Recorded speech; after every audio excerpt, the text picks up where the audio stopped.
Da-da-da. Oh, wrong title. Hold on. There.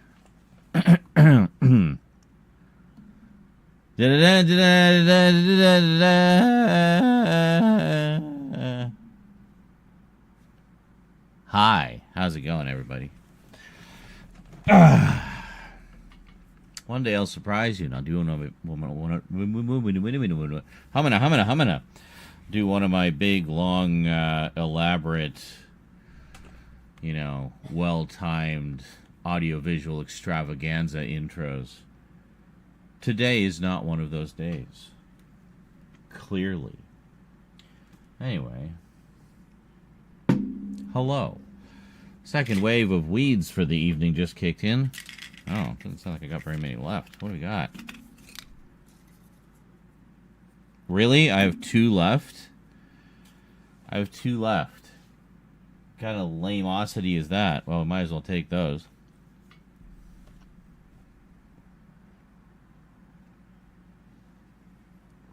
So that's not going to do much on its own. I do have a fair amount of the drops left, though, for the drinks. So I can make funny drinks. Funny drinks. Yes. Yes, indeed.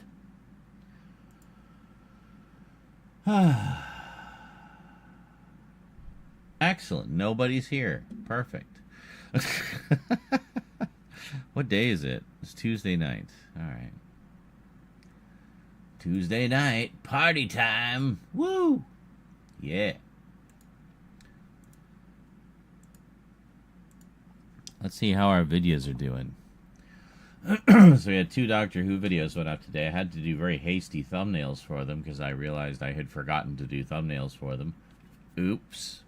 That's what we were supposed to do yesterday when I didn't stream. So Target book update 393 and package opening from Jet Blast. That was a long time coming. Hope he enjoyed that. 225. So yeah, it's not great, but it's something. How's Rambo doing? Rambo 610. Half the comments are people telling me I should have waited for the re-releases.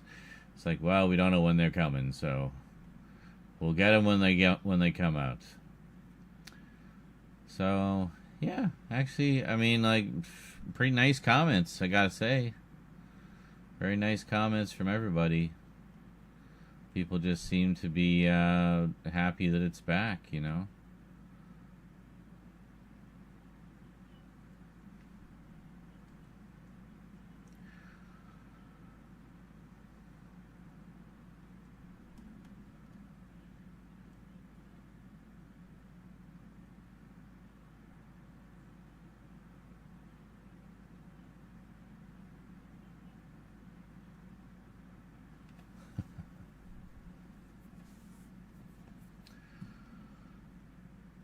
So, yeah, anyway. Just taking a little scroll, a few just random ones, but for the most part, pretty nice. Pretty nice. Yeah. My return, I have been made to feel very welcome.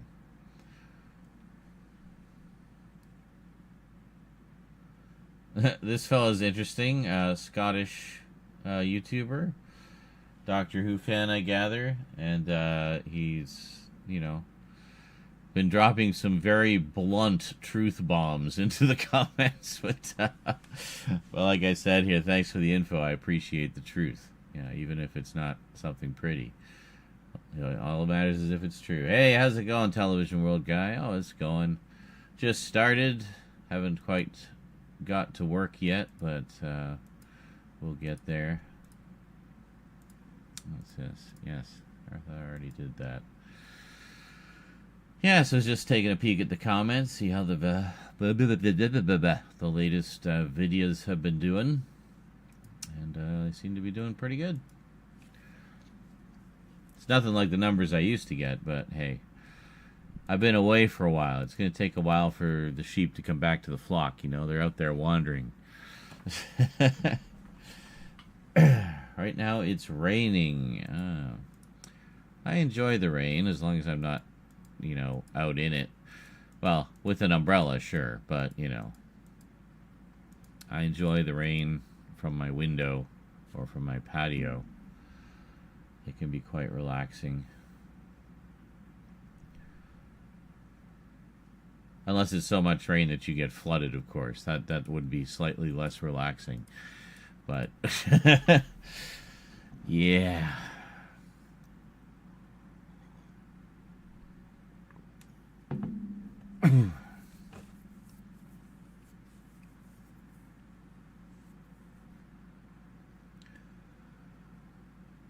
So, what do we got to do? So, I've been dealing with, I think they're finally cleared.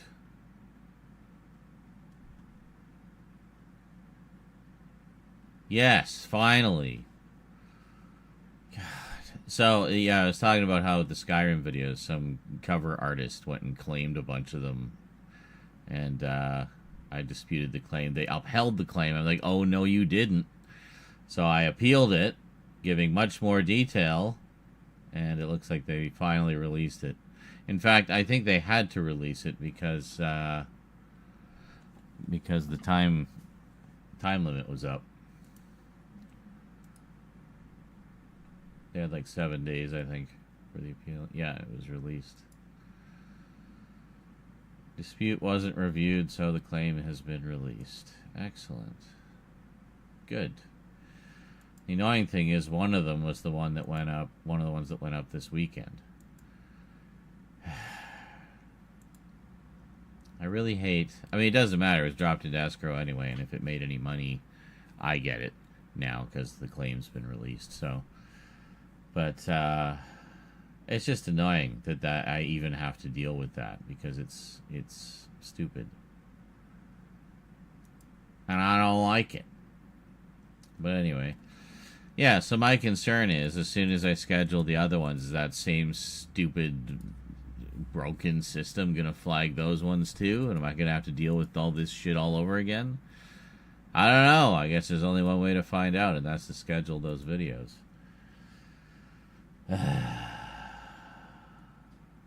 On the Flintstones Blu-ray set, there was a disc replacement program. Yes, there was. I heard about that. I forget what disc supposedly has the problem, and I don't know if mine actually has the problem. I can't remember.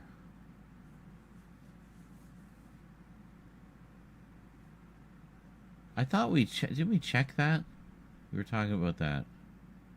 I could have sworn we checked it, and mine were okay. I don't remember. I may have just imagined the whole thing.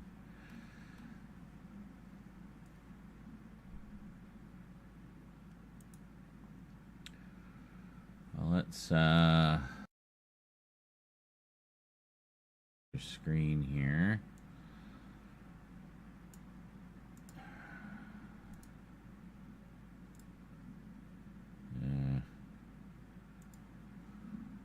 Yeah, I'll move that.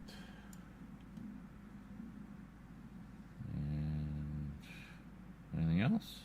I think that's everything. Okay, so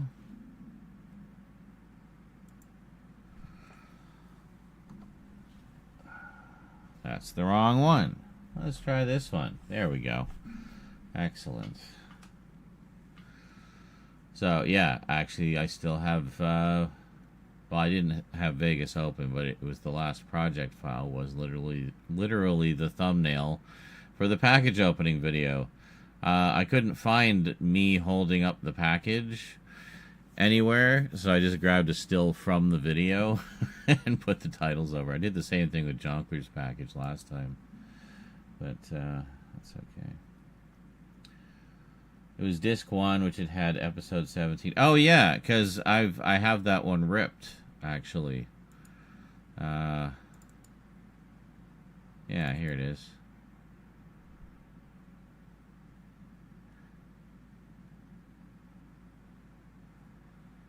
So that's, I forget how many episodes are on that disc.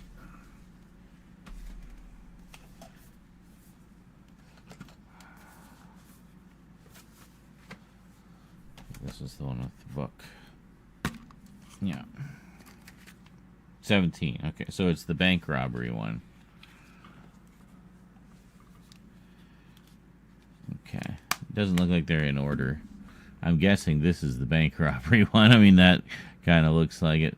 So what's the problem with it, supposedly? 26, 27. I'm just comparing running times here. Yeah, they all run 26 minutes and some odd seconds. Oh, wait a minute. No, I remember now. It didn't have the sound effects and stuff. Or music. Yeah. And that's definitely the one that I have. That's right. Yes, I remember now. We did check it. Because, Wilma, where are you? I'm here, Fred, under the bed. Well, is this it? No, it's not this one. Hold on. Was it this one? No, it is this one. They are in order. Okay, so it was this one. Which starts strangely in silence as they're outside of, like, a nightclub. Gee, Wilma, we've been in 10 dives already, but For the sake of the boys, we... Like, there should clearly be music or something Hey, here. Right? bartender. I put it on the... Ain't it too hot? Or at least we have the music for the titles. The silent car. Looks like we lost the police, Benny. You can take off your mask now. Ah, gee fingers, can I keep it? Wow, it's so strange because the soundtrack is usually so lively in these episodes, like with music and sound effects. To hear it with just the voice track. That's right. I remember now. We talked about it, and also the fact that there was that episode of Thundercats that had a similar issue, where I think it had sound effects, but it didn't have the music. So there was no music. And then the other one that I have, which is the first episode of Dino Riders, where I have an early VHS release of that. I got it like a Toys R Us. That has no sound effects. It just has the voices and music. So it's like all of these are like missing something or missing darn near everything. It's funny. Tom and Jerry, like, just fully removed? Really? Wow. There is a new Blu-ray set coming out of the classic shorts, though. The CinemaScope collection. So it's all the ones they did in widescreen, which is pretty cool. Yeah, I think they started doing widescreen shorts before Looney Tunes, if I remember correctly. Like, they were one of the first to specifically make cartoons in that format. The Tom and Jerry ones. And they did like 4x3 ones as well. They did like 2 versions of each of those shorts, apparently, like from scratch. So I'd be really curious to see the alternate versions, because I don't think they just cropped it.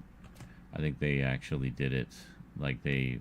I guess the framing would be a little different and such to conform to the different frame size. But anyway, it's really cool that they're releasing the complete widescreen collection of all the theatrical shorts. Definitely one I want to get. I love the other set they put out of all the original versions of the shorts, which haven't been seen, some of which haven't been seen in years. The old racial stereotyping of Mammy Two Shoes. But yeah.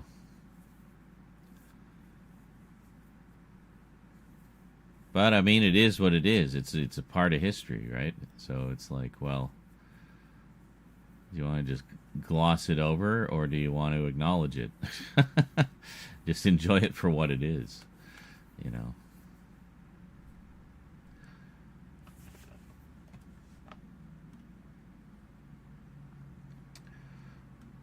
Yeah, anyway. So it looks like they are in order, because I watched this one. This was the first episode. the Flintstone flyer. Barney has his little flying machine. That was a fun one. Oh, and I did watch the pilot as well, the Flagstones, which is only like 7 minutes long. But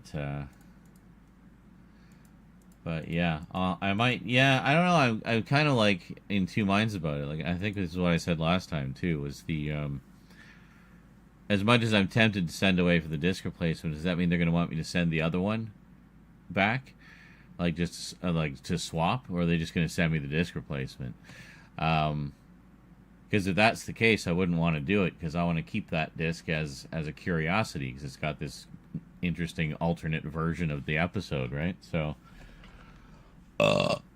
yeah.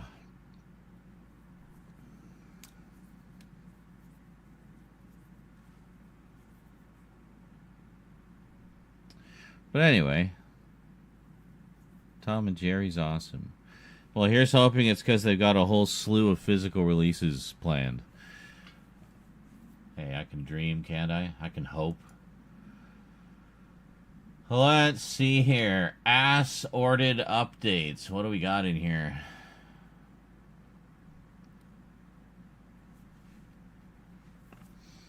So we had... yeah, so Almost Voltron goes live tomorrow. Okay, so we got 3 here. What do we have here? We got Mazinger Z. And we got what? I gotta see what is these? What is them? Oh, it's the ninja one. Why do we... Is there more to this? I feel like there's a piece missing.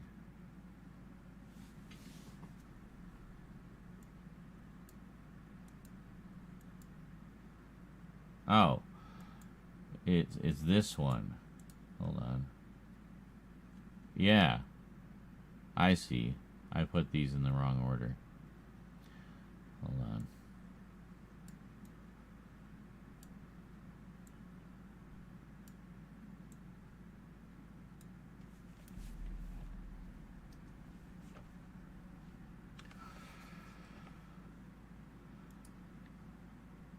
Okay.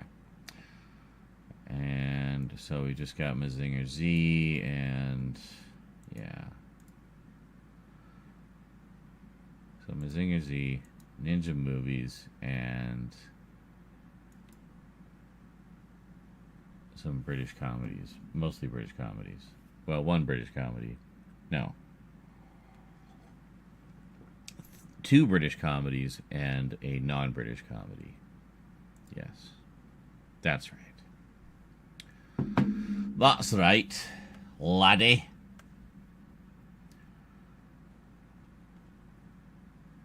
Alright, laddie. Let's, okay.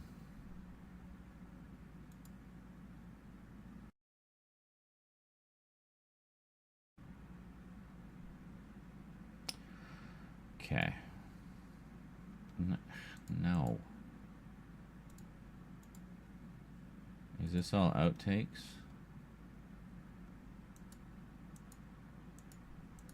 Yeah, I think this is all outtakes. Okay, we're just going to do all these from this batch, I guess. This is the outtakes for this batch. Okay.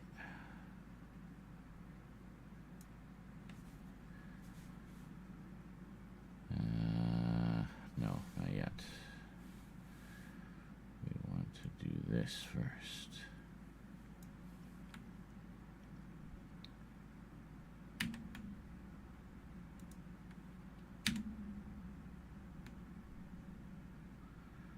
There we go.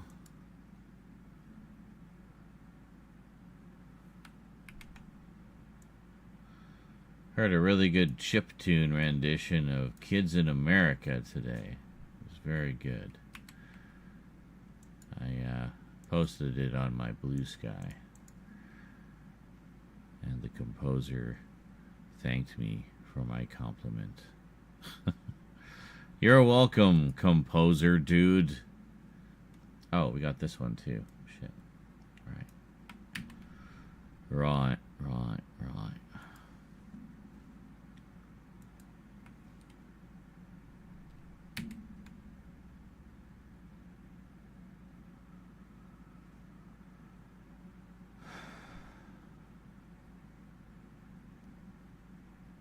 Huh?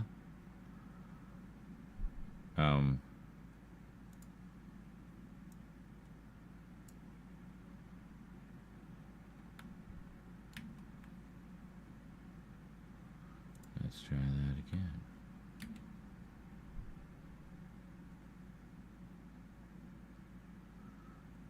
Well, what the fuck, man? There. Holy shit, why was that so complicated? Control V wasn't working. Like, why? It's the universal control for waste. I want to waste. I vapid, now I want to waste.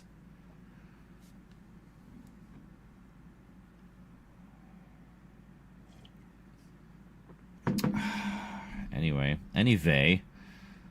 Oy vey. See,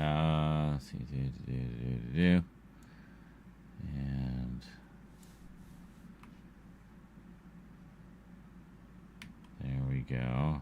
Try it again. See, it understands copy. Oh, now it understands paste. What the hell? Why did you have such a problem with the other one? Why? Come on, inanimate, unable to think object. Explain it to me. Explain it to me like I'm 5.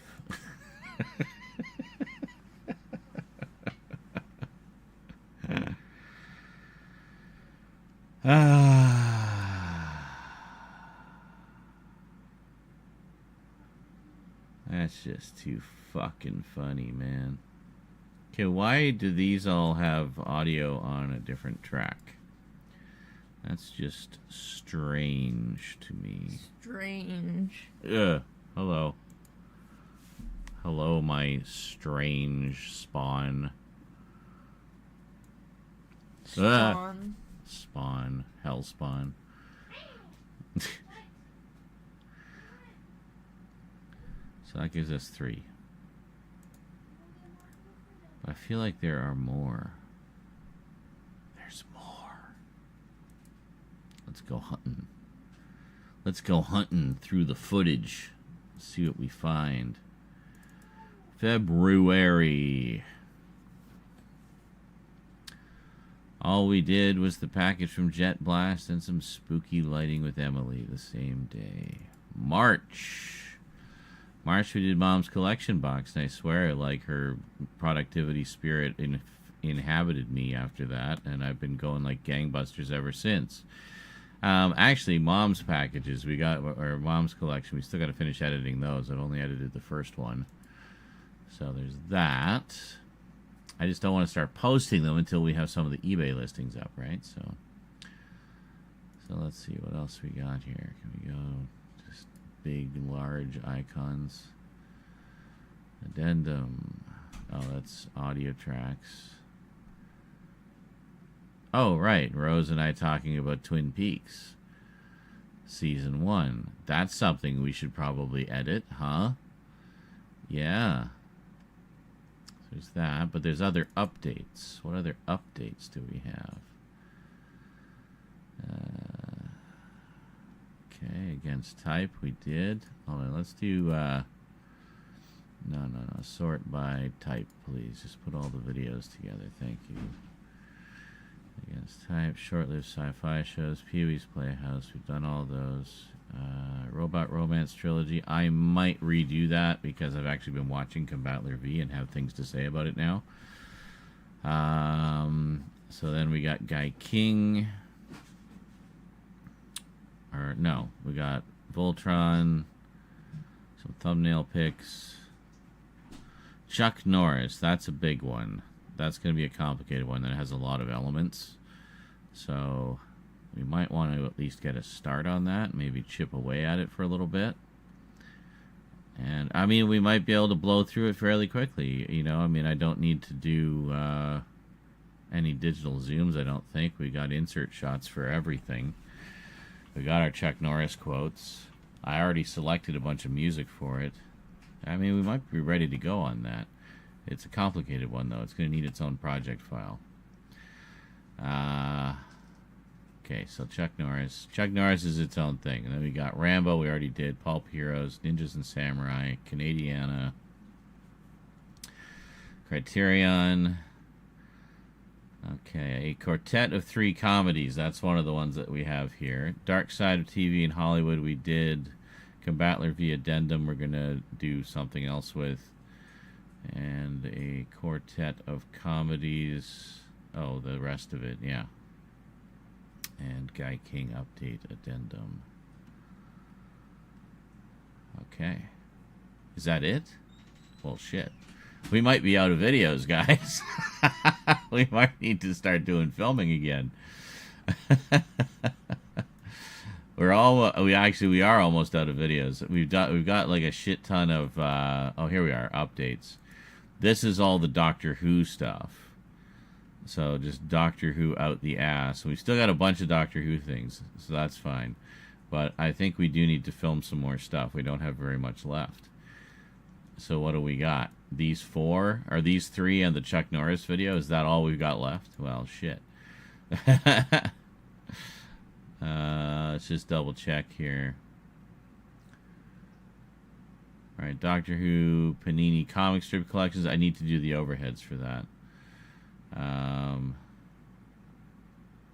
Titan Comics.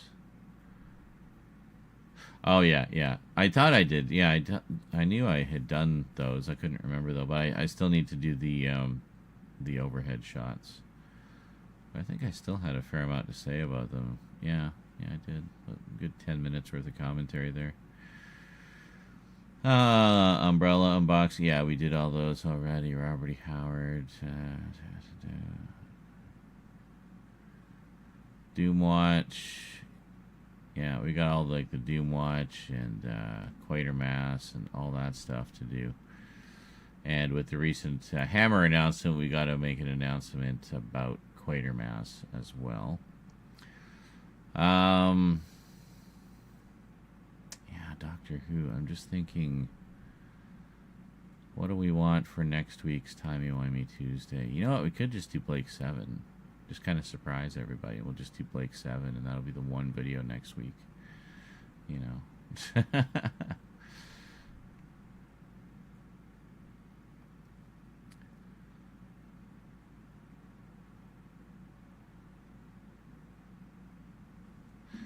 Yeah, we could do that. So we could slip a couple Timey-Wimey Tuesdays in here as well. Hold on. All right.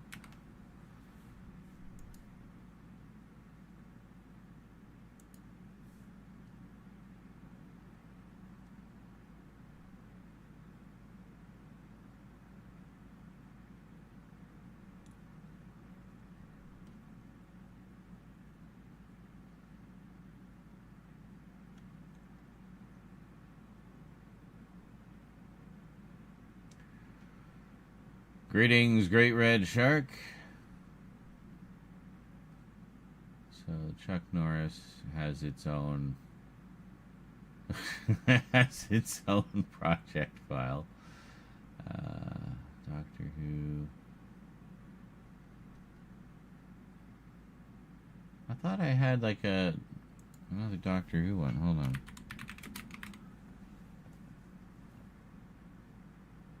Why do you not search? You piece of shit.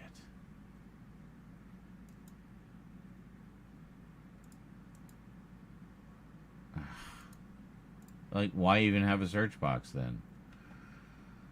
Obviously no point. Doctor Who updates. Let's try this one.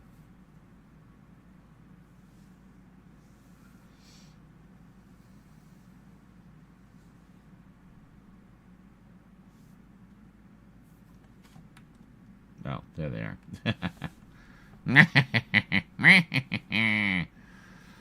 Okay, so did we do the same thing here? We put all our insert shots with them? Yes, we did. Okay. So, are these all ones that we haven't... Okay, yeah, we did that one. We have not done that one. We have not done that one. I think, yeah, we did do this one. That's one of the ones we did in a different project file. Okay.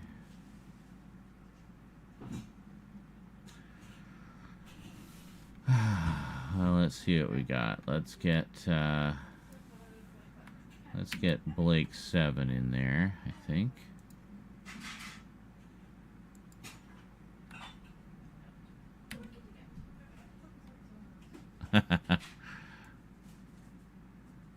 No.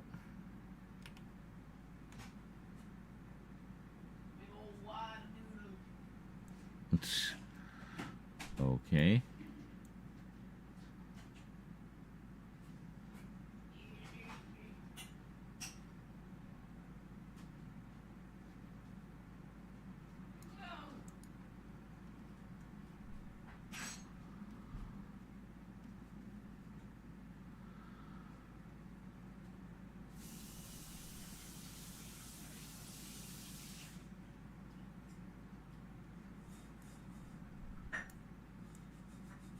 Oh, there they are. Okay.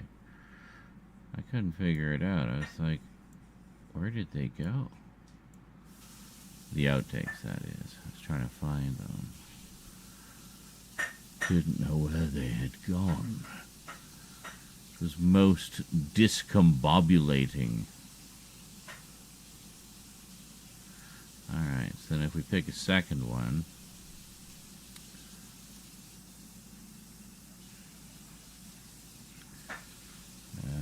what's this one? That's the doctor's update number 2. Yeah, we did that one. Sci-fi book adaptations. Upgrades and spin-offs. Doomwatch. Quatermass.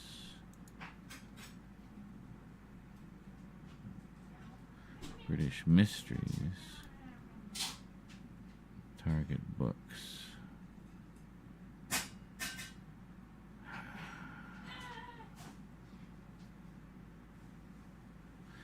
I should probably keep the Doctor Who ones in their own lane because otherwise we go mixing up everything. Like I'm just thinking when it comes time to do the outtakes. Love you. Ah. Thank you. Love you too. You terrifying child. Well, yeah, I thought you were still in the kitchen. And suddenly you teleported to right next to me. Yeah, so I think we should probably keep the Doctor Who ones separate. Hello, Kralatin. Yes, I am indeed here. And as you say... productive. Not inductive, but productive. Maybe a little conductive as well. Oh, thumbnail. Isn't that cute?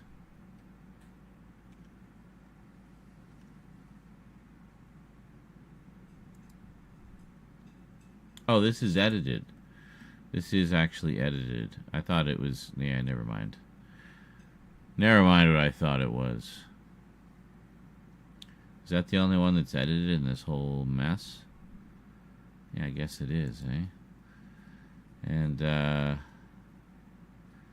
yeah, so Target Books we can actually take out. Because as we did it in the other file.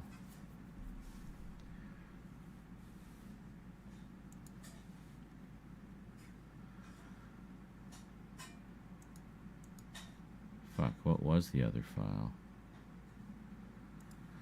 Alright, we'll save this. What was the last one we did? It's this one, I think.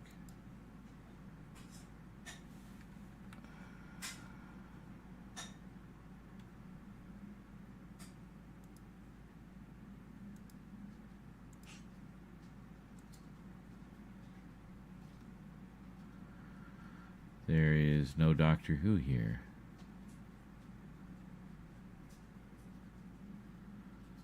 There is none Doctor Who.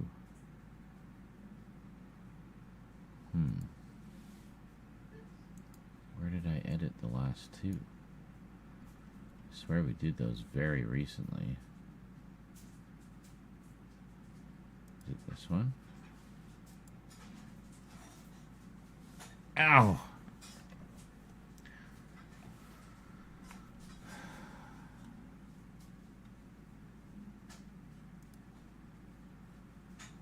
Ah, this looks Doctor Who-y. And very heavily edited. Yes. Okay. Yeah, this is where we took stuff from. So we actually do have a bunch of Doctor Who stuff here. Where we should probably... Oh, I did actually separate it. But yeah, let's put it together with the other Doctor Who outtakes. Which I think makes more sense.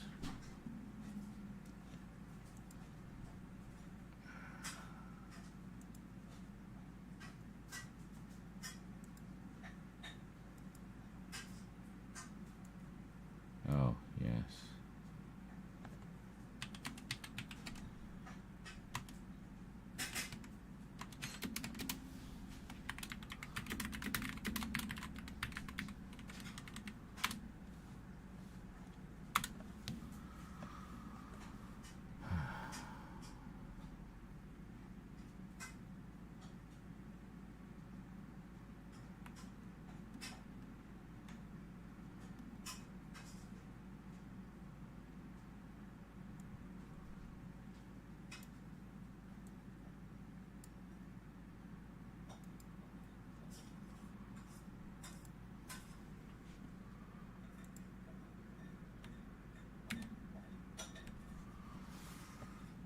There.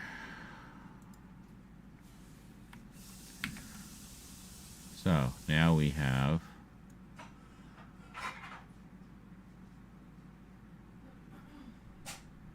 Maureen O'Brien. Now we have nearly 2 hours of outtakes. I'm sure all of it is pure gold. Blake 7. Yeah, so these all still need to be edited. So, yeah, we filmed a lot of Doctor Who in advance. There's still more to do, though. So, yeah, okay. So that's good. So if we close one of these, yeah, okay. Anything else in here? No, these are all done. Okay. So let's get out of here.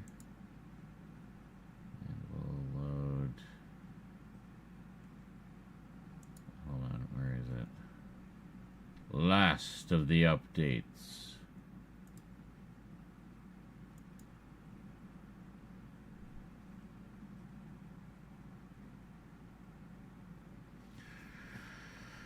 So what do we need?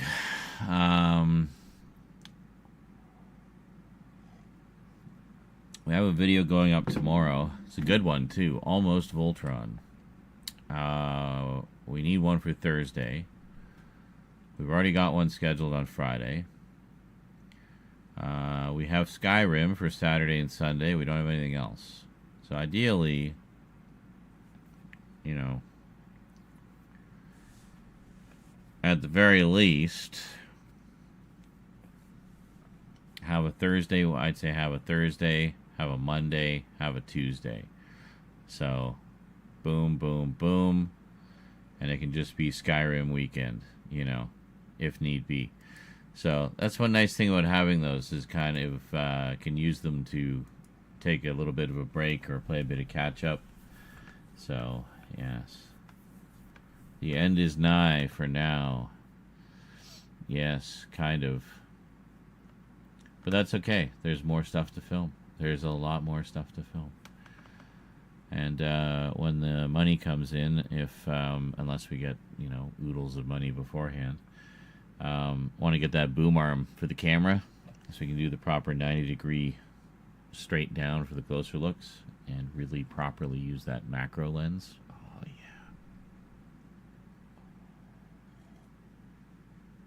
yeah. That'll be sexy. You know what I could do is if I could film the overhead segments in 8K with the intent of editing and outputting in 4K, which would mean I would be able to zoom in to a ridiculous extent before you lose any quality. Like in 4K. The only catch is I can't do 8K at 60 frames per second. So I don't know that you would really notice, but ow. But anyway, I'm gonna go smoke. I'll be back. We have our game plan for tonight. Yeah.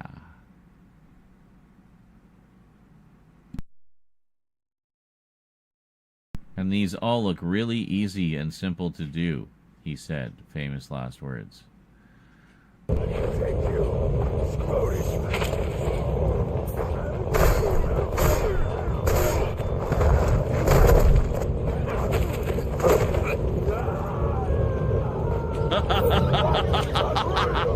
Oh my God, that was brutal. What does the chicken say?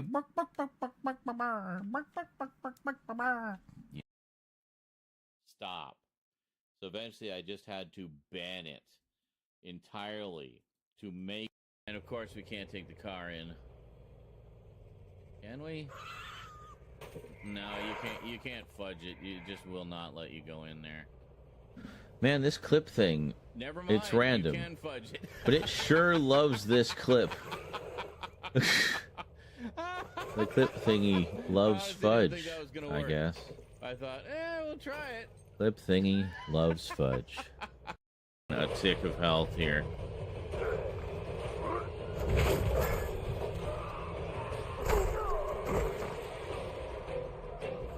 Fuck! I missed it.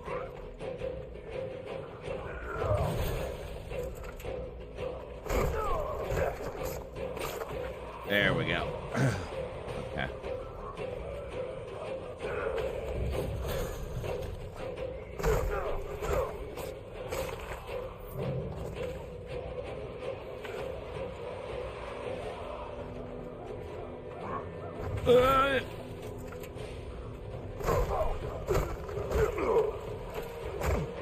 Holy shit, man, we got him! With my little sliver of health. Oh, man. I went all Rocky Balboa on his ass.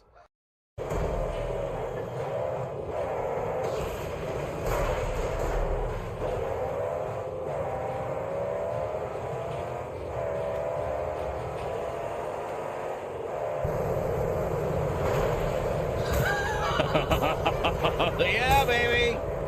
Burn, motherfucker, burn. Did I just get all three of them? I just got all three of them.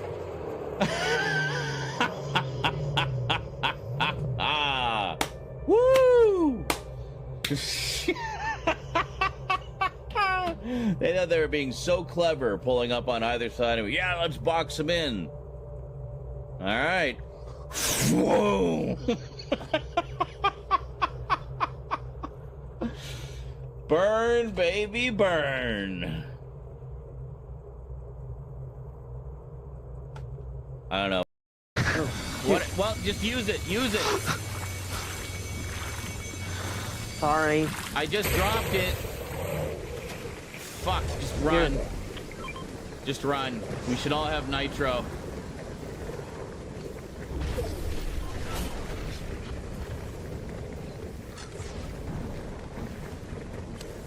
Holy shit, guys. I'm gonna die. Fuck's sake. Why did you take God my damn medkit? it! Why were you hovering around me? Sorry. Look, I'm sorry. Oh my god. They're coming back. They're coming back. 8K 60 would be insanely overkill. I'm just talking about for doing close-ups, like extreme close-ups. So I came back to find a bowl of cheesy pasta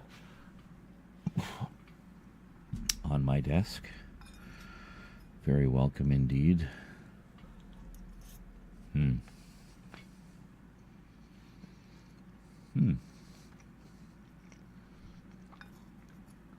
Nice and simple. Cheese was on sale, so I got some of the good cheese was on sale, so I got a couple bags of the shredded stuff. Which you can basically use for anything.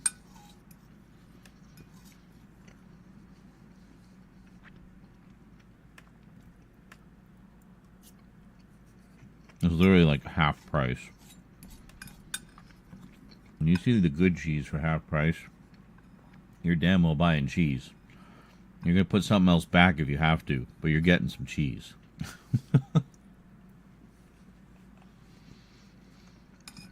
You don't pass up the cheap cheese.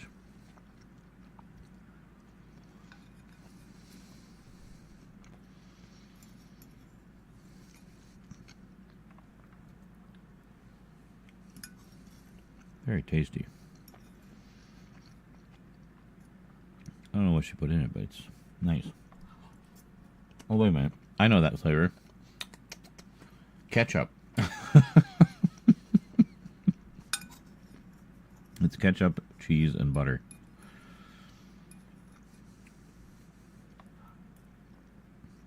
It's perfect.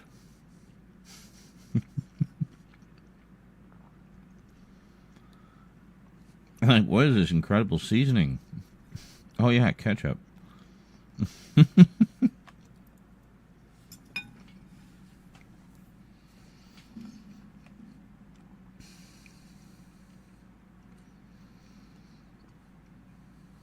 All right, we only have one Vegas open now.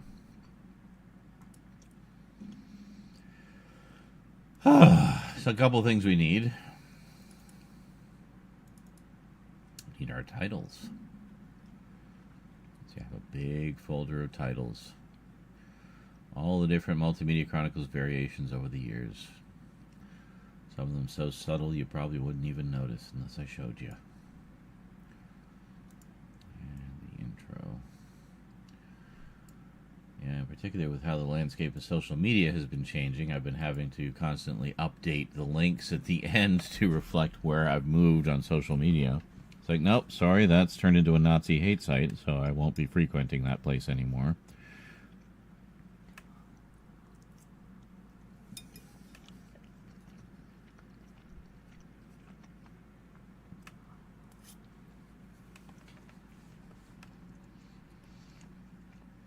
It's much nicer on Blue Sky. Come to Blue Sky. Actual real people.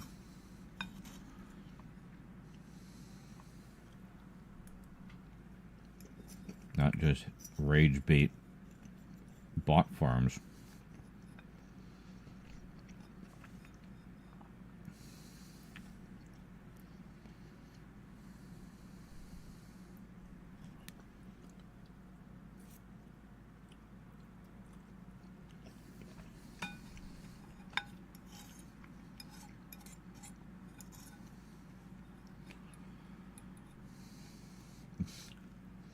This is why I usually eat this with a spoon.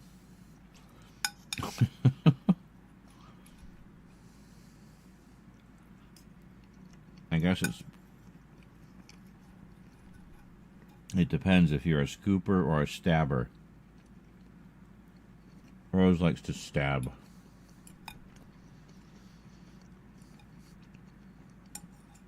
And of course, if you like to stab, then fork's the way to go. But if you like to scoop, well,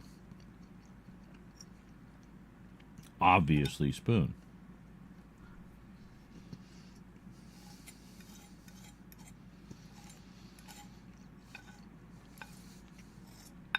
Also easier to get the little bits left over with a spoon.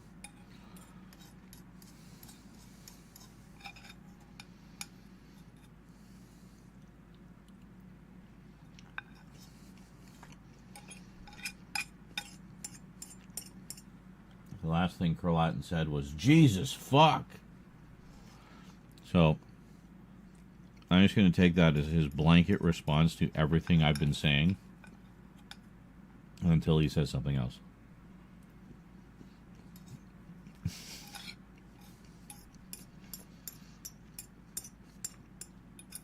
So just imagine Curlatin exclaiming, Jesus, fuck!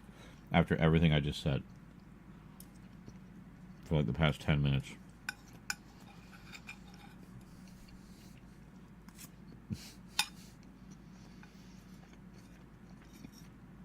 Having pasta and cheese. Jesus, fuck.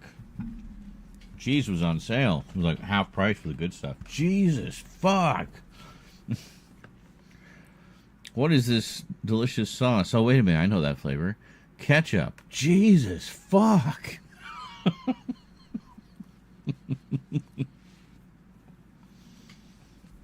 Yep.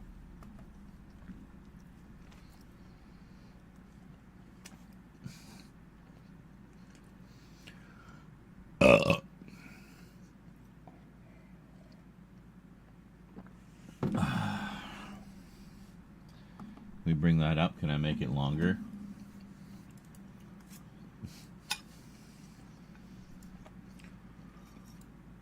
Having pasta and cheese.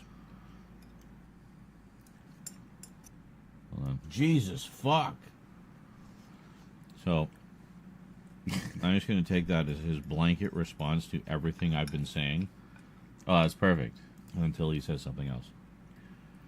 Okay, so we can go. Oh, wait a minute, I know that flavor. Ketchup. Jesus, fuck. Jesus, fuck. Oh, okay, so I'm just going to take that as his blanket response to everything I've been saying. Until he says something else. I cut the laugh.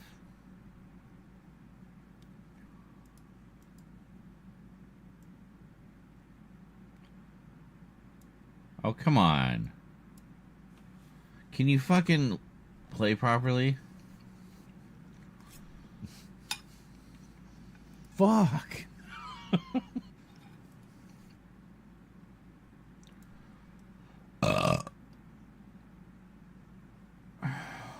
Come on.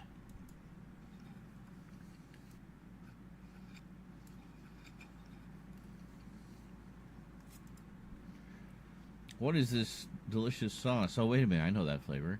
Ketchup. Jesus, fuck.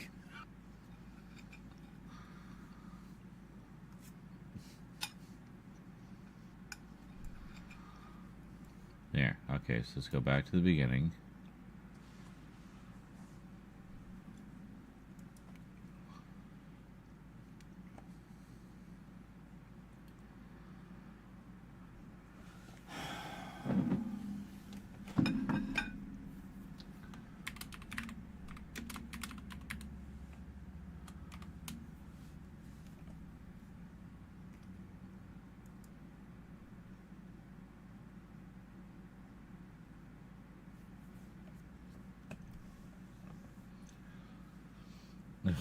Really? Well, I mean, it says it's still going, so yeah, it worked well.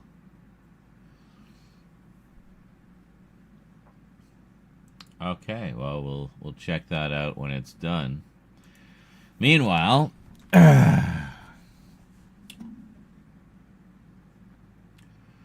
are we going here? This is Ninjas.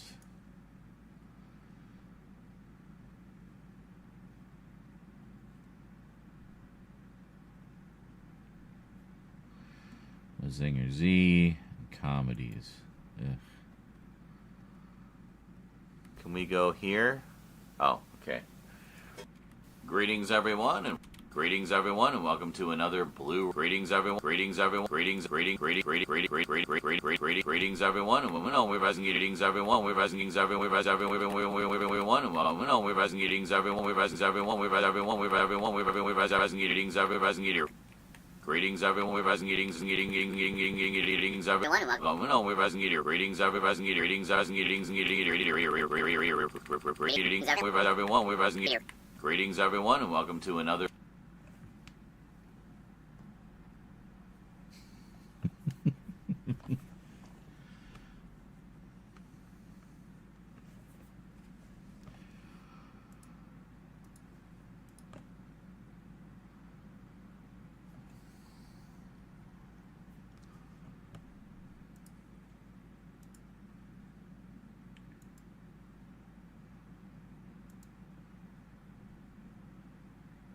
Alright, let's check this clip. Curlatin said was, Jesus, fuck. There we go. I wanted to make sure it was credited to Curlatin. I'm just going to take that as his blanket response to everything I've been saying.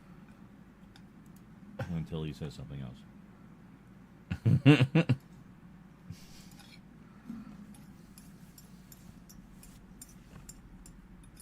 So just imagine Curlatin exclaiming, Jesus, fuck, after everything I just said. For like the past 10 minutes.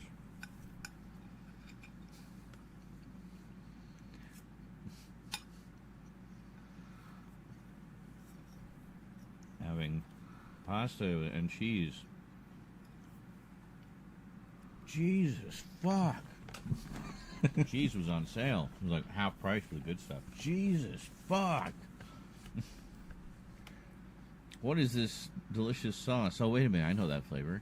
Ketchup. Jesus, fuck. Curlatin said was, Jesus, fuck. So I called the clip Jeebus Heck. There we go. Perfect.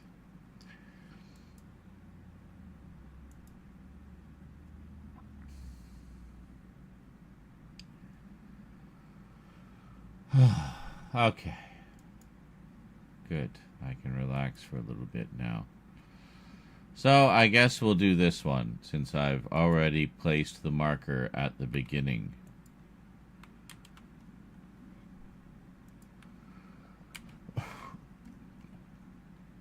And we have our first outtake. Absolutely hilarious something. I don't know. I'm going to assume this is the good one.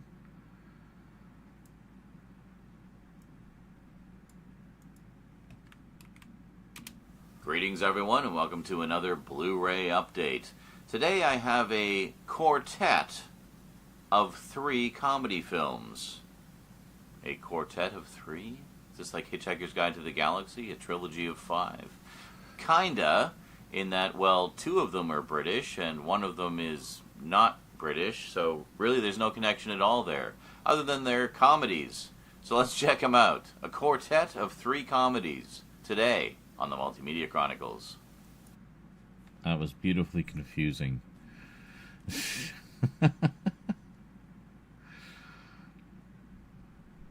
How many goddamn parts is this? Ugh, okay. This is going to be more complicated than I anticipated. Oh boy. Oh boy. That's not what Sam Beckett would always say. Oh boy. Ah, fuck.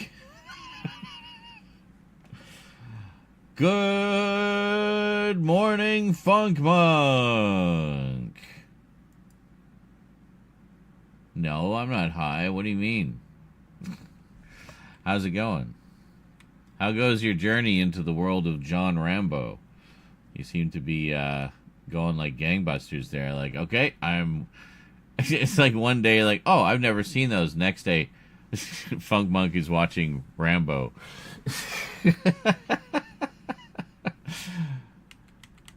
When one is not quite sure if they're an influencer, and then you see how Funk Monk reacts to your videos. There's Thomas that just runs off and buys everything from the videos. He like has... I joked the other day, it's like he's using my videos like his own personal home shopping network. It's like, oh, that looks good, I'm gonna get that. Oh, that looks good, I'm gonna get that. And then with you, it's like, well, I'm too poor to get anything, but I know where I can watch it. So then you go and watch it. And then it's like, well, I watched the first one, I might as well watch the other 4 today, right now. I know how it is, though, when you get into those franchises, you know, that are like 4 or 5 movies for the first time. You know, it's exciting. It's, oh my God, I summoned him. Hello, Thomas. I was just talking about how with Funk, you know, he runs off to watch everything that I talk about in my videos, and then with you, you run off to buy everything that I talk about in my videos. Yeah.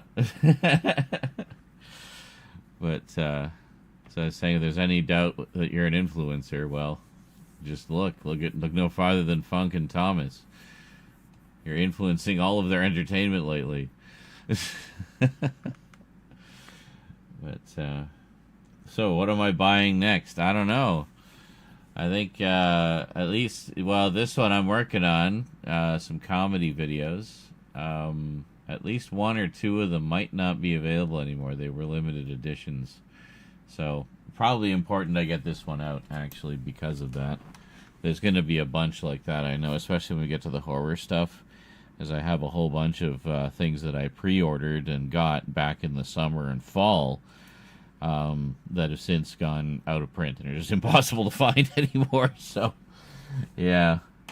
So I guess it would be kind of fun, though, because they're so far out of print and considered so valuable now, some of them, that part of what I'll be doing is unboxings, where I'm actually, you know, I have this brand new factory sealed edition of this now extremely rare 4K set or whatever it is, and we're gonna tear it open right now, you know. So that alone would have a certain appeal, I think. So 2 of the Criterions, yeah. No, those are all really good. There was a Criterion in one of the other videos too, the one about the dark side of TV and movies. They had broadcast news in that one. But yeah, only watched the first 2 so far. I'm going to watch the 3rd. I was going to watch the 3rd yesterday, but I didn't. I see. Yeah.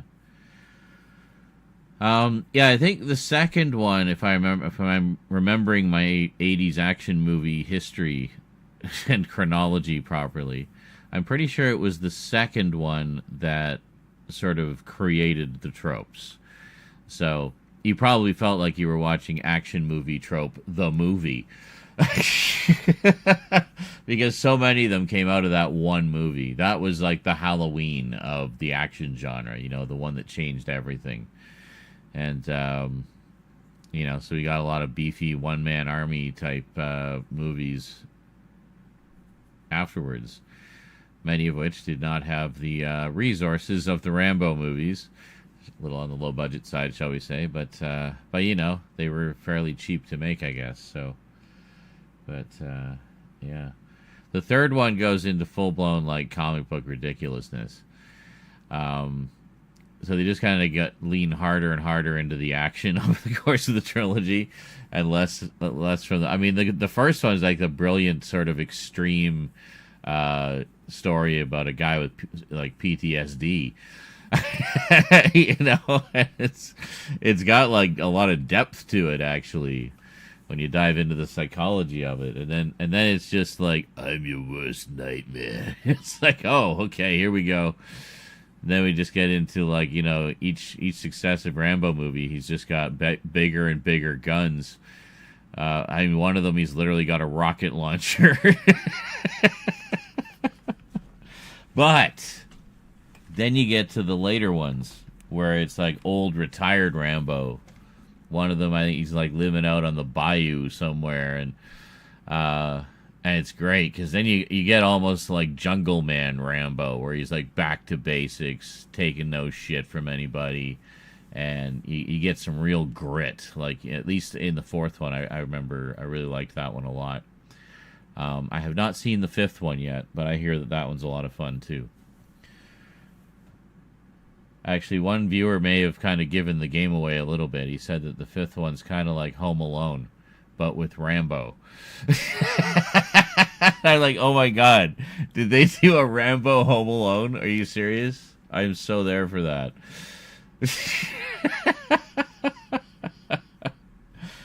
if that's what it is, I am so down. Yeah, by the way, again, trusty viewers, apparently there's a German edition of Last Blood, which is the only way currently to get the uncut version on Blu-ray and 4K. It runs about 18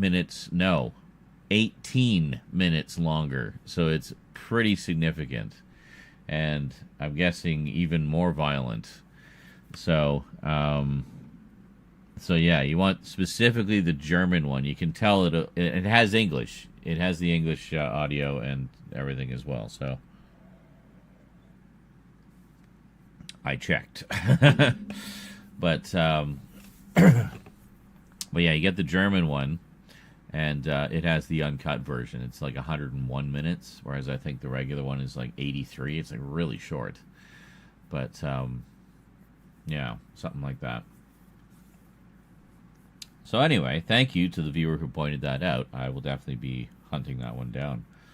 It looked pretty available from what I saw, looking at the, Amazon. You can get it from Amazon Germany, of course, but also Amazon UK had it. So that's probably where I'll order it from. But, yeah. And then apparently they're doing remasters of the first three, like the original trilogy. I'm like, oh, well, great. And people are like, well, why didn't you get the remaster? Like, haha. It's like, well, it isn't out yet. We don't know if it's going to be better. It might be shit. Just because they're doing it again doesn't mean it's necessarily going to be better. And I mean, to be honest, from what I've seen of the current 4Ks, I mean, just screenshots. I haven't popped them in yet, but they look pretty good to me. Nice and grainy and nice rich colors, and I don't know. But they're like, oh, they're going to do a new HDR grading. I'm like, okay, cool. Like, I mean, what's wrong with the old one? Is it not high dynamic-y enough for you? I don't know. But if it's like some kind of anniversary edition or like special edition with like some significant extras, then I'll probably and also if the transfer does turn out to be like phenomenal or something like that, then obviously I'll probably want to upgrade to that. But for now I just want to see the damn movies again. I hadn't had them in my collection since the DVD days, so yeah. So you're making me want to watch them now because we've been talking about them so much. I might actually pop one of those in this week. Maybe all of them. Maybe I'll just watch all of them, just like one a night or something. Yeah, I'd be down for that. Down for some Rambo, baby. Rambo. Have a Rambo Slambo. I don't know what that means, but it sounds dirty. So dirty. So what is this? Oh, right.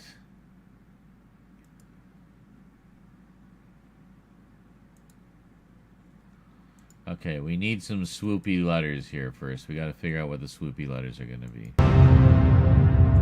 No, not so. Hold on. Like, can we do? We'll go with the actual.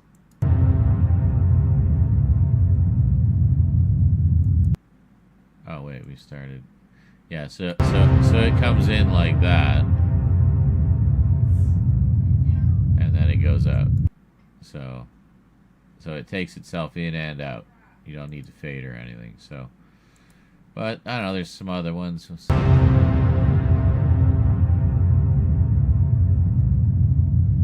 God, that one's just annoying. It takes way too long. Finally, they're either too short or they're too slow. Coming at you.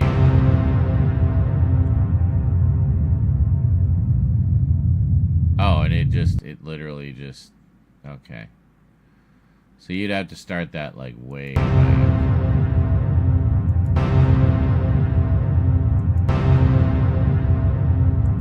Holy shit, figure it out. Yeah, you'd have to start it, like, really small. Because it's, like, it's already half off the screen. Anyway, double flash glow. Fuck, I could do that myself with keyframes. Give me something interesting. Drop split. Why is this blue? Do I have to chroma key that out? Like, why? Why you do this to me? Dropping words.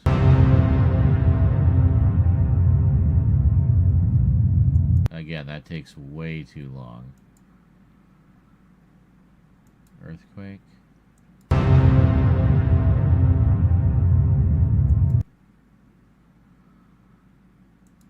I mean, we could have something just silly. Fall down.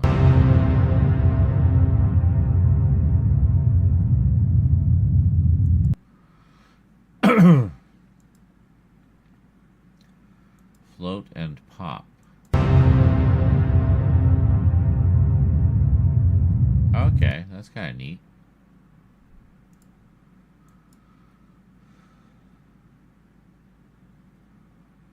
Fly in from the right. Alright, yeah, that's kind of neat.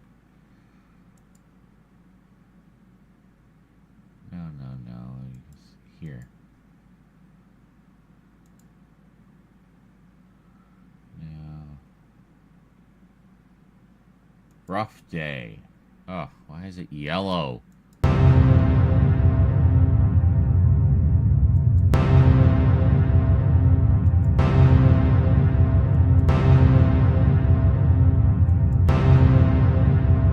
Oh. It drives in and slams into the wall. That could be good. So if we move it up, but we're gonna have to how can I just chroma key that out?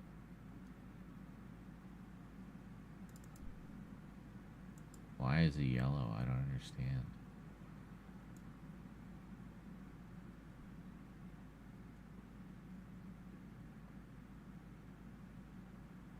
Actually, hold on. We're not going to do the chroma key just yet. Hold on. Get out of here. Isn't there some way we can do that here?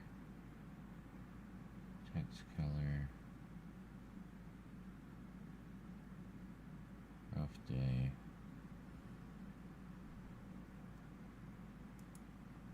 Oh, background.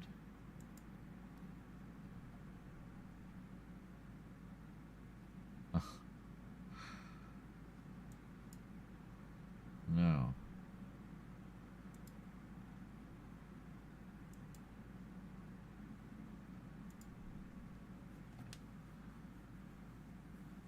What the fuck, man?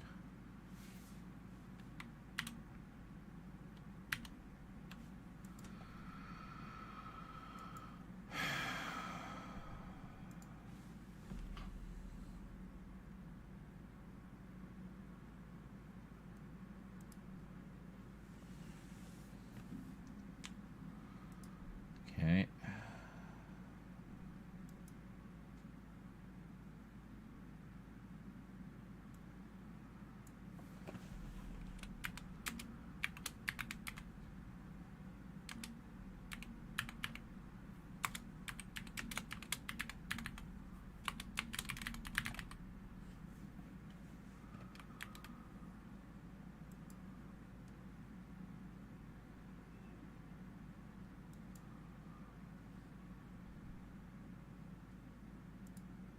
Whoa, wait a minute. No, animation rough day.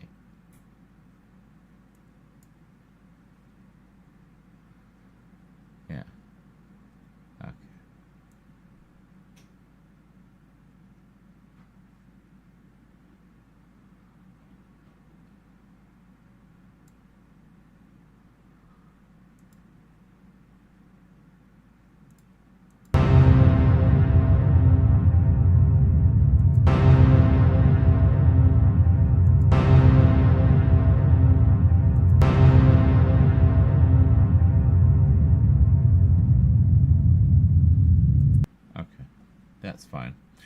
We just need a better font. Yeah. I mean, this didn't seem to do anything really, or did it? Did it? I guess it did. I don't know why it's so fucky like that. Well, as long as it stays where it should be. And we'll figure out how to get rid of that background as well. What's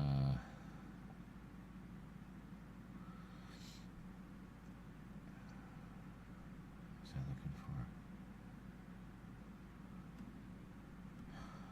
Is there a specific one?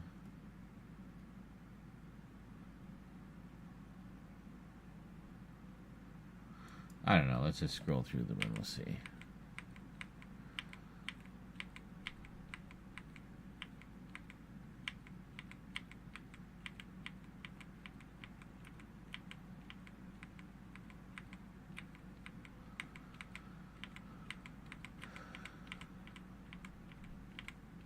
I'll know it when I see it.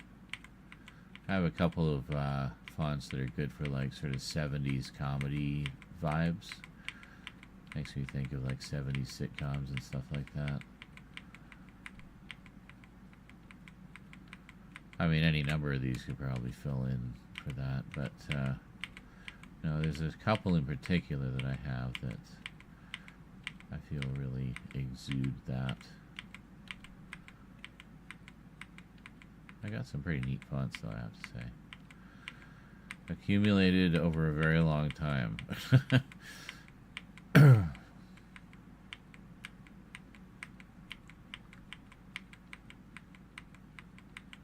on.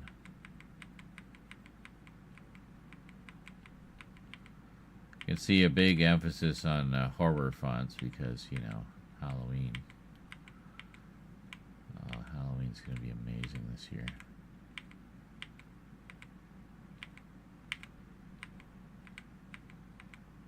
Yeah, see, some of them it doesn't bring through all the variants. It's weird.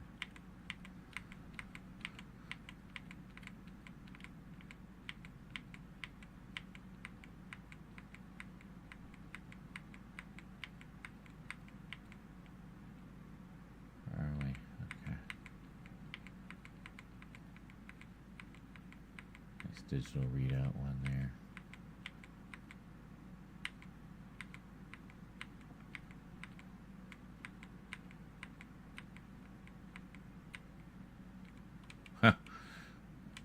It's literally Arkanoid. I forgot I had that. That's cool. I have the Arkanoid font. That one's not bad. Yes, this is one of them. I mean, come on. That is the 70s comedy font, you know? I gotta move it up a bit.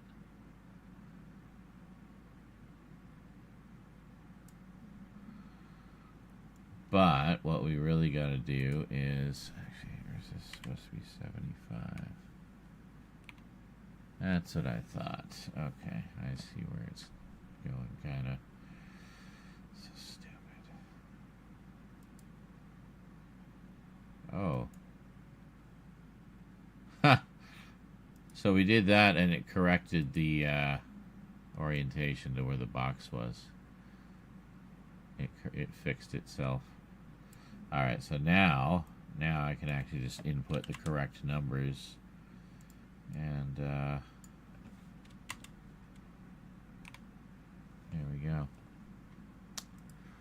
So, yeah, I think we might... I don't know how to turn that off. I don't know how to turn that fucking background off. I can have it in a box, or I can have it filling the screen. That's like... Why?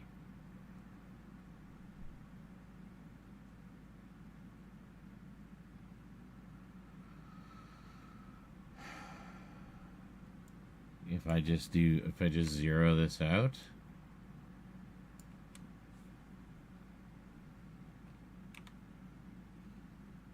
Okay.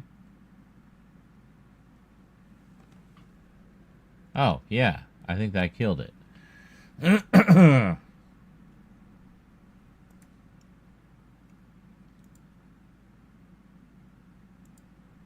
Oh, there we go. Oh my god. Yeah, I literally just had to zero it out. Okay, so now... No. Where are you going? Oh, it's the scale. Oh, I see. Fuck me. Alright. Still learning this stupid thing. So... Oh, it was a transparent text color. That's what it was. But yeah, see, we don't want that. Oh, hold on. Yeah, no, there we go. Okay, now we're seeing it. Okay. But I feel like yellow is more the zany comedy color.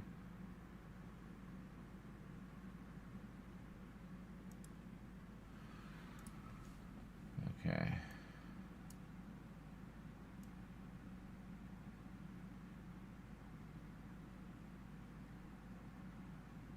Come on. That's not doing a gradient, is it? No, I don't think so. I'm imagining things. Okay. So that looks pretty good. Why are we still seeing... Why is the background still... Oh my god.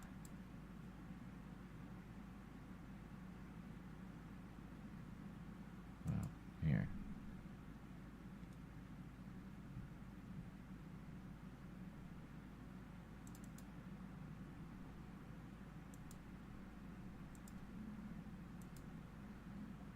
Hold on. Here. Well, then what we're going to do is...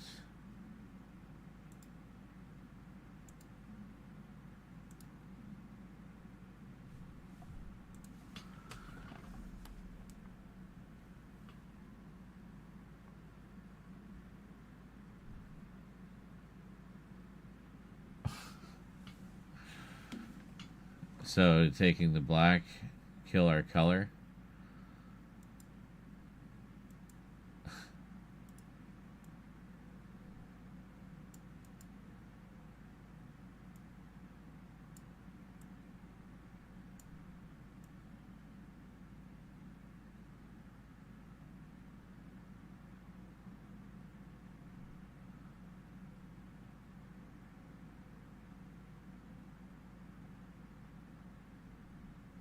Yeah, no, it looks like it was just the same thing. Why is this so difficult?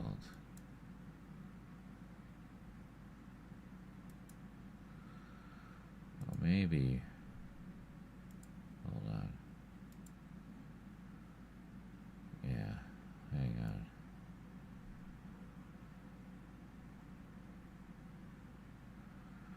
Yeah, we do like that.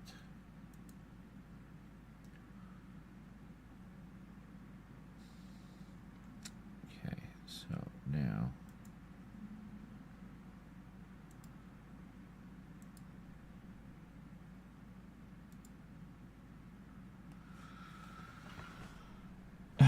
and again, it just drains the color out of it.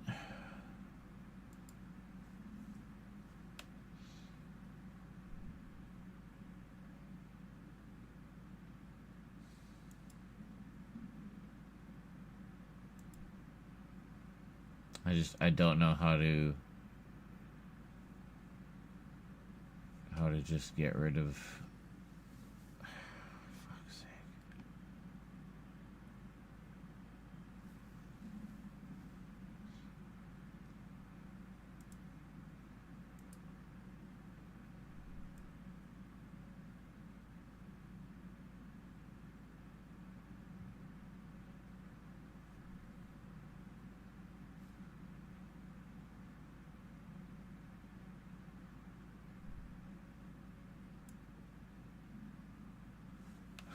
That's so garish. Let's see what happens here.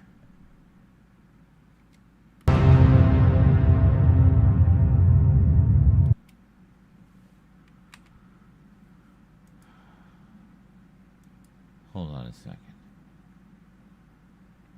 I think I know how I fucked this up. Alright, we're gonna put a marker here. Because we started from a template. Well, let's try starting fresh this time.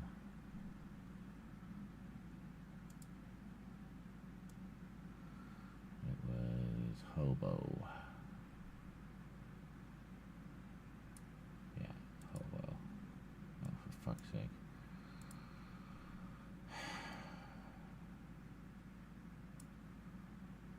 Hobo. Thank you.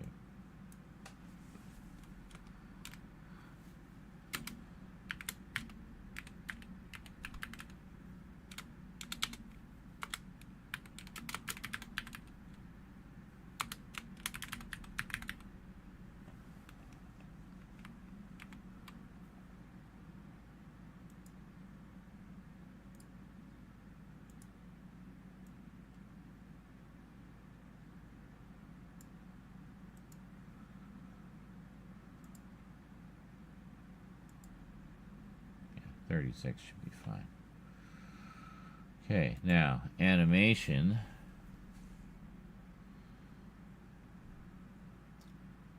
Rough day. Okay, now we don't get that stupid that thing because we were going with presets that had a bunch of stuff altered that we couldn't change.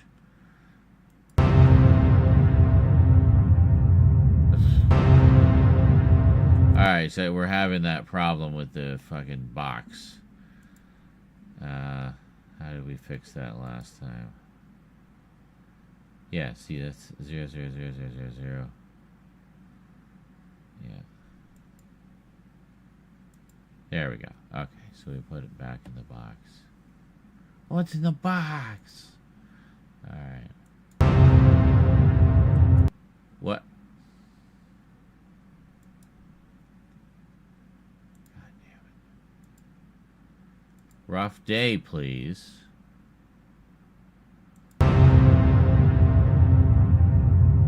Alright, well, I mean, we're gonna have to move the box then.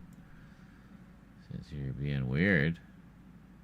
Since we had the animation and you go all weird on us.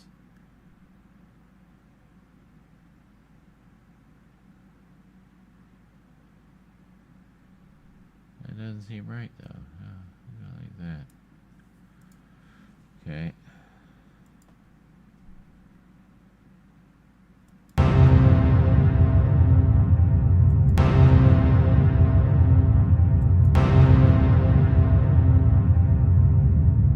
Yeah, that looks good.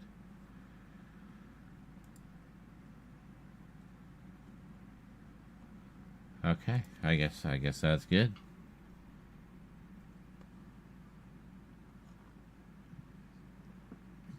Got sucked into video game character movies.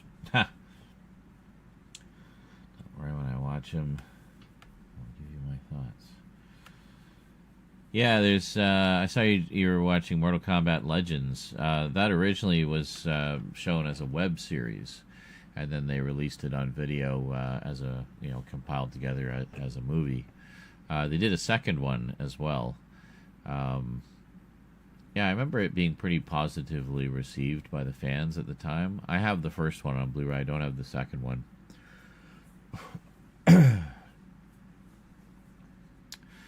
You know what I really need to find is Mortal Kombat Conquest, which was the live-action series that they did. Lasted one single 22-episode season. It was released on video a while back, but I'm pretty sure that is long out of print. Let me check good old Amazon.ca.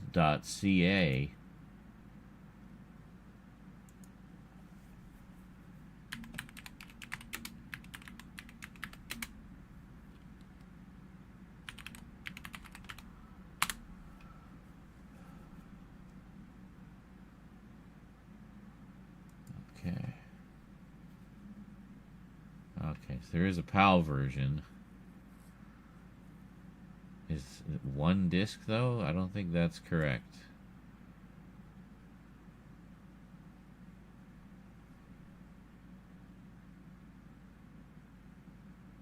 Oh, it's not even all. It's only the first 6 episodes. Well, that's annoying. So yeah, anyway, this was the complete series set. 4 discs. 10 years ago.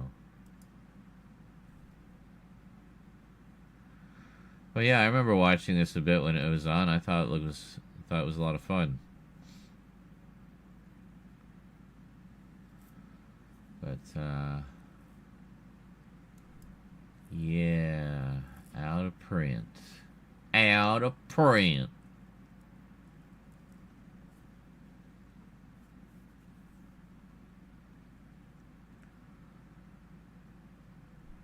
Some random pairing of episodes. Alright, Conquest. Double Pack. Kriya and Quan Chi. This looks like such a bootleg. Like, I don't know. Anyway. Need to get the second Legacy one. Yeah. I need to get all the new stuff too. Like there's the new movie that just came out recently. But not just that. There's also a whole bunch of animated movies that they've been doing. They got like 4 or 5 out now. So, yeah. There's a lot of stuff. A lot of stuff to check out. There's a couple of other Street Fighter things too that I need to check out. There's the Chun-Li movie that everybody said was just an abomination of mankind. So, of course, I need to have it, and I need to see it. And then there was, I swear there was something else. Yeah, there was another Street Fighter, like a live-action one. With, like, I remember there was, like, a Ken and Ryu. But, I haven't seen that one either. So I gotta track those down. In fact, why don't I take a look right now? I'll just toss them in the cart before I forget.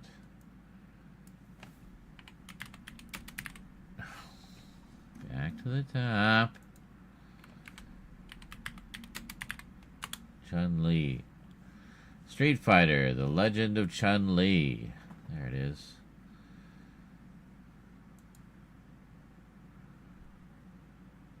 Unleashed and unrated. Excellent. 3-disc special edition. Fuck yeah, I'll take that. That's fine. Whatever you got.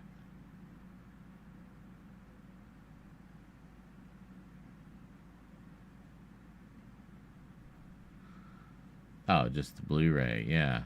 Oh, that's good. That's fine. Perfect. Okay, what was the other one? It was just Street Fighter, I think.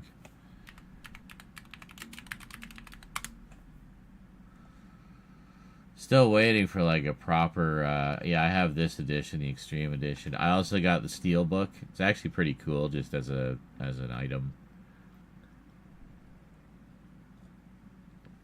This is a fucking gorgeous edition of the Street Fighter 2 anime movie. And actually not too expensive considering. This is Canadian dollars, by the way. Yeah, I got this, and it's phenomenal. It's gorgeous. Love it. So, widescreen extreme. Oh, Street Fighter Alpha. That's something I don't have. This is the Street Fighter collection I got. Oh, and by the way, this is a Discotech release, so you know that they did a quality job on it. This is the Blu-ray edition of the same thing, I think. Sister Street Fighter, the Arrow set, I have that as well. Here it is. Street Fighter Assassin's Fist. Alright.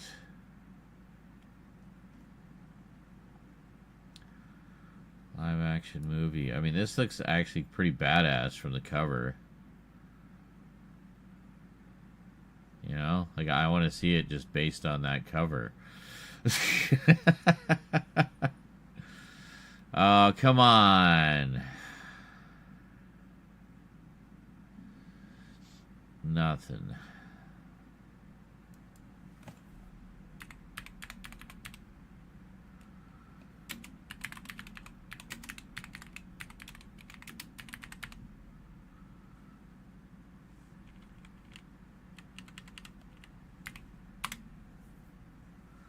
we are. Blu-ray, $6. Well, yeah, what the hell was the problem? Oh, no, it's not available anymore.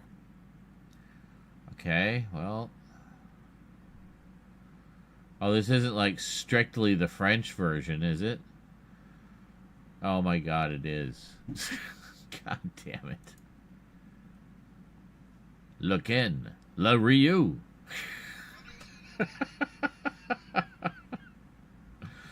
I am awful. Oh, hey, we can get like a Region 2 edition. Perfect. It's exactly the same, other than the certificate on it. From Anchor Bay. The best live-action adaptation of any fighting game. Wow. High praise indeed. I mean, like I said, it looks badass from just the cover. I want to see this. Okay, M plus L. Sure, we'll throw that in there.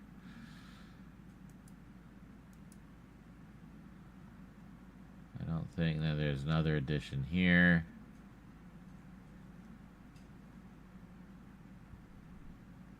Yeah, it's just the domestic one isn't available here. Not even sure what company put it out. Giant Ape. Okay. Smaller boutique label, I'm guessing.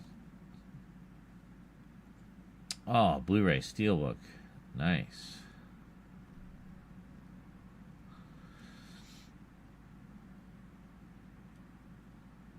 I just watched Street Fighter on Amazon. Oh, you don't have it. Okay.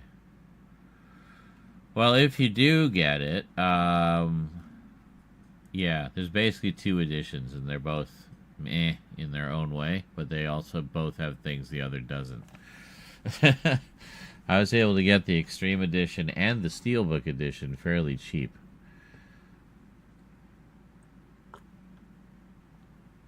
And both are nice in their own way, and both have their own flaws. Basically, we have yet to get like a beautiful transfer of the movie, but yeah. Anyway. Okay, so I think this worked. So let's bring this back and do our little timing thing that we like to do. Do we gotta fade it though? Yeah, okay. We will fade it. Give it a nice 2-second fade.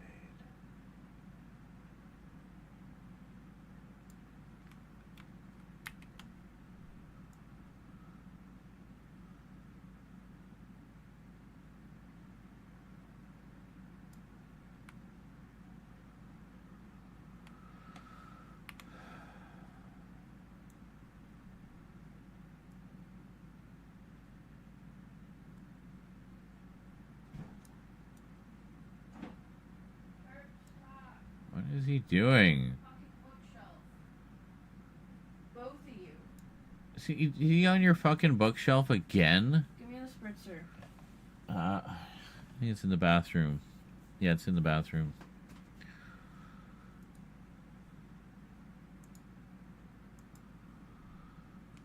Church is just being a little shit tonight. That time it was eclipse, but he just jumped down like 2 seconds before. Oh, monkey see, monkey do.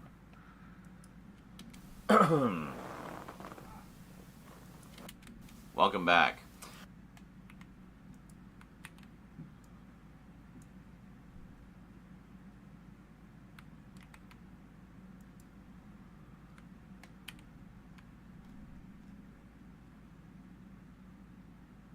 Okay.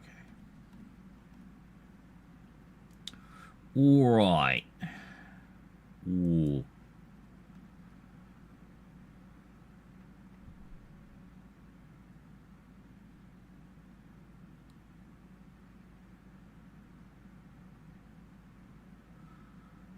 So, wait a minute, you saw Legends, like the Legends one in 4K somewhere? I didn't even know that if they made it in 4K, because it was originally a web series. And that was a few years before 4K really happened. Welcome back. Now, first up, I have one featuring a former Monty Python alumni that I vaguely remember seeing the posters for and probably a trailer or two when it originally came out, but I never actually saw the movie, at least not that I recall. I've been wanting to check it out for ages. I'm, of course, talking about Michael Palin in The Missionary. Yeah. When was this from? 1982. Yeah, so I would have been a little young for a somewhat raunchy comedy like this at the tender age of 10. But I think I'm old enough now, so I want to check this out. So now, being an Indicator Films release, well, we'll take a look at, we've got the nice... So there's a look at the front, as you can see. So... Now, being an Indicator Films release, well, we'll take a look at...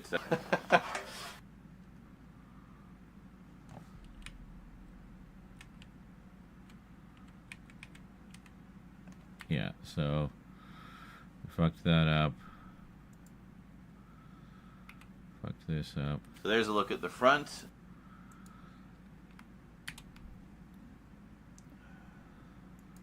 Yeah. I was forgetting my flow with the, you know. You know.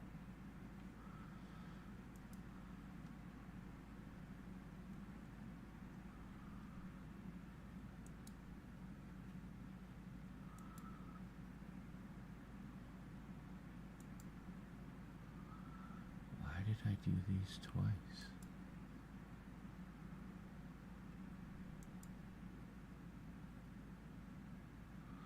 I kind of feel like the second one is a better angle, so okay, let's grab that.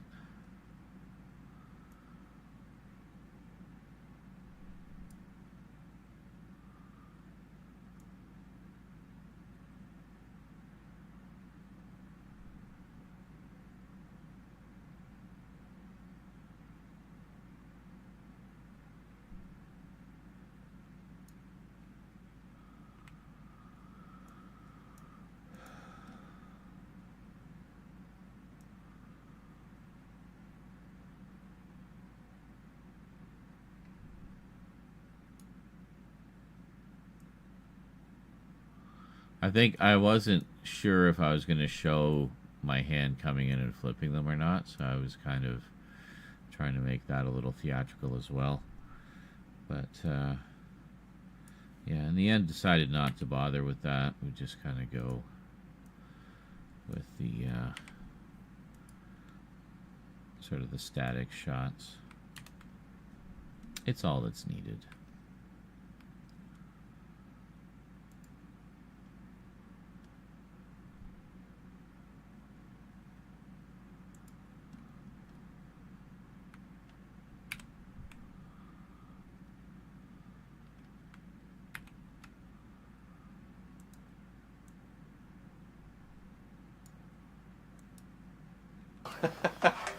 So there's a look at the front.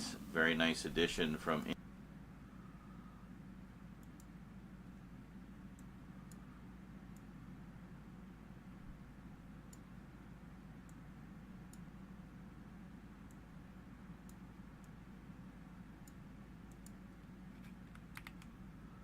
Check this out. So there's a look at the front.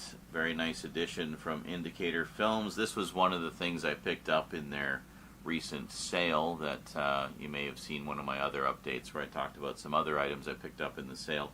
Yeah, there's more, by the way. I picked up so much stuff in that sale. It was kind of, I just went nuts. So look forward to plenty more mentions of Indicator Films in the weeks and months ahead. Meanwhile, The Missionary. So here's the front. In months ahead.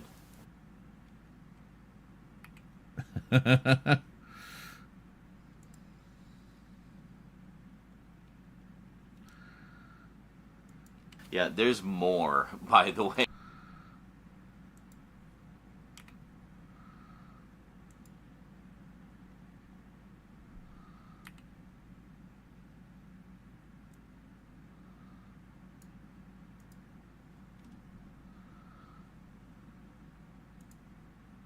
Meanwhile, the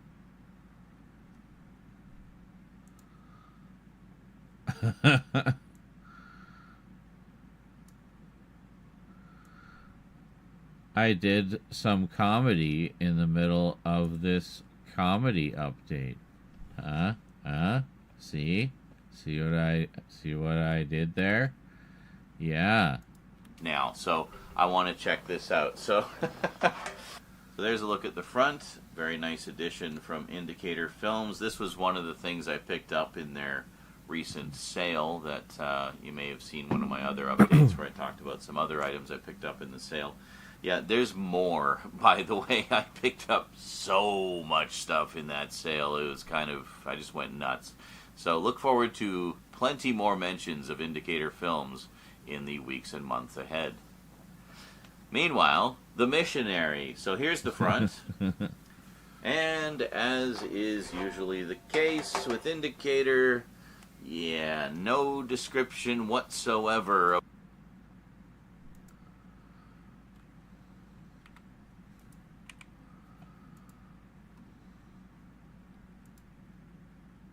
The front, very nice addition from Indicator Films. This was one of the things I picked up in their recent sale that you may... Oh shit, no, not there.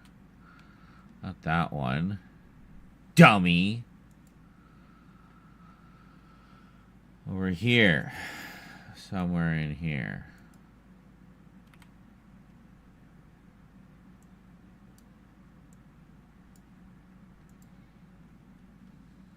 Is usually the case with Indicator, and as is usually the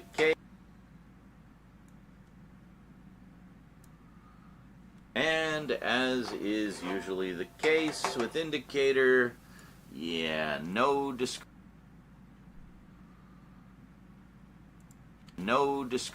what.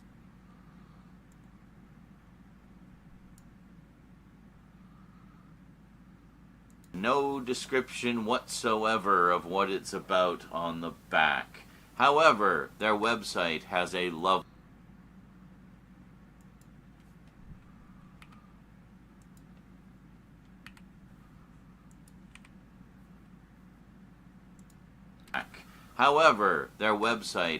lovely description, so let's give a listen to that.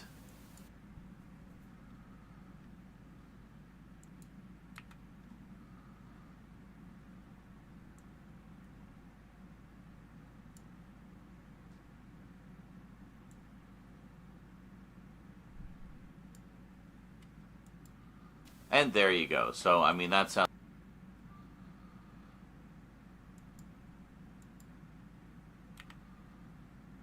I did the voiceover like a week ago.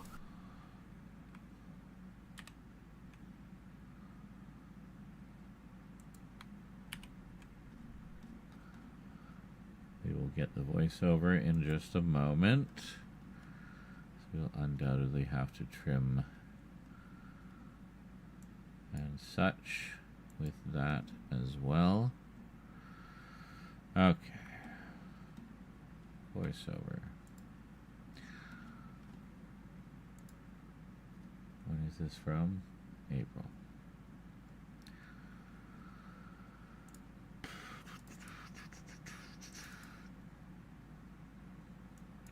Updates. Audio clips.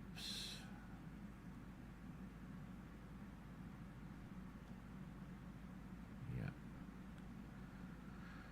There it is. Indicator Films description, The Missionary. Look how prepared I am. There's quite a lot here. Let's see what we've got. Quality to his voice was wonderful. So I was just talking about Peter Weller's exemplary voice performance in the Dark Knight Returns animated adaptation. So we are reading the Indicator Films description for The Missionary. I have the wrong microphone on. Oh my god. This will kill our subtitles. Those of you on the stream, by the way, I will set it back momentarily. There we go. Okay.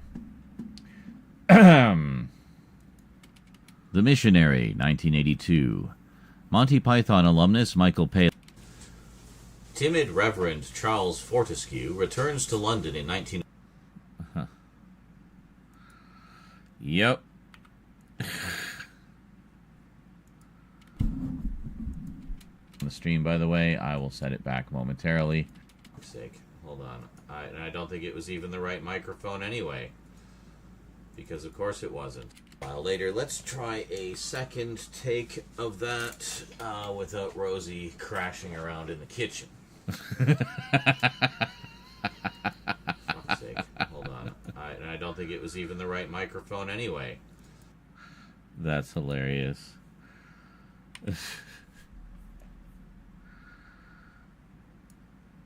Okay.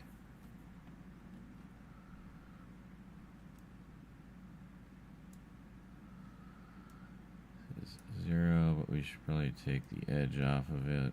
There. Okay. The Missionary, 1982. Monty Python alumnus Michael Palin writes and stars in this ribald comedy of sex and sensibility. Timid Reverend Charles Fortescue returns to London in 1906 after 10 years of service in Africa to start a mission to save the fallen women of Soho. But his dedication to tending to the needs of those in his care... His care... his care... I can tell from the waveform exactly where we pick up.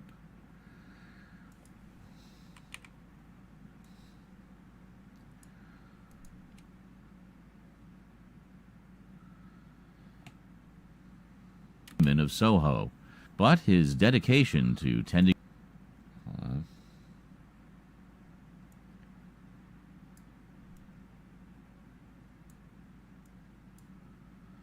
of Soho, but his dedication to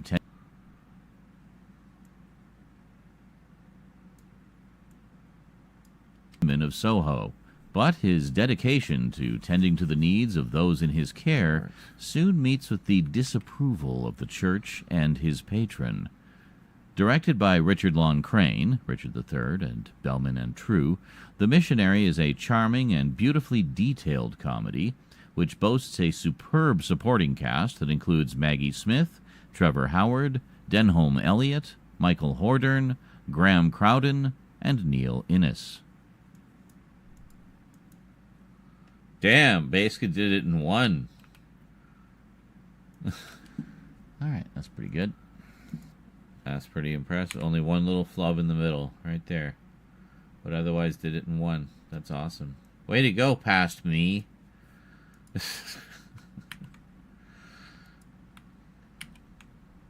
Good job, buddy. Good job.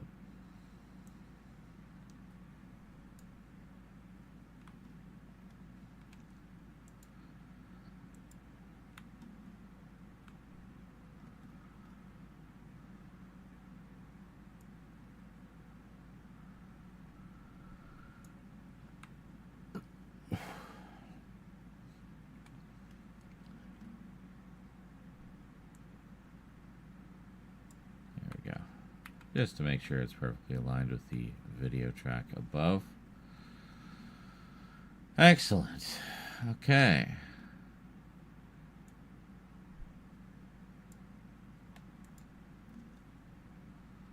And there you go. So, I mean, that sounds like a lot of fun. And, I mean, I'm down for anything with any of the Python gang in it. So, you know, Michael Palin, I'm sold.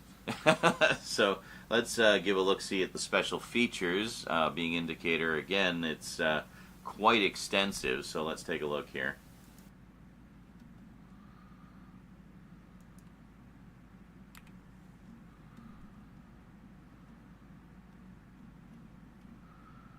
Oh, right, here.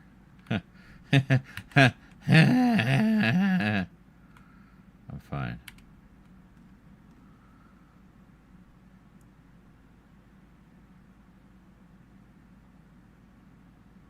Oh, come on. Yeah, see, we want the longest, because we're going to be Reading the backs and such.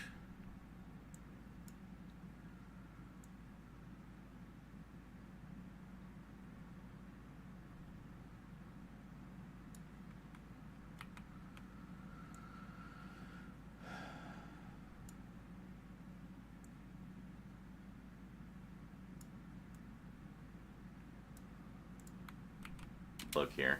He gave his body to he gave his body to he gave his body to save their souls. So there we go. You got that NBC Sunday night movie kind of vibe, you know. That's what we want. That's the good shit. Those smooth Z tones. Yeah. He gave his body to save their souls. So, what do we got here? We have a new 2K restoration by Powerhouse Films from the original negative. Powerhouse Films is the company that owns Indicator, by the way. Supervised and approved by cinematographer Peter Hannon and director Richard Lon Crane. Presented in its original 2.35 to 1 aspect ratio for the first time on home video.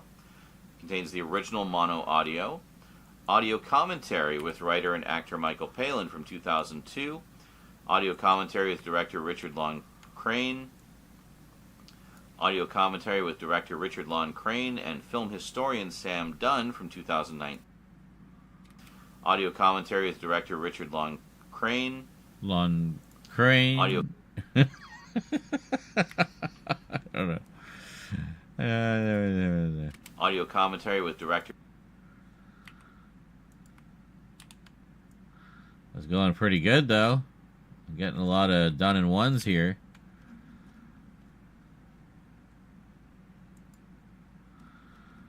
The holy shit, it stays on that rear view for a long time. Alright, where were you? We're over here, right? Actor Michael Palin from 2002. Audio commentary with director Richard Lon Crane. Hold on a second. Audio commentary with director. Is that here?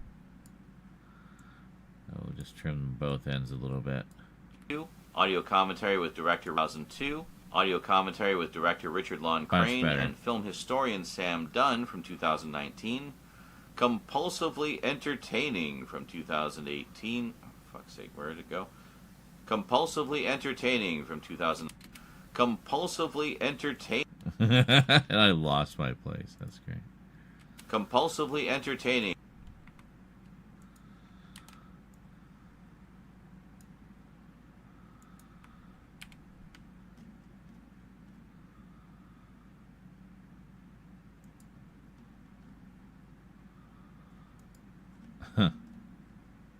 Come on, me, you were doing so well. 19.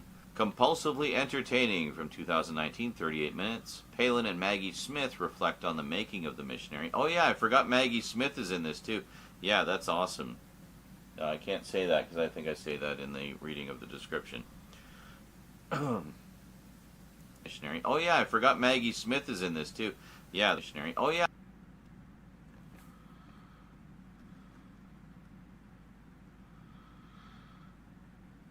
You know what? I'm going to leave that little blooper in unintentionally. Yeah, I forgot Maggie Smith is in this too. Yeah, that's awesome. I can't say that because I think I say that in the reading of the description.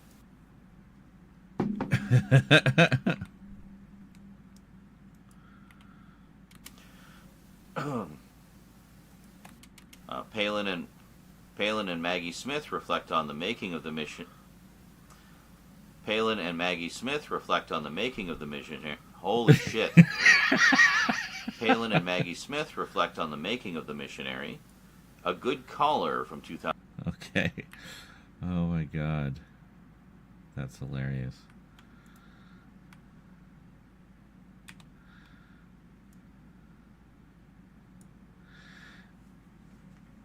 Is it go all the way back to here? Compulsively entertaining from 2019, 38 minutes. Palin and Maggie Smith. No. Wow, this. Right. Outtakes.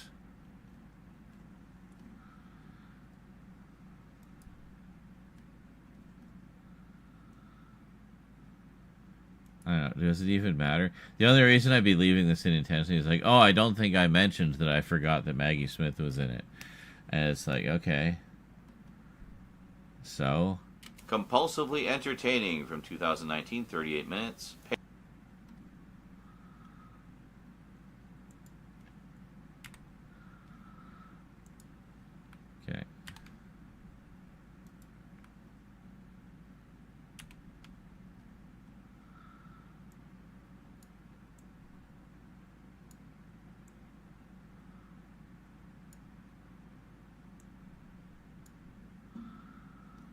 There we go.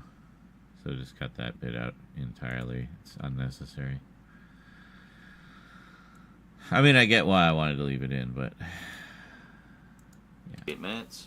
Palin and Maggie Smith reflect on Oh the my making God, of that's the missionary. perfect. 38 minutes. Palin and Maggie Smith reflect on the making of the missionary. A Good Caller from 2019, 8 minutes. Costume designer Shuna Harwood discusses her work on the film. A Very British Sound from 2019, 8 minutes. Veteran composer and record producer Mike Moran explores the score of the missionary. Playing the Part, 2019, 4 minutes. Ken Lintott recalls his approach to the film's makeup. Snapshots of Sound from 2019, 10 minutes. Interview with sound recordist Tony Jackson. A Stiff Old Fashioned, 2019, 23 minutes. An appreciation by comedian, musician, and writer Rob Deering. 7 minutes of deleted scenes, mute with subtitled dialogue, so I guess they don't have the sound elements for those anymore. The original theatrical trailer, an image gallery of promotional and publicity material, new and improved English subtitles for the deaf and hard of hearing.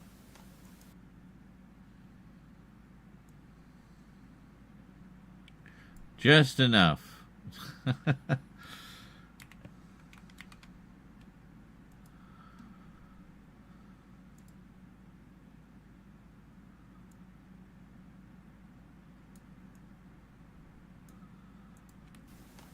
So yeah, I mean, quite a loaded set. And what does it say? Suitable only for persons of 15 years or over. So no funny messages in the rating sticker this time around. Sorry, folks. So I don't think there's much to speak of on the inside. No, not really. We basically just have Michael Palin mugging for the camera on the inside, and then we've got, or on the disc art, and then we've just got other indicator titles, essentially. A lot of their interiors are like that. They're not reversible covers or anything. Sometimes they are, but a lot of times they just, you know, buy more indicator stuff. It's good. You'll like it. All right, next up, this one. Ho, ho, ho. I've wanted to get this into the collection for so long. Maybe considered a little politically incorrect by today's standards, but god damn, is this a funny movie. This is one of the funniest movies I've ever seen. We have Peter Sellers, not in the Pink Panther movies, but those are great too. The Party by Blake Edwards, no less. So, yeah, it's... oh, God, this movie is so funny. Let me just give you a look at the front here, and then I'm just going to read the back so you get the idea of what this is about. It is... That is legitimately one of the funniest movies ever made. It's so politically incorrect in a number of ways, but it's also just fucking hilarious. I feel like only the combination of Blake Edwards and Peter Sellers could get away with it. But, yeah, such a great movie.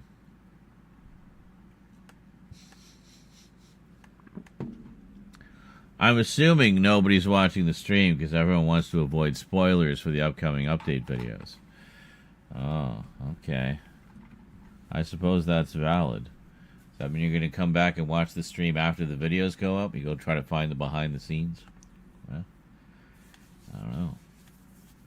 I mean, you go back far enough, you should be able to actually find when I filmed this. Yes, we've been very meticulous with all of that. there's ever some obsessive superfan out there goes and indexes all the live streams, then, well, thank that person for making it easier to find the segments you're looking for. So, yeah.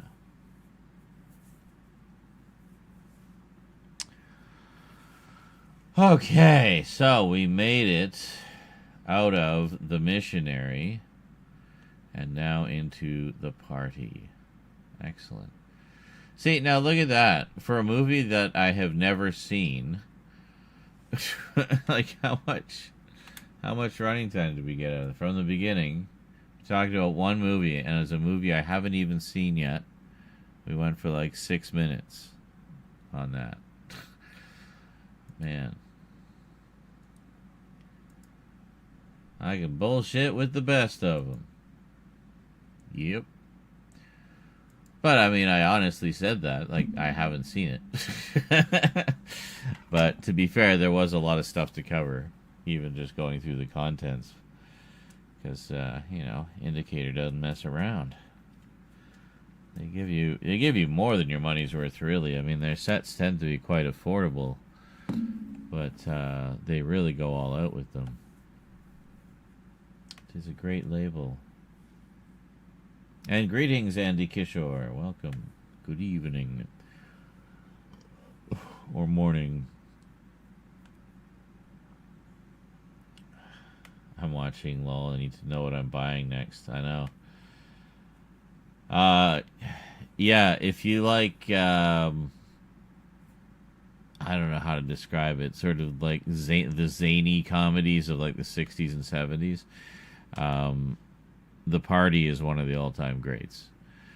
Yeah, you will not be disappointed with that one. Yeah, Peter Sellers absolutely in his physical comedic prime. Oh, and working with Blake Edwards again, who of course, you know, they did all the Pink Panther movies together. So, yeah.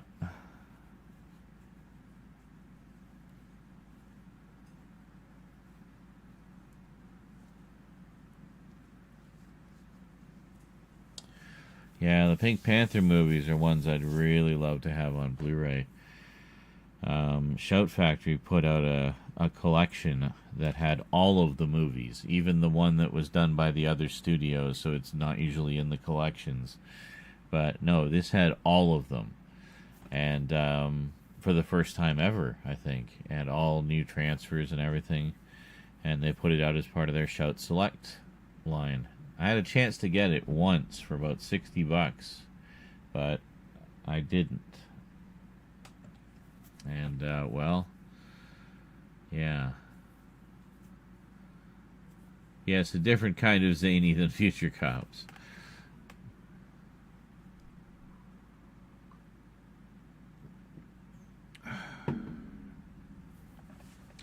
The Party is also a razor-sharp satire of Hollywood and sort of the vapidness of Hollywood and celebrities and stuff like that. Yeah, it's quite funny.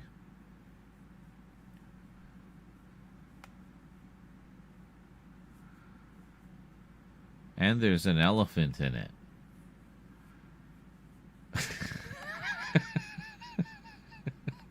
I mean, if you weren't sold already, come on. There's an elephant in it. So,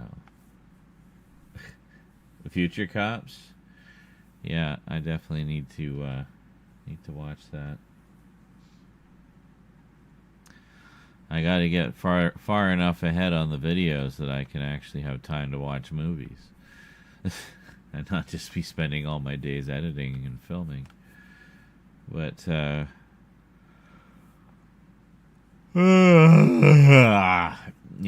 past day or so was basically catching up on other shows. I watched this week's Doctor Who and Last of Us. Kind of nice, they both started their new seasons at the same time. And they come out on the same days. So, once a week we get like a double whammy of Doctor Who and The Last of Us. Yeah. watch it again with the Discord peeps. Yeah, for sure. That's definitely one I think would be a fun group viewing.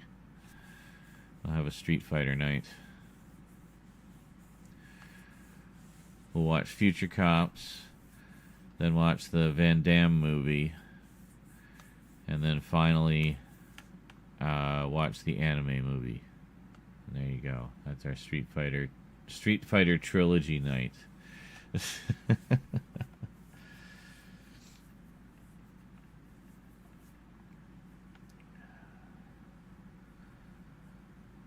Dr. Oho is halfway through the season. All right, I know. It is. Apparently one of my viewers worked on one of the episodes. He's very hush-hush about what exactly he did. So, but I know that he did tell me which episode it is, though. And it's episode 6. Which is some kind of... It looks like it's kind of like that fucking thing...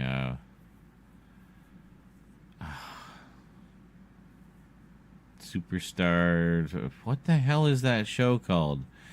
You know the one I mean. Well, it's like Britain's Got Talent or whatever, but that kind of thing, but on like American Idol. That's what I was thinking of. Oh, God. So it's like that kind of show, but an intergalactic show, like a intergalactic where people come from all over the universe, I guess. And this particular viewer of mine is a singer. He does like ballads and stuff, and so I wonder if he actually got to perform a song in the show. Like, as part of the intergalactic contest. Like, how cool would that be? I don't know. Or he might have just been an extra in the crowd. Who knows? But, I asked him to keep us surprised so we can, if he's on camera, we can keep an eye out for him. So... Well, that's good. I mean, either way, I mean, it's just cool to be a part of Doctor Who. You know, you're part of the legacy now, forever. You know, even if you're just a gaffer on that one episode or whatever.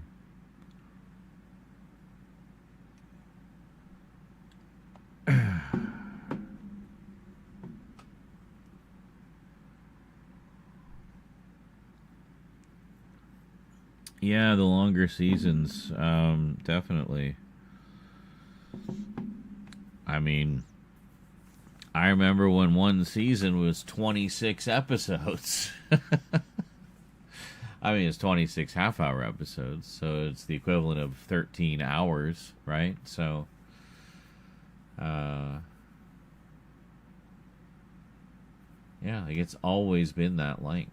Like, even when it came back, it was no longer half-hour episodes. It was hour-long episodes, but 13. So it was basically the same length as the old seasons, right? Just in 13 hours instead of 26 half-hours. So now I don't know what's going on. We don't even get 10 anymore. It feels like the season's over just as it's begun, you know? Like there isn't any time. And, you know, as much as I don't mind Dr. Light episodes, as they call them, I feel like with the seasons being so short, do we really have time for a Dr. Light episode? You know, you should be packing in as much Doctor as you possibly can. You know, but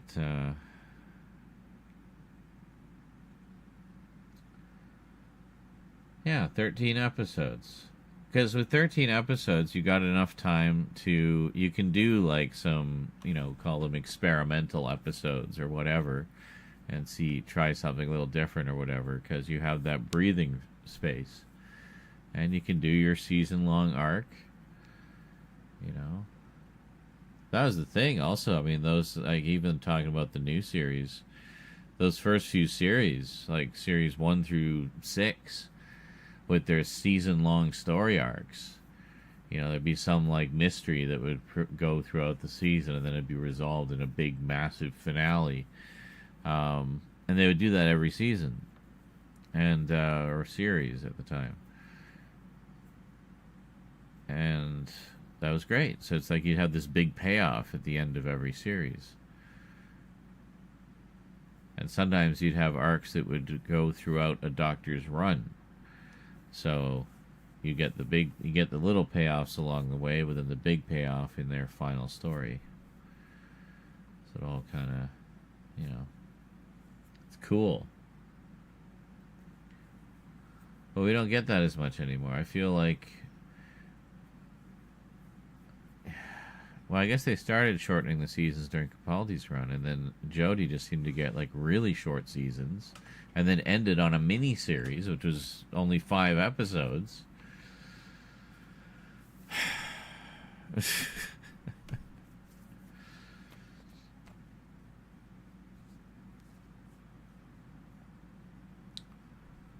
"14 was just, you know, David Tennant wankfest." Which I don't mind. It's fine. It was fun. It was great to see him and Donna back. It's like no time had passed at all, you know. But and that also that it gave Donna a happier ending. But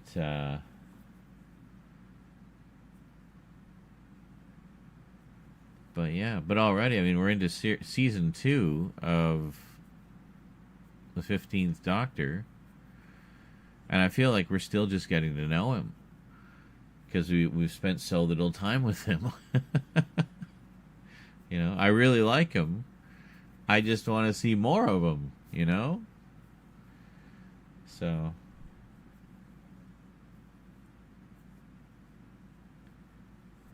we've had 3 Dr. Light episodes of this Doctor's run so far. Yeah. Well, and the last one I was a bit mixed on, because on the one hand, I really like seeing Ruby Sunday being so capable, and maybe suffering a little bit of trauma. I mean, she went through a lot in a very short time with the Doctor. And so it was nice that we got to check in on her. I'm sure that's going to be more important at some point. But I just hated the villain in that episode. He was basically, the big villain was this guy who's a jerk.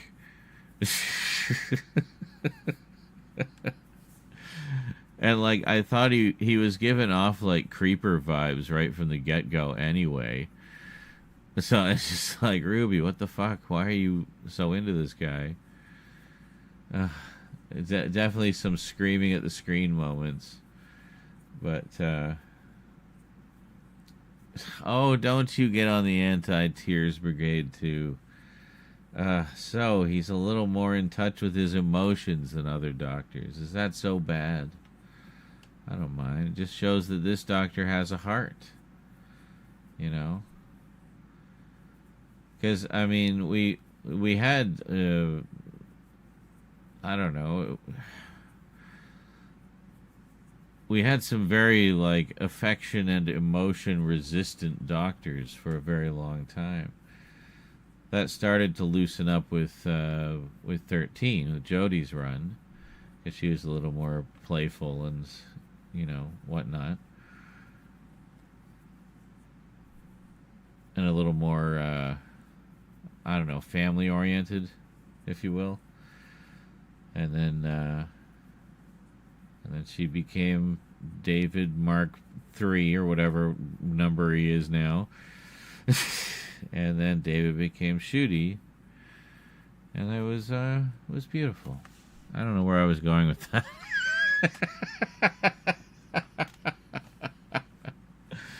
Oh, no, just that the Doctor has, part of the Doctor's journey has been learning to feel again. Because of a lot of trauma suffered through the Time War, and then the aftermath of it, and what for a long time he thought was the aftermath of it. until the 50th anniversary. He says, oh my God, it was so much lore to go into. But anyway, when everything that happened, and then we get up to this point, he even said it, 2:14, says we're doing therapy in the wrong order. So, you know, that's a big part of it. And like even Clara trying to teach 12 not to be such a dick to people, you know. That was the start of that, where he had to relearn a lot of those emotions again after the regeneration cycle reset in when 11 turned into 12. So I think there's a lot of good reasons for him to be the weepy doc, you know. He's the doctor that's resolved his trauma, so now he's absorbing the pain of the universe everywhere he goes. He no longer has his own pain. So he just soaks up the pain of others like an empathy sponge. I don't know. What I miss from the Doctor is how he can go from happy to rage, anger at any moment. Well, I mean, I think we've seen... Well, actually, I think we saw a pretty good example of that in the last episode. When he confronts the asshole guy.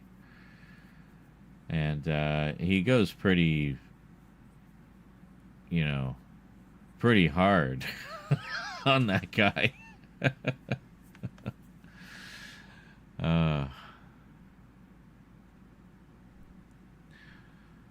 But yeah, I did like that it was a jab at just general misinformation and fanaticism that seems to be so loud online these days. But and hey, PD675 says, hi Sean, I've been looking for the limited edition Doctor Who Blu-ray sets, but I can't see that many of them on Amazon. Well, no. He says, if you manage to find some, whereabouts do you look for them? Well, I also just look on Amazon. Primarily Amazon UK, because they tend to have the best prices just generally on any of the Doctor Who stuff.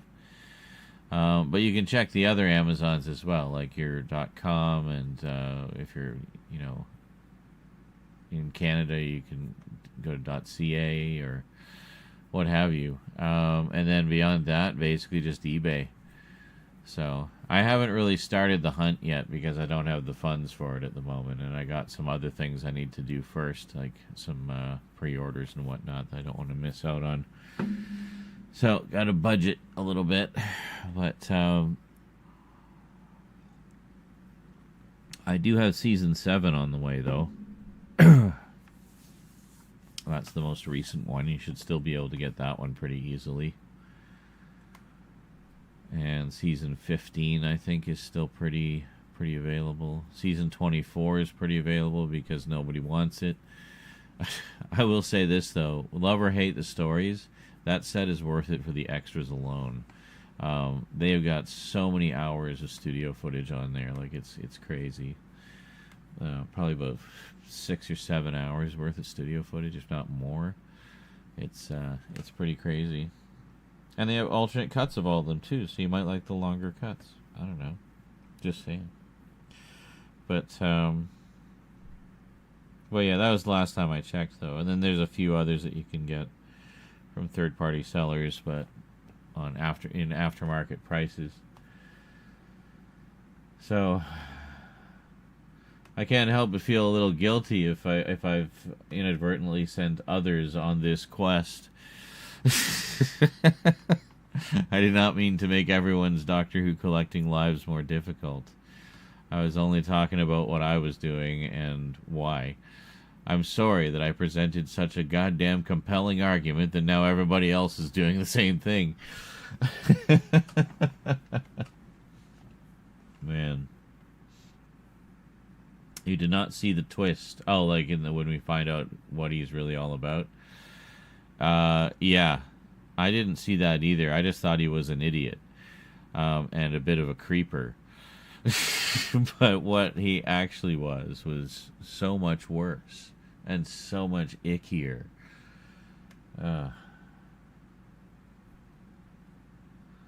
But I did love the little speech that the doc gave him before sending him on his merry way, talking about how he will die alone, having amounted to nothing and be forgotten. It's like, wow, Doc Savage. Doc Savage. Hey, there we go.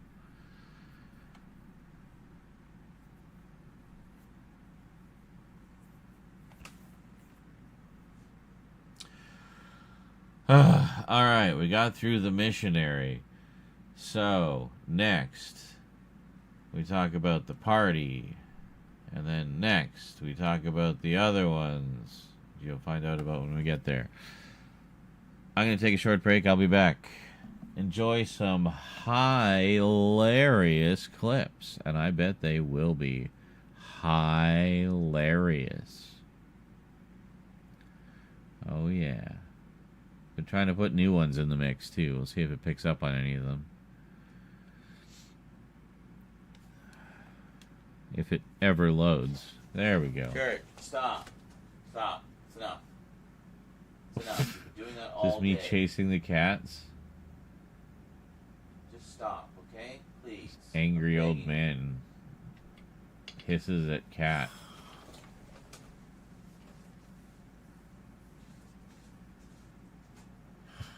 As soon as I turn my back. Oh, that's when he was in the I can cone of still shame. hear you. Oh my god. Oh, hello. Shit. Alright, I'll be back. Hi. Oh, shit. Okay, that's terrifying. I'm trying not to get eaten. Okay. Now, where are we going? To Helgen Keep. How about, what's this one? Oh, that, see, that's the choice. I didn't know what, I didn't even know that was.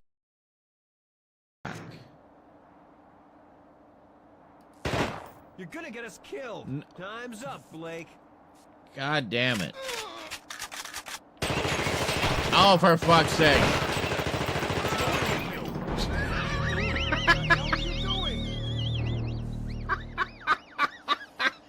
I was trying to give him the hypo.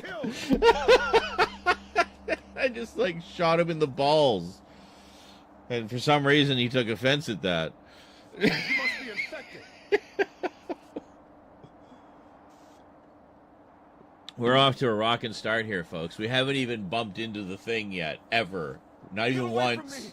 Time's up, Blake. What? Oh, was I, like, still alive in the background even though the game was over? That's hilarious. He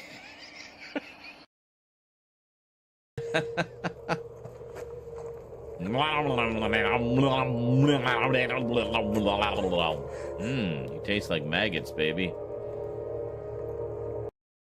He hit both of us. Shit. Goddamn bats.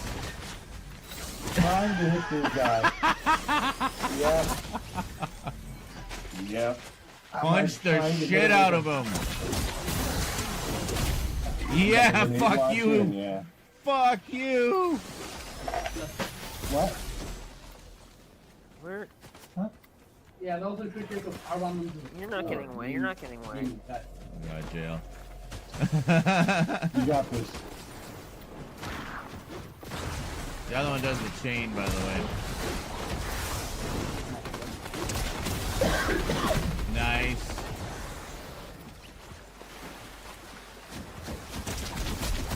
Nice. One more. Nice!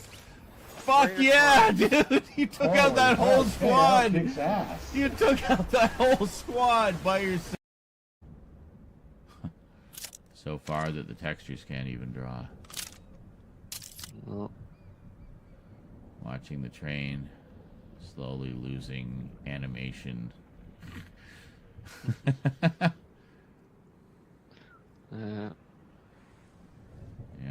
it goes. And now it looks like something out of Wreck-It Ralph, like how the town people would move all herky-jerky. Yeah.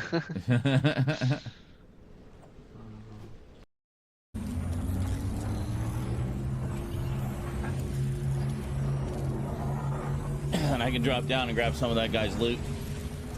Come on. Yes!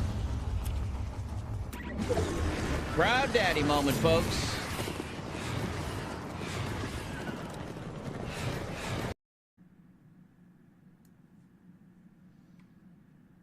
But it's not having any effect. Is it shift? No. Is it alt? No. No, it was... Oh my god. It's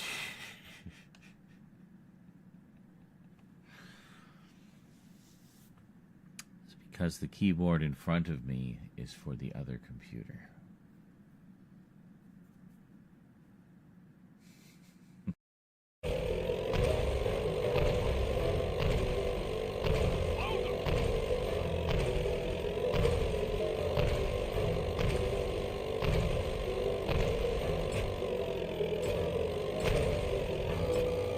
There.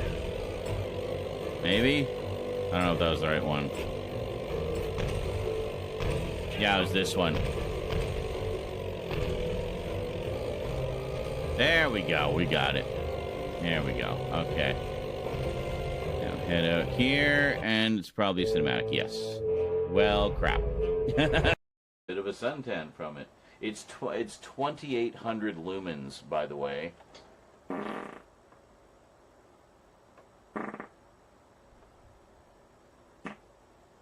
That's a lot of lumens.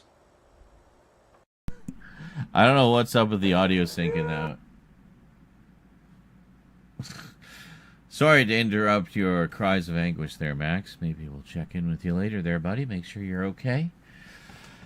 So I was just thinking, speaking of things that are coming in the mail imminently, I have a rather cool one on the way.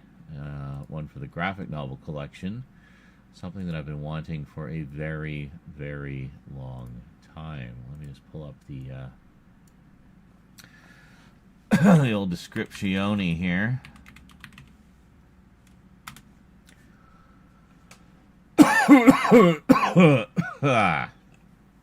Here we are. So it is a comic called Moonshadow. And it was a 12-issue miniseries originally published in single-issue form in 1985, I believe, as part of Marvel's Epic Comics line. It was written by J.M. DeMatteis and art by John J. Muth. John J. Muth, you may know from...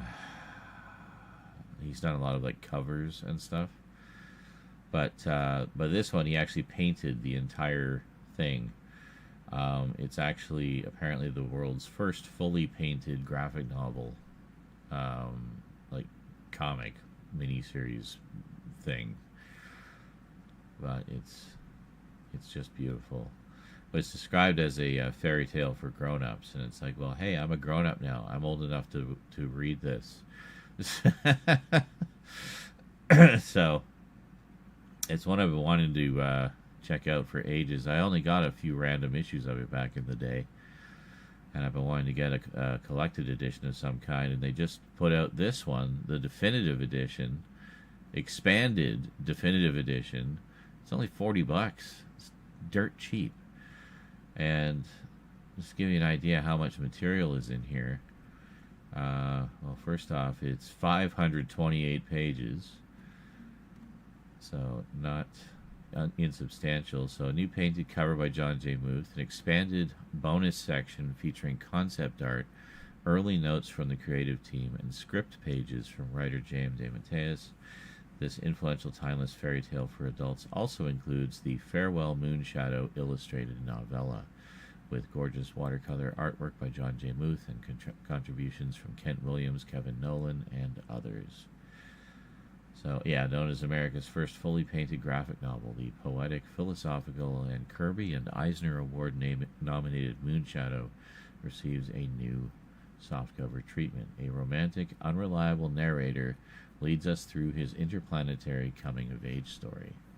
And there you go. So, yeah, so it's this old man telling the story of... do we even see him here? I don't know if we see him here.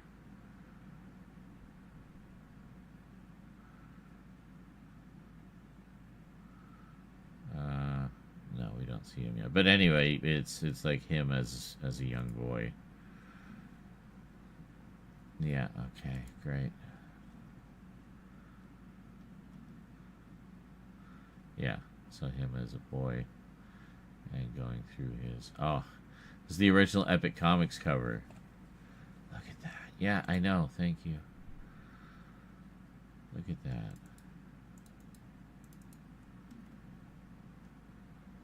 It's beautiful. Oh, I see.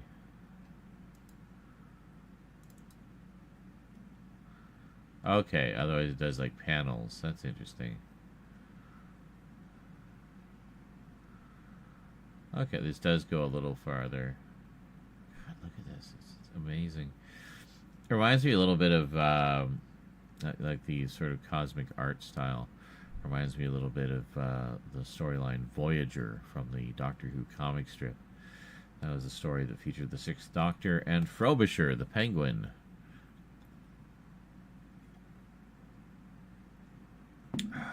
Great stuff. God, this, I mean, the artwork in this is just freaking beautiful.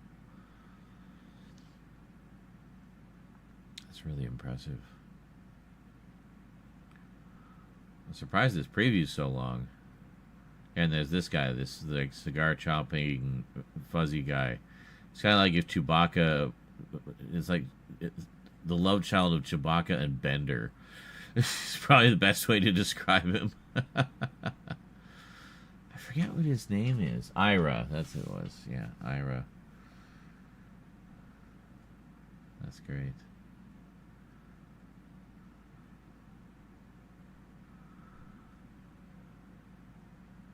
Looks amazing.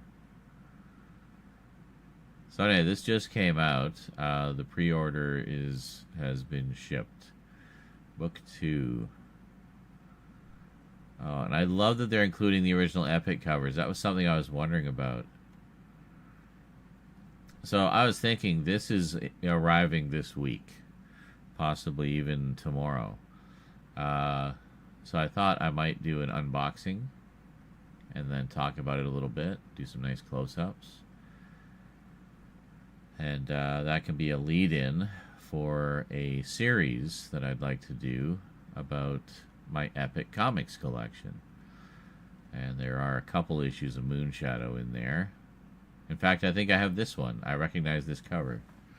Yeah, so I got the second issue, but I missed the first one. And then I did not keep up with it. I have, I think, number 4 and number 7 or something, but that, you know, I never got the rest of them.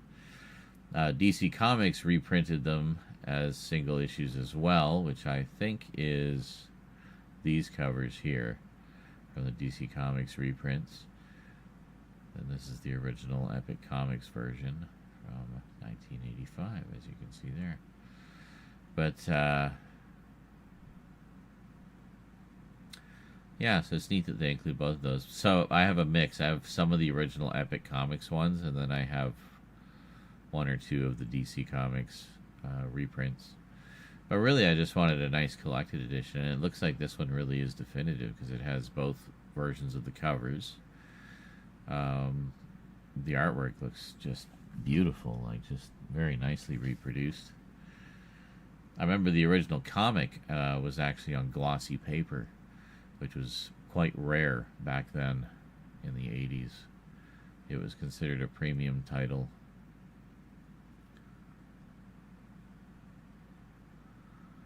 That looks so cool.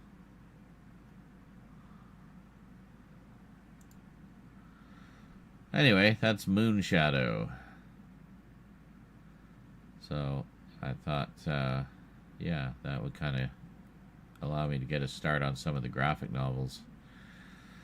And if I'm feeling particularly ambitious, if it's a collected edition of something that I have one of my long boxes is actually dedicated primarily to my Epic Comics collection, specifically. So,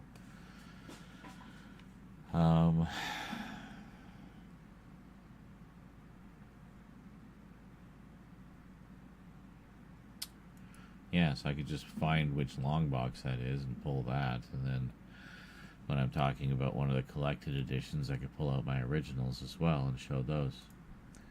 So it'd be kind of nice. Have a bit of both, I think. A bit of both. There's always one thumbs down. It's like, why? Did I not get good enough books? Did I not get good enough Blu-rays? Like, what? No, it's just someone's hate subscribed to me, and that's just what they do. They only exist to thumb all my videos down, regardless of what the content is. Because, you know, that one thumb in the face of the 34 thumbs ups really makes a difference. That's right. Keep fighting the good fight, dude.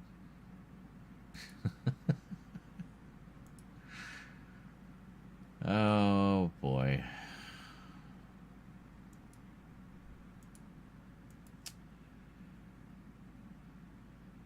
Yep, I'm talking to myself. Okay. Excellent. Well, at least I'm a good listener. Go on. Wow, not a lot of comments. Oh well, that's fine. There was comments on other Doctor Who videos today. Oh, a little bit.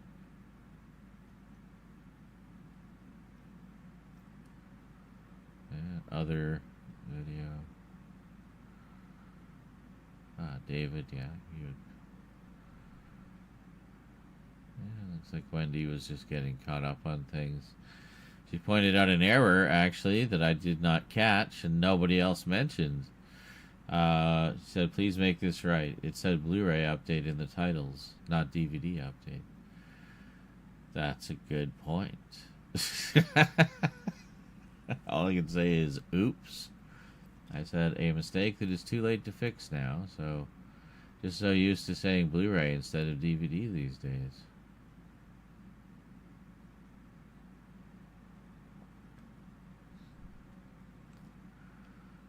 Short-lived shows. I understand this. It seems you are going back to do videos on physical media again. Is there any special reason for that? Do you not like them? Do you not know? What? I don't understand why you asked that. I'm just confused. I just said, does there need to be a reason other than I simply wanted to?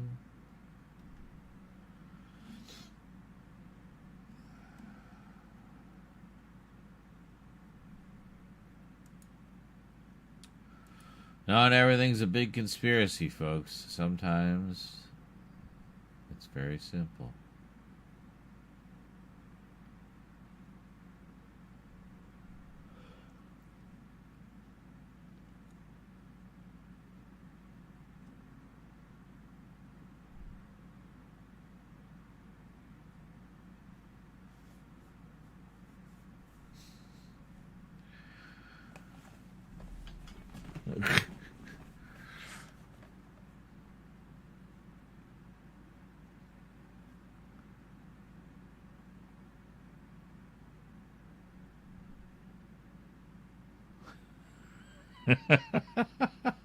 Oh my God. I'm going to repost this.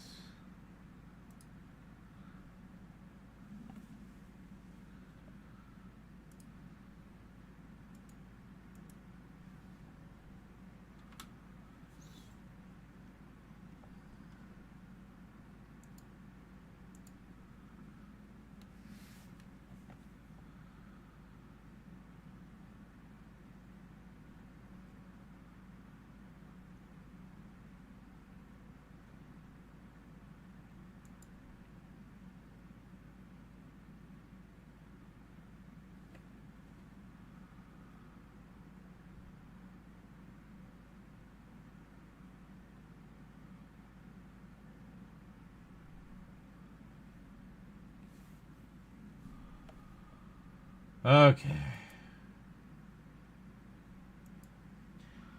I think I'm good now.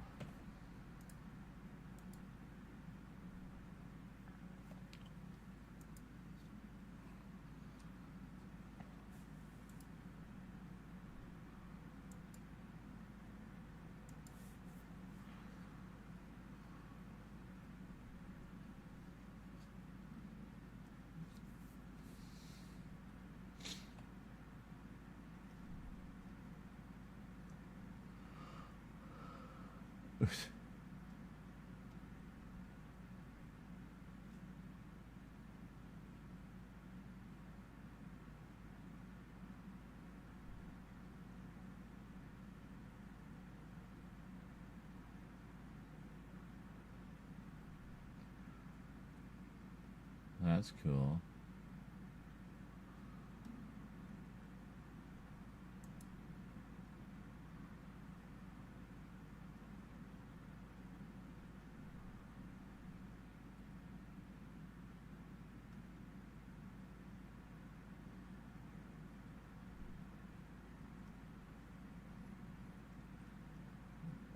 Interesting.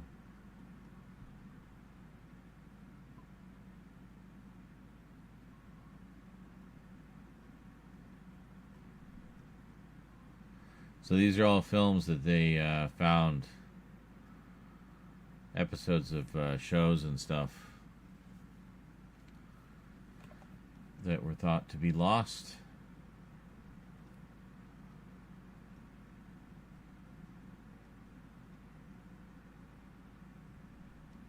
That's pretty amazing.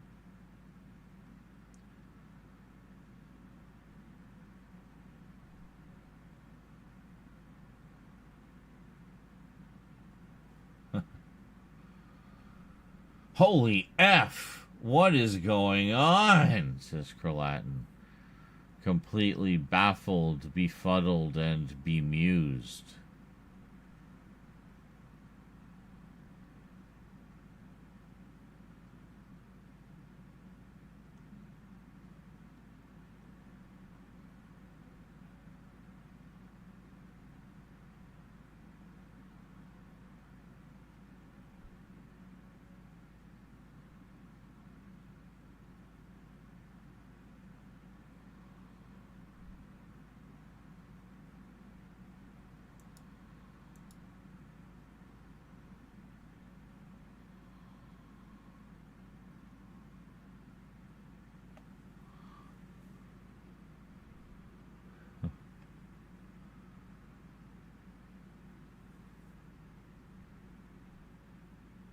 Spools.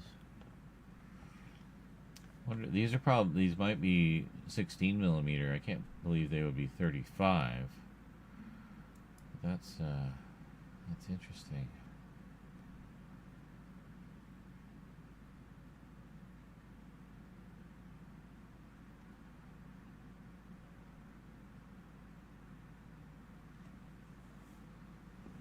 Huh.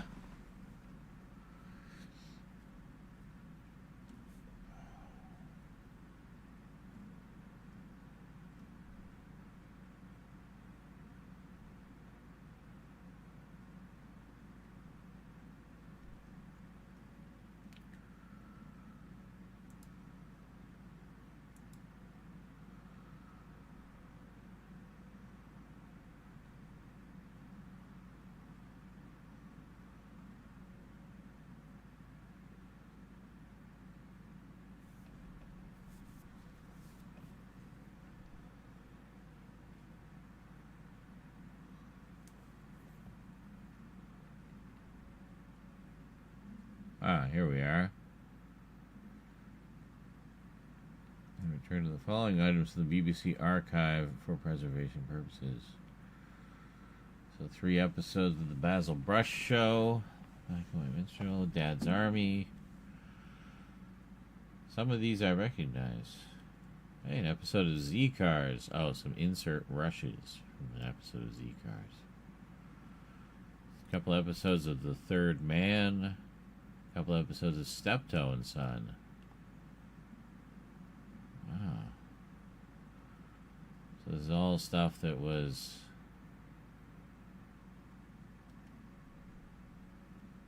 previously lost, but has now been found. So anyway, film is fabulous on Blue Sky. Give them a follow. Only 300. I have more followers than them. That's not right. There should be many more people following. Even Laserdisc Turtle is following. Everybody should follow.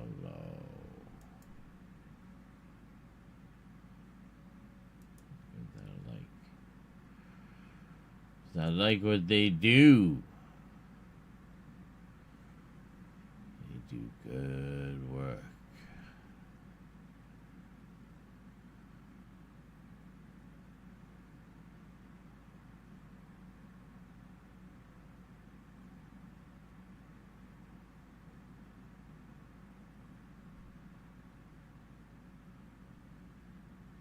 Huh.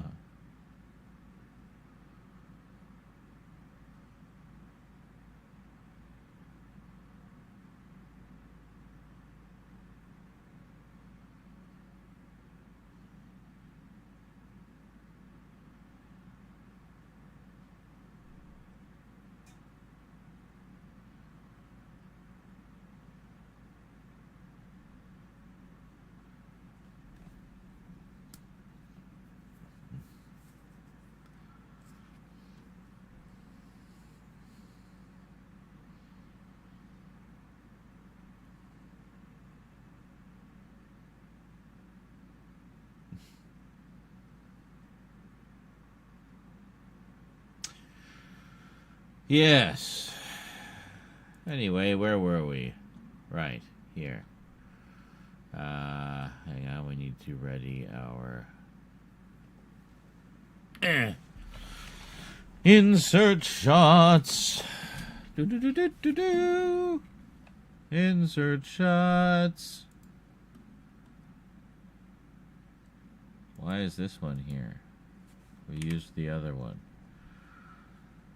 Is this another one that has both? Yeah, okay, so we got this one and this one. I mean, this is a little closer, but I just feel this is framed a little better. So I think we'll go with this one as well.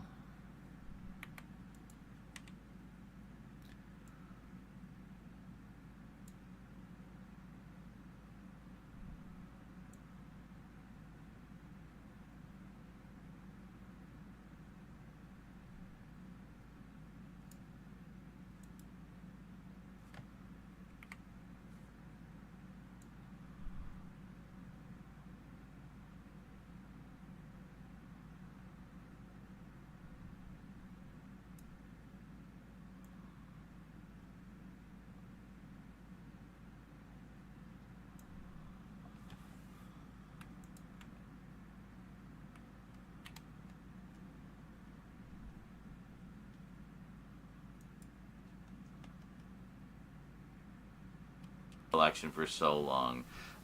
Maybe considered a little politically incorrect by today's standards, but god damn is this a funny movie. This is one of the funniest movies I've ever seen. We have Peter Sellers, not in the Pink Panther movies, but those are great too.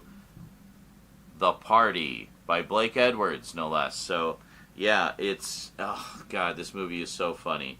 Let me just give you a look at the front here, and then I'm just going to read the back so you get the idea of what this is about. It is just such a great film. My brother, Cass, this is one of his all-time favorites. He loves this movie so much. And, yeah, I've been meaning to get it in the collection for ages. I think I first saw it, it was probably my mom actually had it on VHS, and I remember watching it at her place. And I think I rewatched it at one point, and Cass joined me, and he just loved it instantly, and it's been a favorite of both of ours ever since.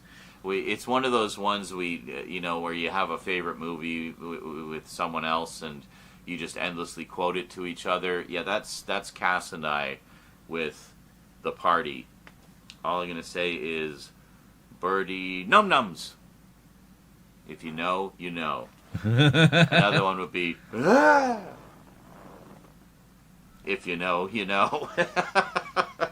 Anyway, if that doesn't sell you, let's take a gander at the back here, and I'll read the back to you because it'll give you a far more eloquent description of the film than I ever could.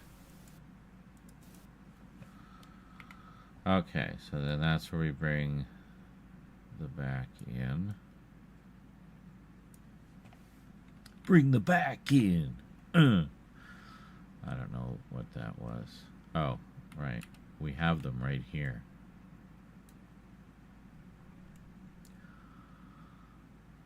Alright, we need to move this out of the way. Put this here.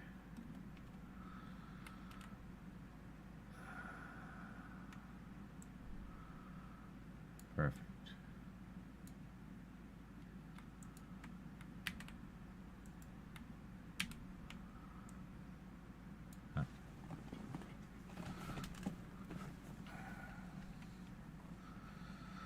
Now, we need to find a spot for this.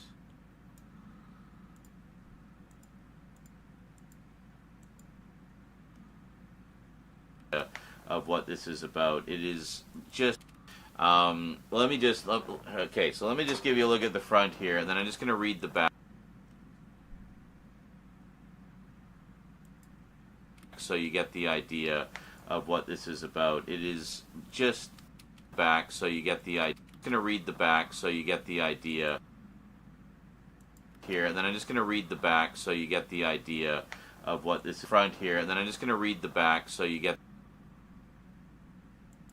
the front here, and then I'm just going to read the back so you get the idea. Front here, and then I'm just going to read the back. Yeah, we'll put it there. Put her there, pal. Oh, hi, Crow-Latin. You're back. Front here, and then I'm just going to read the back. So just give you a look at the front here, and then I'm just going to read the back so you get the idea of what this is about. It is just such a great film. My brother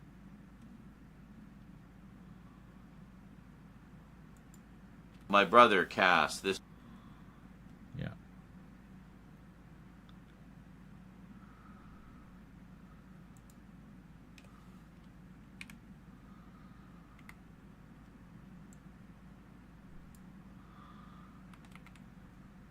This is one of his all-time favorites. He loves this movie so much. My brother Cass, this is one of his all-time favorites. He loves this movie so much. And yeah, I've been meaning to get it in the collection for ages. I think I first saw it, it's probably my mom actually had it on VHS, and I remember watching it at her place. And I think I rewatched it at one point, and Cass joined me, and he just loved it instantly, and it's been a favorite of both of ours ever since. It's one of those ones where you have a favorite movie with someone else, and you just endlessly quote it to the num nums. Let's take another one would be if you know, you know. Num nums. If you know, you know. One.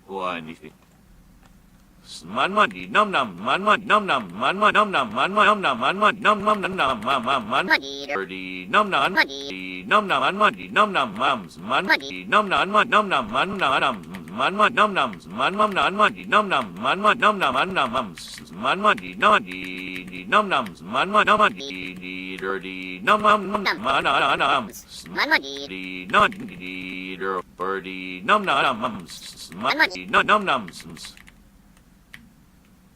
man mum nums. If you know, you know. Another one would be if you know, you know.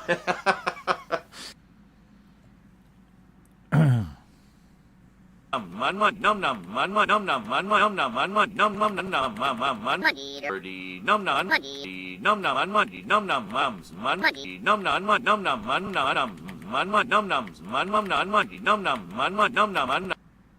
One. No, you know. One. Man man num num, man man nums. If you know, you know. Num nums. If you know, you know. One. Man man num num, man man num num, man man num num, man man num num, man man num num num num, man man man. Dirty num num, num num, man man num num mums, man num num, man num num, man num, man man num nums, man man num num, man man num num, man num mums, man man num nums, man man num dirty num num man nums, man dirty num num mums, man num nums. If you know, you know. Num nums. If you know, you know. One. Man man num num, man man num num, man man num num, man man num num, man man num num num num, man dirty num num, num num, man man num num mums, man num num, man num num, man num, man man num nums, man num num, num num, man man num num, man num mums, man man num nums, man man num dirty num num, man nums, man dirty num num mums, man num nums.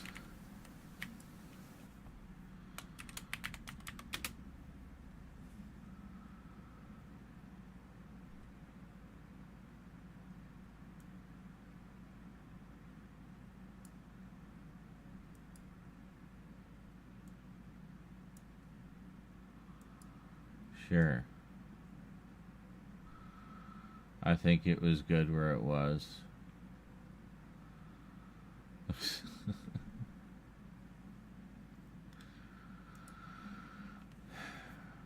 Num nums. If you know, you know. Eloquent description of the film than I ever could. In one of their few non-Clouseau efforts,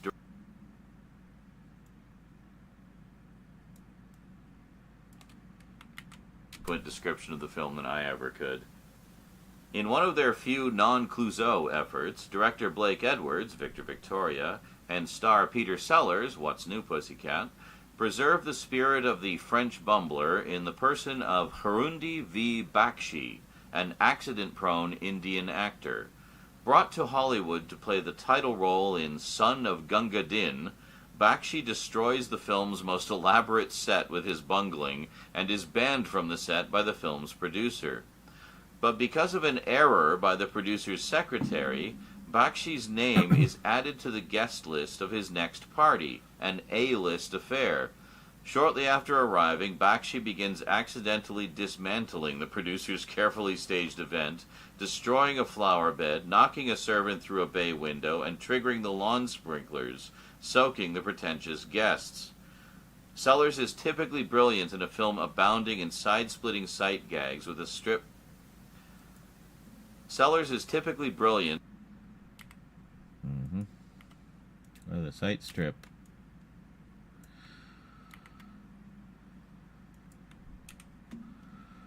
Technically, Bryant was side strip.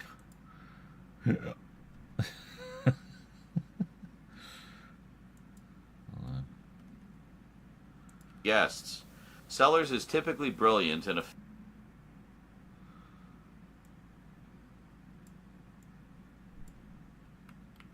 guests. Sellers is typically brilliant in a film abounding in side-splitting sight gags with a script by Edwards, Frank Waldman of The Pink Panther Strikes Again, and his brother Tom Waldman, who wrote Inspector Clouseau.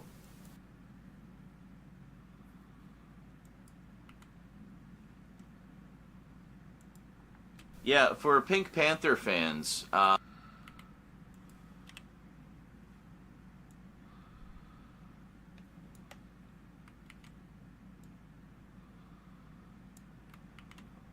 Inspector Clouseau. Yeah, for Pink Panther fans, Inspector Clouseau was not part of the main series. It was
The fuck, man?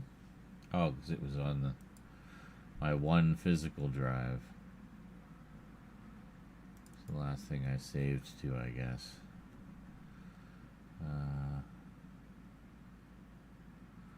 No, we're putting this up here.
I do enjoy how racy these old movie posters are.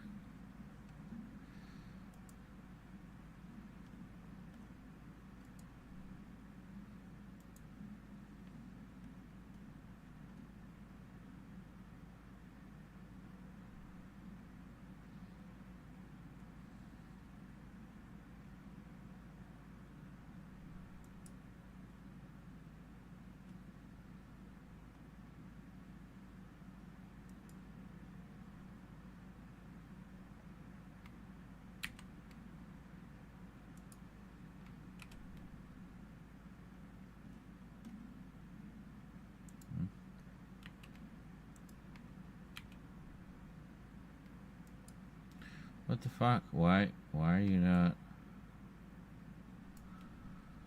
Why are you not obeying my commands? For fuck's sake.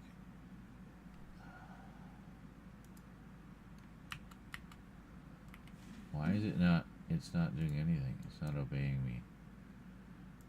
Save. Thank you.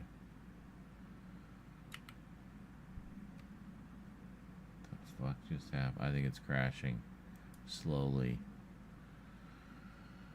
Speaking of movies that are endlessly quotable, for me it's Mean Girls. That is so fetch. Stop trying to make fetch happen.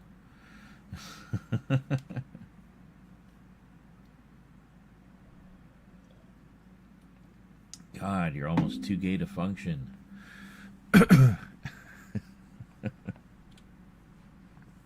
Didn't you get a t-shirt of that? Pink t-shirt? Too gay to function?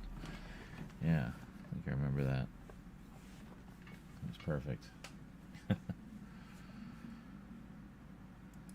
Alright, so let's try to have... I was trying to decide what to do. See, I thought if I could find... just a piece of this. There we go. Yeah, see, that was not working properly before.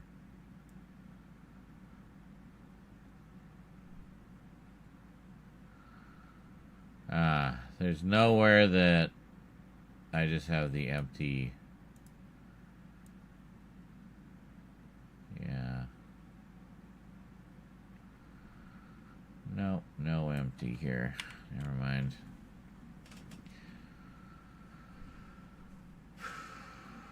What did we do? That's the new one? Okay.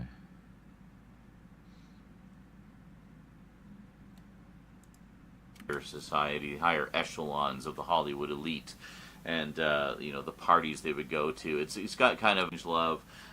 You have to see The Party. It is just gut-bustingly funny, and I cannot recommend it highly enough as one of the all-time great. Victor Clouseau was not part of the main series. Yeah, for Pink Panther fans, Inspector...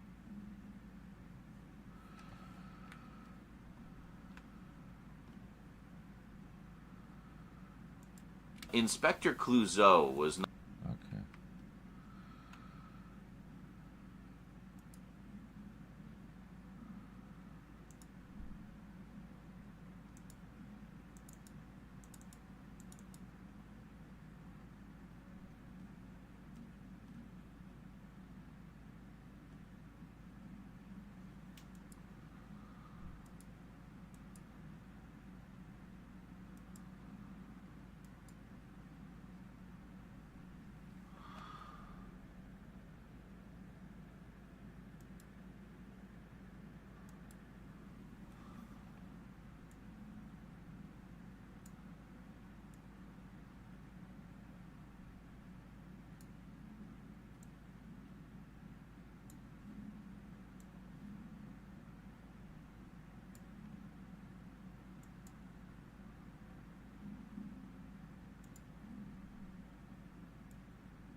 Inspector Clouseau was not part of the main series. It was kind of an offshoot where I think it had Alan Arkin playing Clouseau, which just was not the same. As much as I love Alan Arkin, like he just did not have the same qualities that Sellers brought to the role.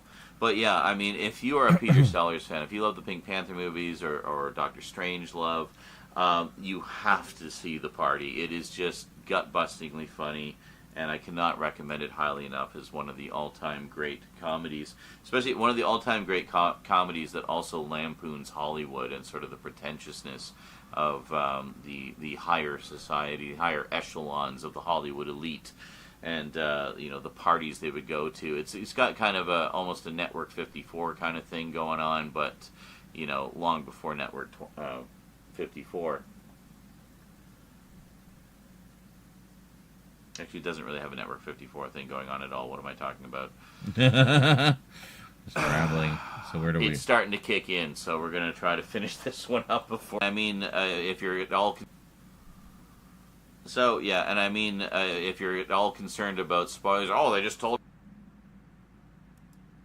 So, yeah, and I mean, if you're... So, yeah, and I mean, if you're at all concerned about spoilers, oh, they just told us all the funny stuff. No, believe me, they did not. And I cannot recommend it highly enough as one of the all-time great comedies, especially one of the all-time great comedies that also lampoons Hollywood and sort of the pretentiousness of the higher society, higher echelons of the Hollywood elite, and the parties they would go to. It's got kind of almost a Network 54 kind of thing. Wait a minute. No, it doesn't. So we cut that.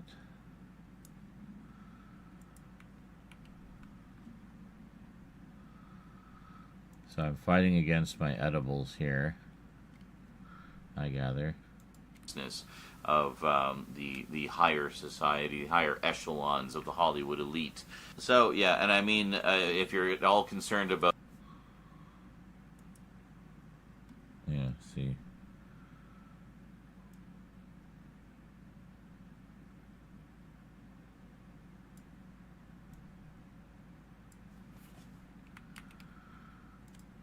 Hollywood elite. So yeah, and I mean, if you're at all concerned of the Hollywood elite. So yeah, and I mean, if you're at all concerned about spoilers, oh, they just told us all the funny stuff. No, believe me, they did not tell you all the funny stuff in that description. There is so much more. Yeah, it's just a great. Just trust me on this. Trust me, bro. Great movie. Check it out. It's absolutely hilarious. Let's take a quick peek at the extras.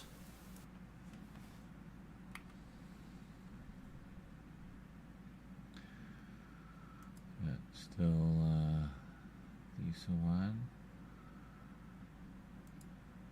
Yes. Okay, we look. Looks like there's not very much, though. So that's probably a good thing. Ah.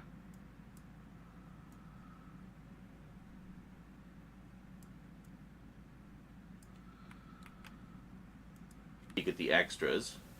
We have an Inside the Party featurette, the Party Revolution featurette, the original theatrical trailer, Blake Edwards profile, Walter Mirisch profile, and Ken Wales profile.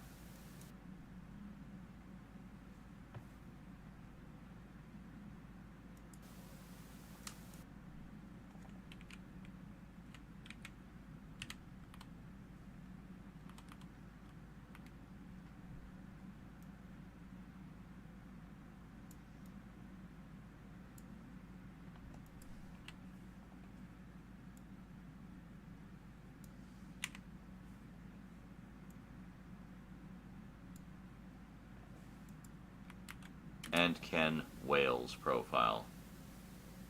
And that's it. That's actually pretty light on extras. You get a couple of featurettes, the trailer, and some career profile things, which are probably not even up to date. Anyway, when did this come out?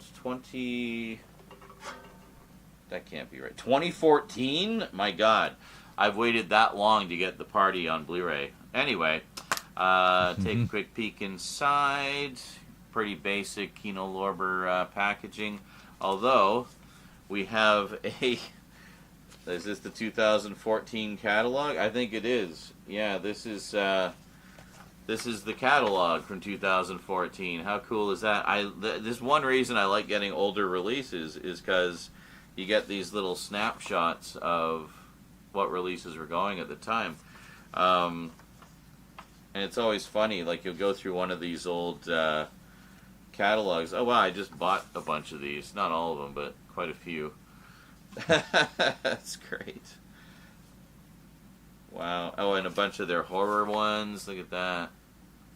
Yeah. No, this is great stuff. Anyway, that is The Party. Highest possible recommendation. Cannot say it enough times. You will laugh your ass off. Trust me. The battery's about to die. Highest possible recommendation. Cannot say it enough times. You will laugh your ass off. Trust me.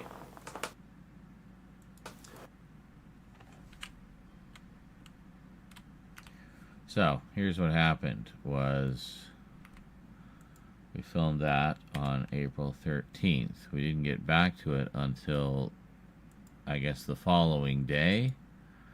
Really? I thought it was a few days. But anyway, okay, the following day. And the edibles had kicked in. So we just rolled with it. So I realized Eileen out of frame in yesterday's video. And then I lean back in and I'm high as a kite. High right now. And so doing this as an... So we're going to do the cutaway. Now, last but most definitely not least, we have a movie which is kind of a movie based on a show, but not really, but it also is. I'm sure that made a lot of sense. I just realized. So we're going to do the cutaway.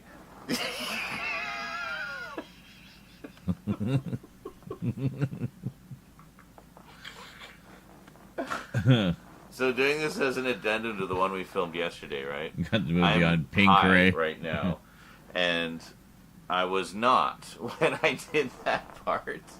So it's like we figured out how to do the cutaway so we can hide the join in the shots, right? And so I'm gonna like lean over here, and then when I sober, and then as soon as I come back up, I'm just high as a kite.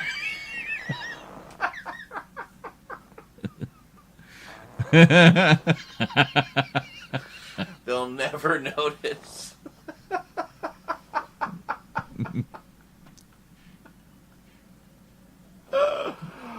Oh my god.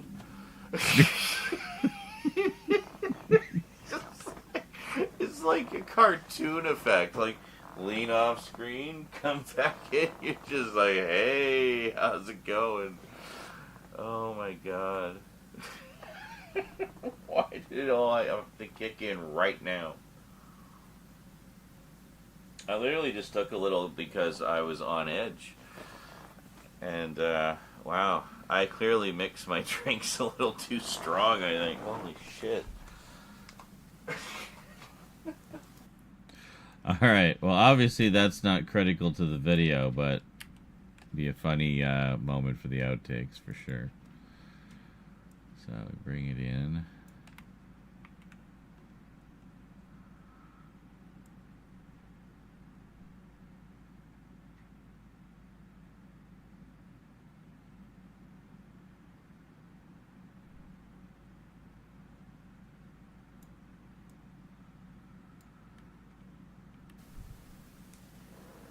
All right. You cannot say it enough times. You will laugh your ass off. Trust me. It's not even the same lighting.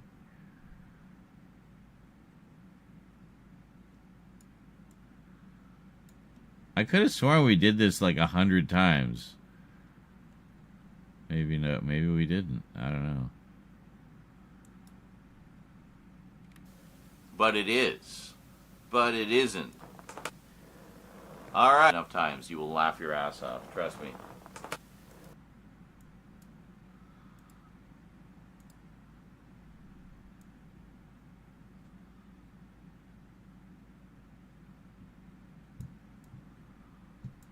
Laugh your ass off. Trust me. All right. Oh, hold on.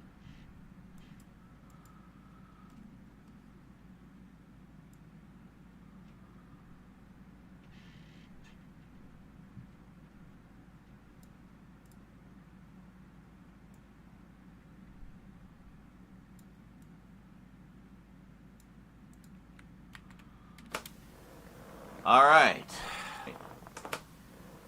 All right. Totally can't tell.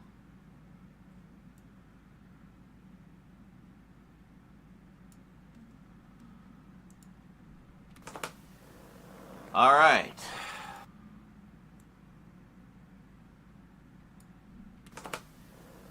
All right.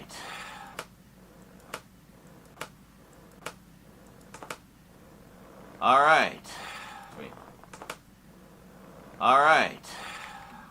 Good enough.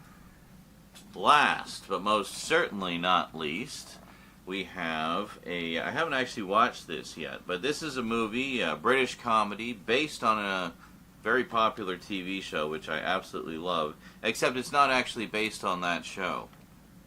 But it is. But it isn't. But it really is. But it kind of isn't, but come on, it is. What else could I be talking about except Guest House Paradiso with Rick Mayall and Adrian Edmondson, portraying the characters of Richie,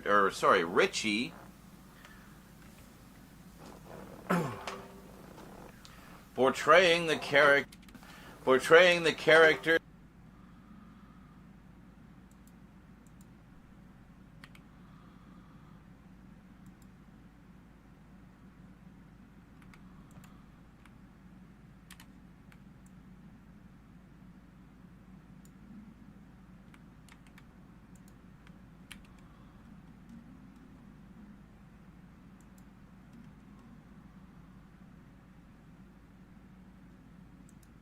talking about, except Guest House Paradiso with Rick Mayall and Adrian Edmondson, portraying the characters of Richie and Eddie, but not the same Richie and Eddie that we know from Bottom. Yes, I love Bottom. Bottom I have watched many, many times. It used to be in there. There was a late-night block of British comedies on YTV during the 90s. And Bottom was one of the shows that they showed pretty regularly on there, and I loved it just for the absolute, well, just madness of it, really. It really is quite a mad world. No, British comedy. And then they went on to do a whole bunch of stage shows as the same characters, Richard and Eddie Hitler, that's who it was. And the stage shows were even more popular than the show, and a lot of fans have said you like the stage shows better than the show in a lot of ways. But yeah, there's still quite a lot of it I need to see. I'm pretty sure I've seen all of the show because I used to watch it all the time on YTV. But I haven't seen very much of the live stuff, so I definitely need to pick those up at some point. But in the meanwhile, I wanted to check out the movie Guest House Paradiso because I thought, well, it's basically Bottom the movie. But in the meantime, I wanted to check out Guest House Paradiso. Like just belching uncontrollably. But in the meantime, I wanted to check. But I haven't seen very much of the live stuff, so I definitely need to pick those up at some point. But in the meanwhile, I want.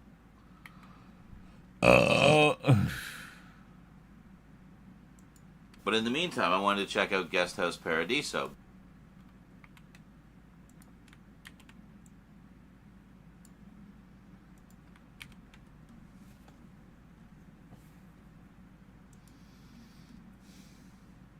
Goes up at some point. But in the meantime, I wanted to check out Guest House Paradiso because it's basically Bottom the movie.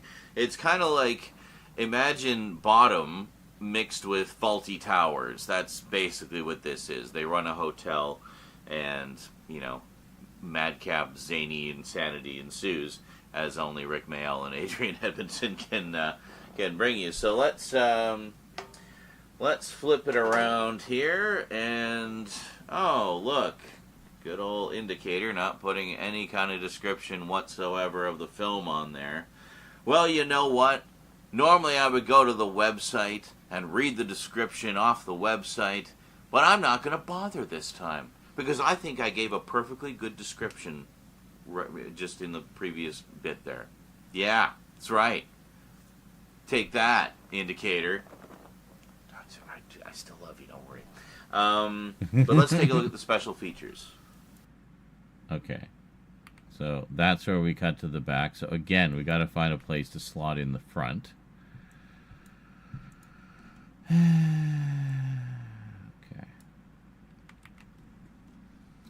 So insight shots.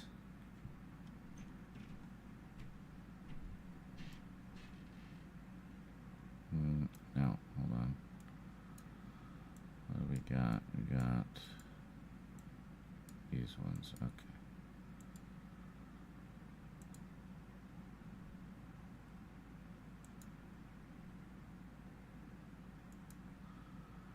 Yeah, I mean, I think this one's better again, so we'll go with that. And we'll just get rid of that one. And we'll get rid of that one. We'll get rid of that one. Just pare it all down so we're not totally confused. You see.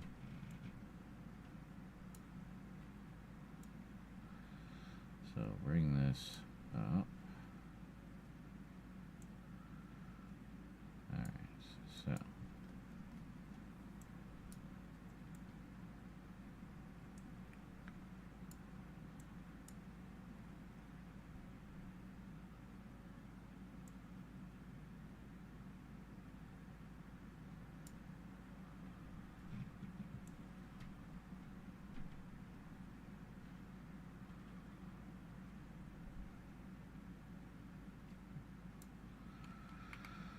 These ones where I did front and back in one.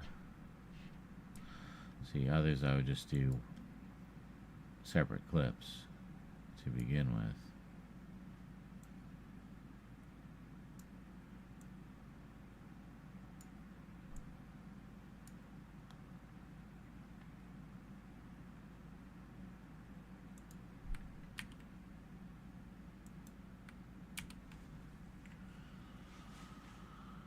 He won't fucking bother this time. That's right. There's a reason for that, though. There's a joke coming up. A hilarious joke. I'm being smart.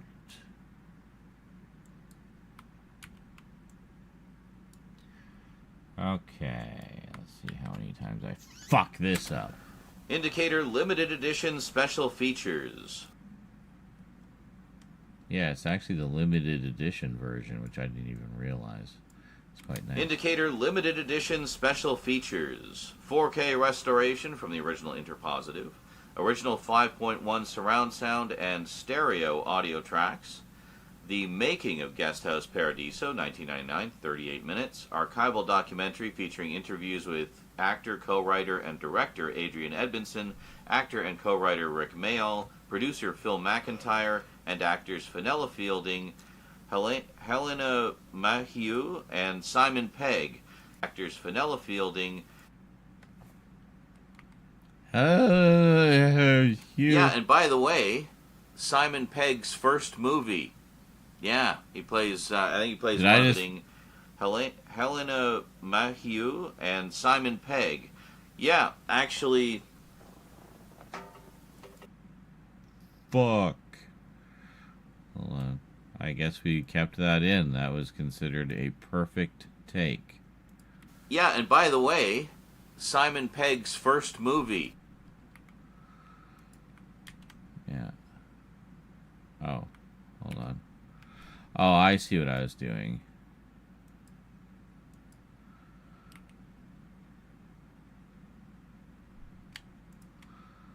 Hold on. Yeah, actually. Yeah, and by the way. Okay, I see. That's what I thought. A little face break there.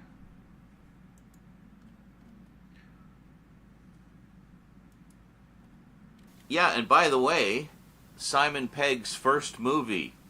Yeah, he plays. I think he plays one of the guests in the hotel.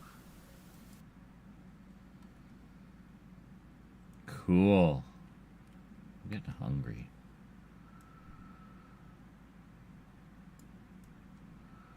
But, like, I might be satisfied just with a big bowl of popcorn. You know what I'm saying? Oh, shit. Yeah. Popcorn.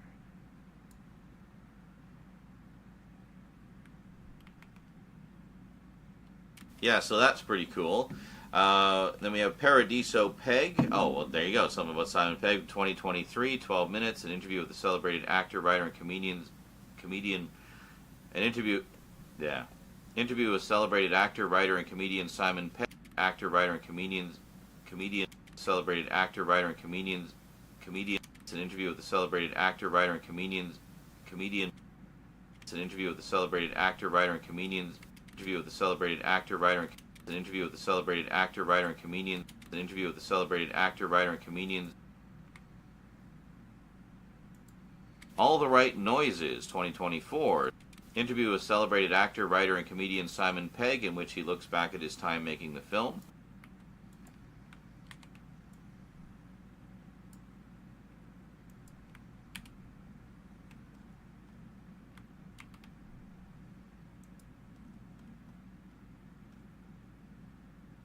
'23, 12 minutes. Interview with celebrated actor, writer, and comedian Simon Pegg, in which he looks back at his time making the film.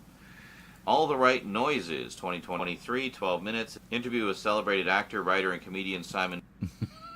It sounded like All the Right Noises, 2023, 12 minutes. Okay. Minutes. Interview with celebrated.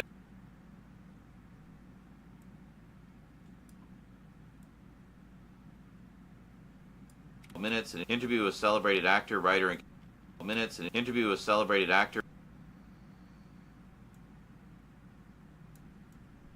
Minutes. An interview with celebrated actor, writer, and comedian. Minutes. An interview with celebrated minutes. An interview with minutes. An interview with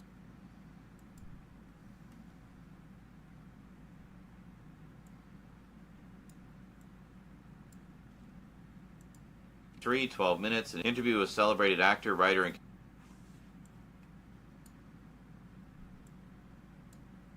12 minutes. An interview with celebrated actor, writer, and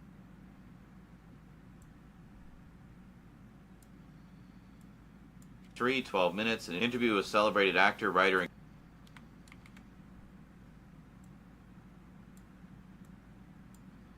12 minutes. An interview with celebrated actor, writer, and comedian. 12 minutes. An interview with celebrated actor, writer, and comedian.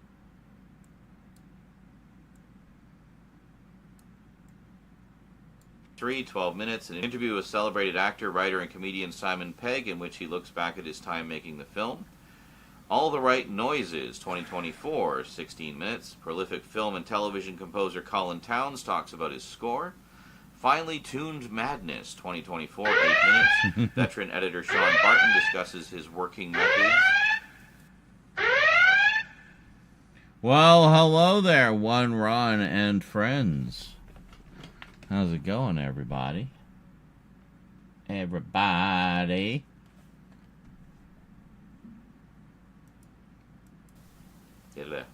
Veteran editor Sean Barton discusses his working. Veteran editor Sean Barton discusses.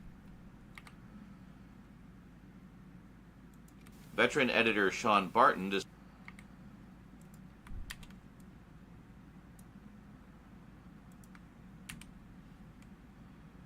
Hello, hello. Hey, hi, and howdy, and salut, and greetings. Greetings, everyone. Greetings. It's just like what I say in my videos, but live. Minutes. Veteran editor Sean Barton discusses. Take out that little inhale there. Minutes. Veteran editor Sean Barton discusses. Need a couple frames.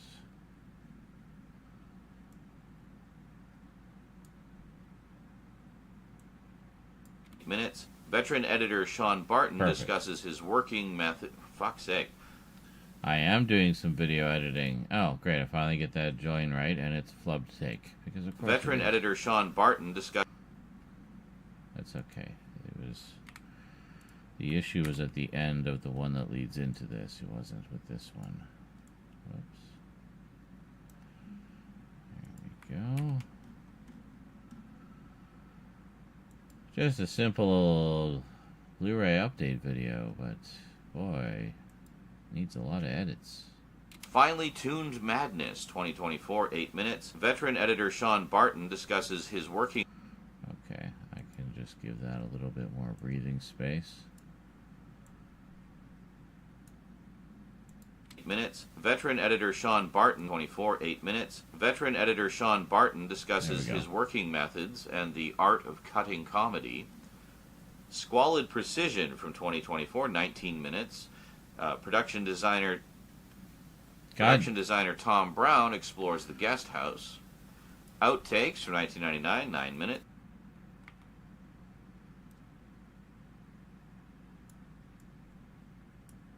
15 minutes. Production designer Tom Brown explores the 15 minutes. Production designer Tom Brown explores the guest house. Outtakes from 1999, 9 minutes. Mishaps and bloopers. Original theatrical trailers. Image gallery of promotional and publicity material. New and improved English subtitles for the deaf and hard of hearing.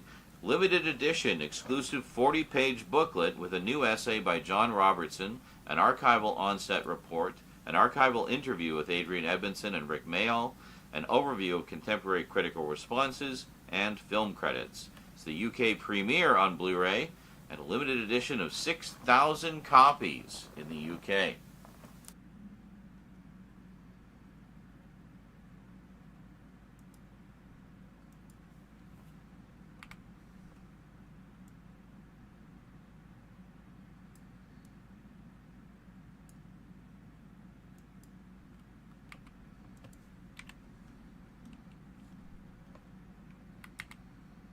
Okay.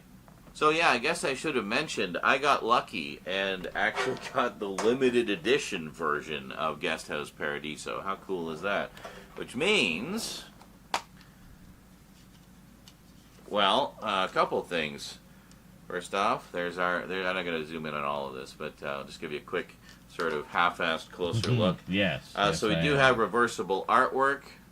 Kind of my thing, my raison d'etre, my The hell's the niche, difference? if you will.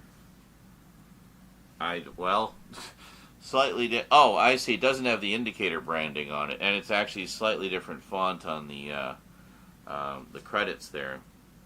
Interesting. Yeah, because this has the indicator branding and the ratings thing. This one does not. It's basically the same artwork, but slightly different Clean fonts and stuff. Anyway, it's a clean artwork, kind of. yeah, when I first looked at that, I was like, "What the hell's the difference?" But then we have, yeah, and it gives you the contents on the back there as well. Then we have this booklet, and this is one of the reasons you want the limited editions, is because you get these really gorgeous books. So yeah, all glossy, nice heavy stock, and yeah, all kinds of stuff. Since We got a around little description of it on the 2007. back Well, there, but yeah, I mean, this is terrific. if you're asking about how long I've been doing videos about them, then yeah, the Multimedia Chronicles started in 2008. I started on YouTube in 2006. I did do a few random, reviews and show and tells in my video blogs initially, until the Multimedia Chronicles just kind of took over the channel in 2008. But I've been collecting since the 80s, like since VHS was the hot new thing. So.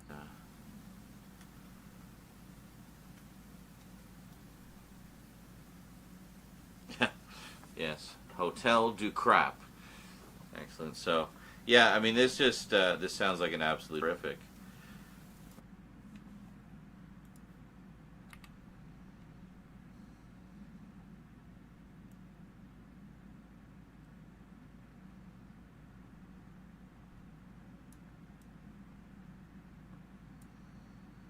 Seven and a half seconds just me flipping through the book.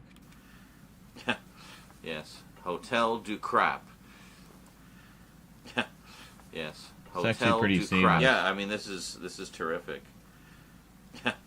Yes, Hotel du Crap. Excellent. So, yeah, I mean, this just this sounds like an absolute blast. So I'm really looking forward to checking it out. Oh, hey, we'll zoom in on this one. Young Simon Pegg. Check that out. I guess we have to zoom in on that one. We'll zoom in on this one.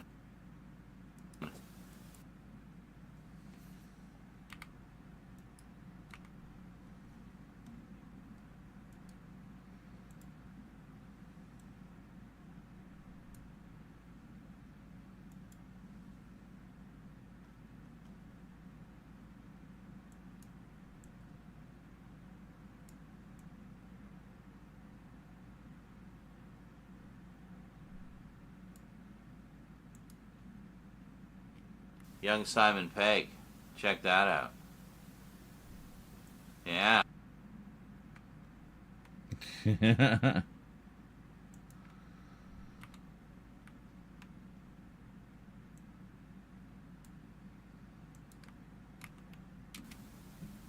Yeah. Strapping young buck. Yeah. But yeah.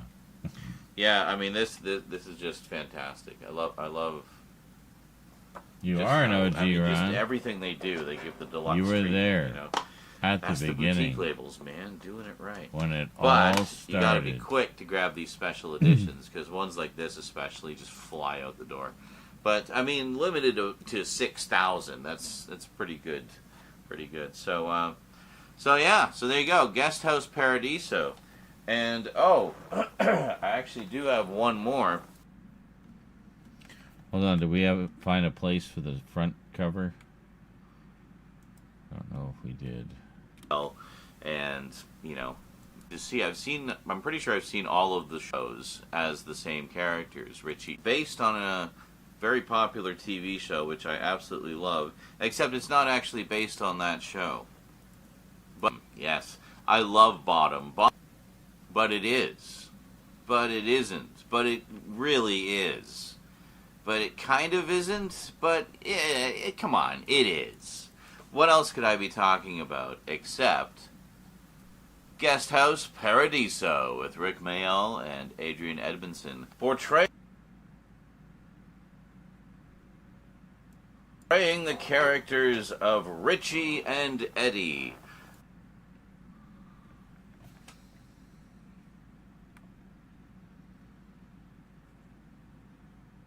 Richie and Eddie.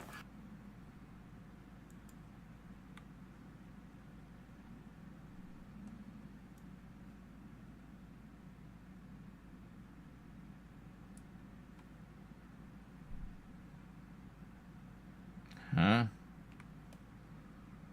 No. That's just silly. Where were we going? Oh, right. Yeah, we wanted this. Richie and Eddie. But not the same Richie and Eddie that we know from Bottom. Yes, I love Bottom. Bottom I have watched many, many times. It used to be in there. There was a late night block of British comedy. I love Bottom. I love Bottom. Bottom I have watched many, many times.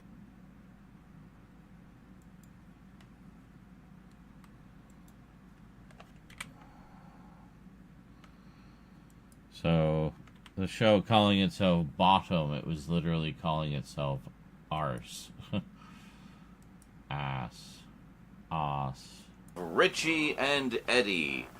But not the same Richie and Eddie that we know from Bottom. Yes, I love Bottom. Bottom I have watched many, many times. It used to be in there. There was a late night block of British comedies on YTV during the 90s. And Bottom was one of the shows that they showed pretty regularly on there. And I loved it just for the absolute... Oh, hey, we'll zoom in on this one. Young Simon Pegg. Yeah, I mean, this is just fantastic. I love just how, I mean, just everything they do, they give the deluxe treatment, you know.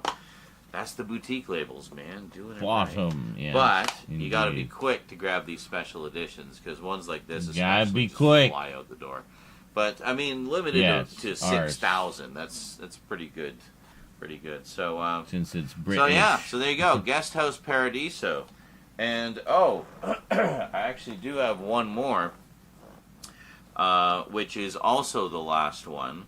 And our third film, we have Guest House Paradiso. Yes, I bought it twice. Two completely different limited editions from two completely different companies. Got the limited edition from Indicator, and got the limited edition from Vinegar Syndrome, and managed to get the slipcover and everything. So I lucked out on both. So for this movie I've never seen and really hope I like, I've got the best editions ever put out, basically. So why did I get both of them? Well, I mean, different covers, obviously. Cool slipcover, cool booklet, you know. And they're comparing the extras between the two. There are some differences. So let's check this version out. So this is the limited edition slipcover. I gather there's a rather impressive, like... Sorry, and they're dozed off comparing for a the sec extras there. between the two. There are some differences. So let's check this version out. So this is the... So this is the limited edition slipcover.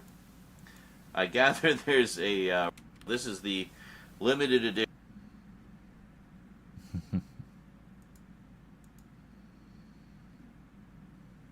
Okay, hold on. Go here.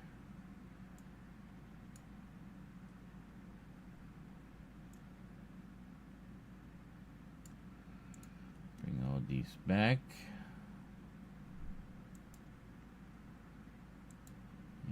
we'll go with this one again.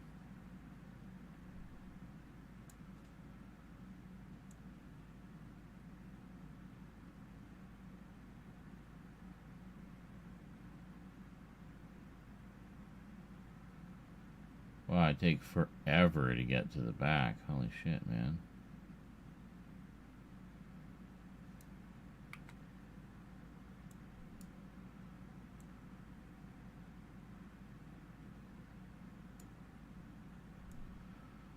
We get 5 seconds of it.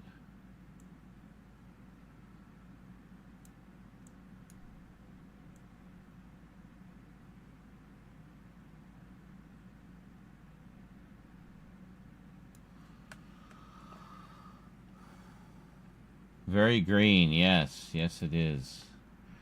Very eco-friendly. It's there's apparently a really impressive vomit gag in it, and this is in reference to that. Just oceans of beautiful green vomit. Just like Mom used to make.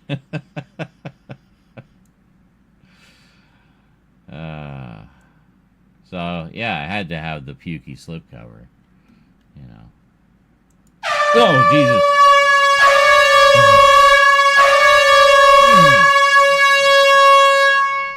Yikes. Well, thank you for that. First bits of the week, I think. Yep, first bits of the week right there. There we go. Because I missed Monday. So it's technically the first day of the new week for me. Green Jello was a big thing back then.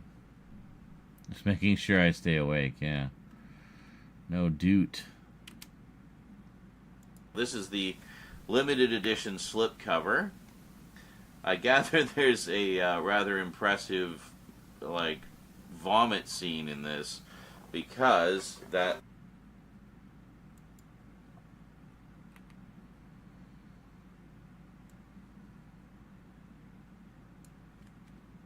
Because that seems to be the design they went for with these.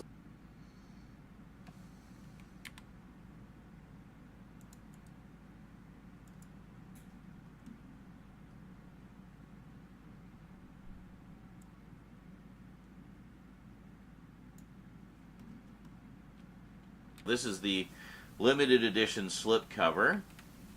I gather there's a rather impressive, like, vomit scene in this, because that seems to be the design they went for with the slipcover. Another bloody customer. I mean that alone sounds like something Basil Fawlty would say, you know. So let's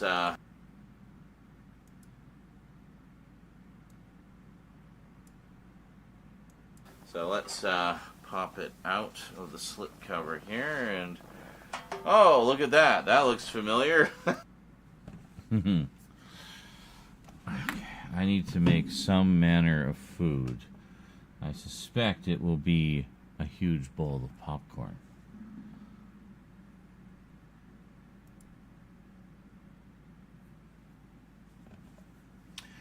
And yes, Grant, YTV did show Red Dwarf and edit the absolute crap out of it. That was where I first saw it.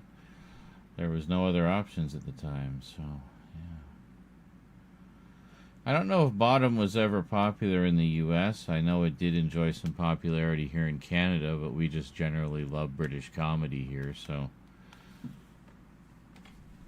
Like, I knew a lot of people who would watch Keeping Up Appearances every day. They loved it. But, yeah. And the young ones enjoyed some popularity here as well.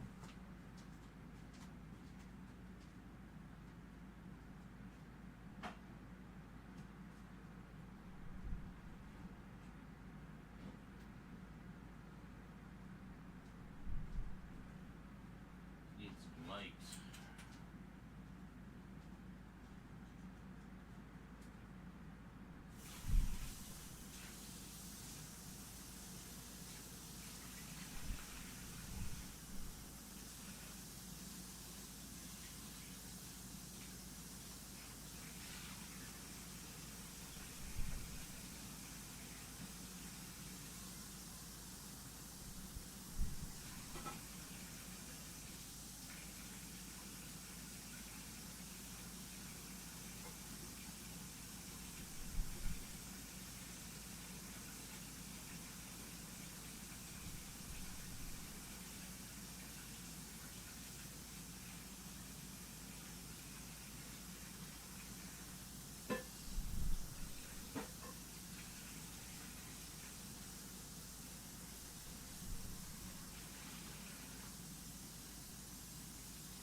Popcorn is on the stove, heating up.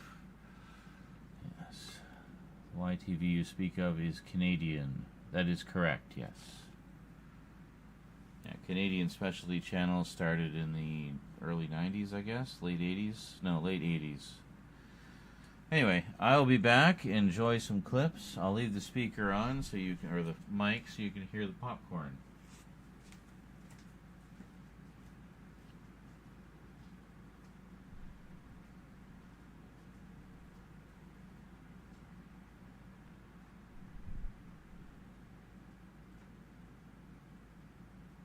Well, poop.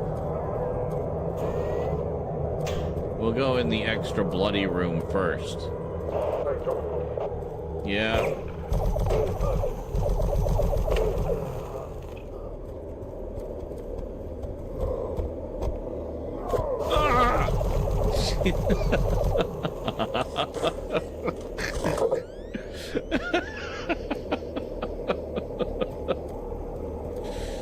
Trying to take a dump here.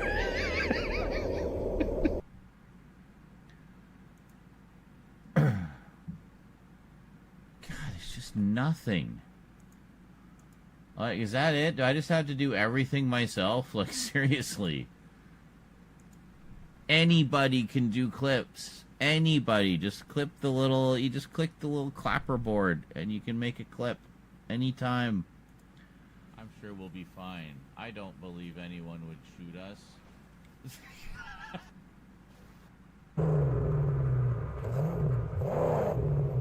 See if we can fudge it.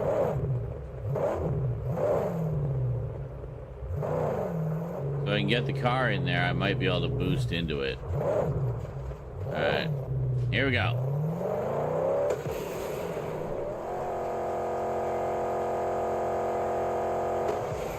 Yes!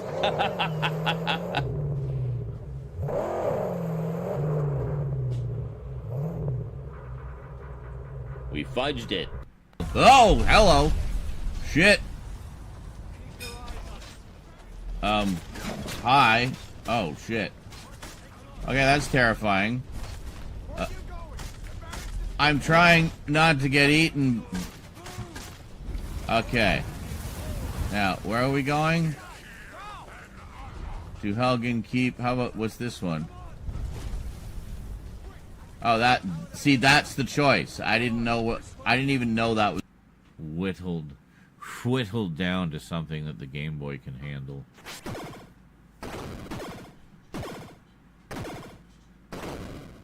You'll sometimes fight two enemies at once, but most of the time, just one.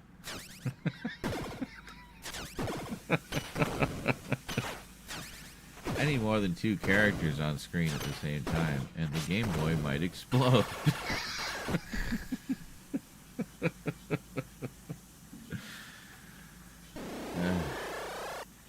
Old.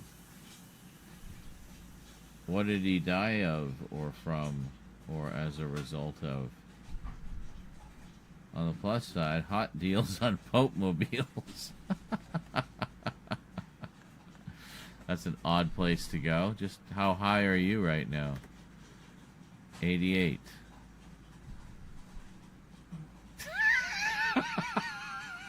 Oh, wait a minute. That's the Pope's age, not the... I thought you answered that very quickly. I'm like, how high are you right now? 88. I'll be so glad when I can talk like a normal person again. I know, right?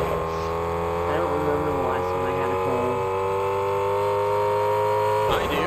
Last week. This is not cold. This is laryngitis. Convoy. Okay. I had COVID during the Christmas holiday. I don't know if we want to take it then. Do we really want the battle bus? Oh shit. Well, they're fighting us anyway, so... Oh, hold on. Oh, hey, Stop Force on at 11 o'clock in the evening. Yes. Oh, you're welcome. I was just making sure that went to him. I owe ya. I owe ya.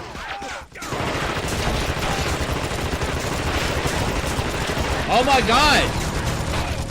Okay, those have never taken that much punishment before. Holy shit, man.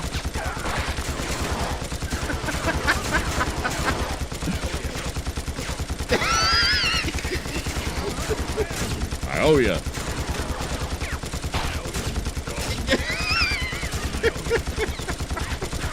What is it? Ed 209 manning the controls. There you go. Finally killed him.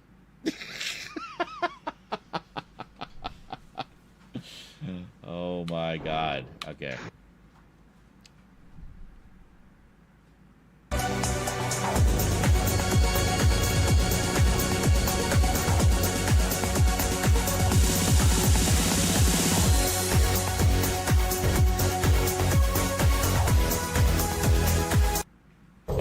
Jesus. 3 health.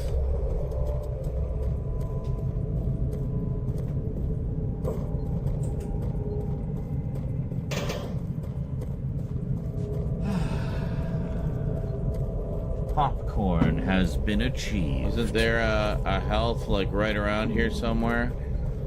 Yeah, right there.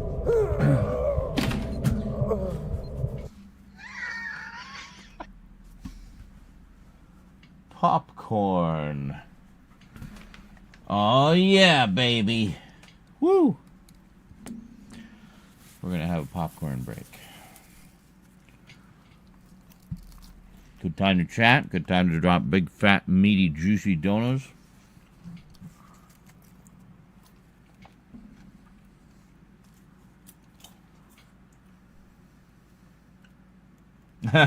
Americans wouldn't like the humor in Young Ones and Bottom. Far too classy. Uh-huh.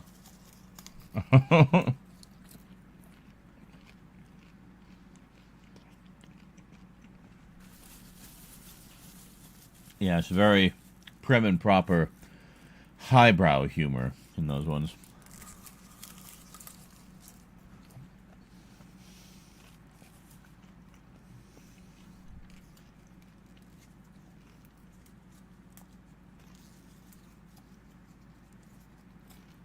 The common folk just wouldn't understand.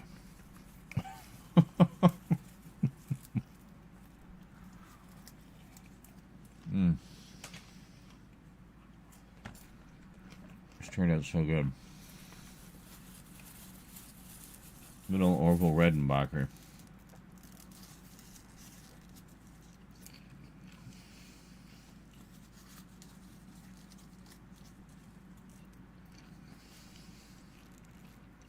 Is he American or Canadian? I don't know if I can give up my Orville Redenbacher.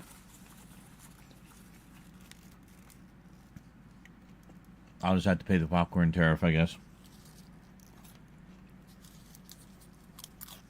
Worth it. It really is the best popcorn. Almost never have unpopped kernels.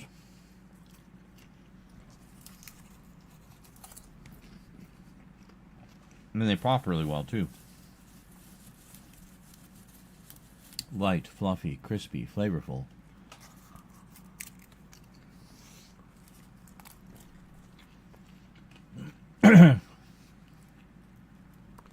Maybe Orville Redenbacher could, you know, get some sponsorship action going here.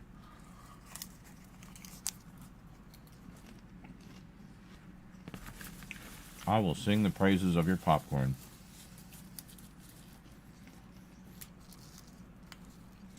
In exchange for either monetary compensation or gratuity in the form of more popcorn.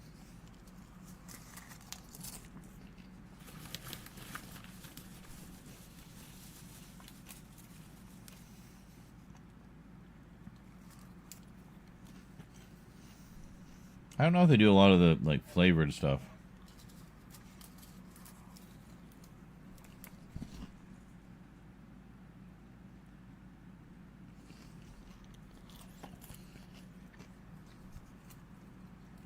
Thought I heard the cat feeder go off.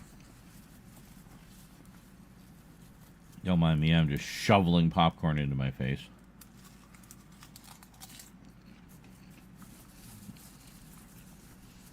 We're talking about movies. You gotta have popcorn, right?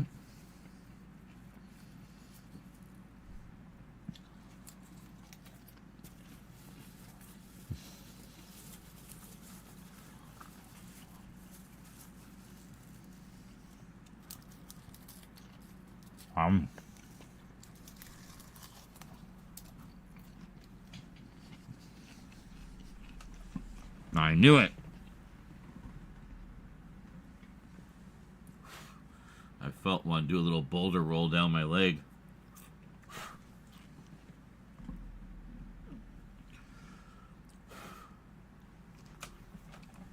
Couple random pieces. But yeah, YTV used to say Red Dwarf in heavily edited form. When they had their late night block of comedies, though, this was a few years later, they did not censor them. They left room for commercials and just put it in a slightly longer time block.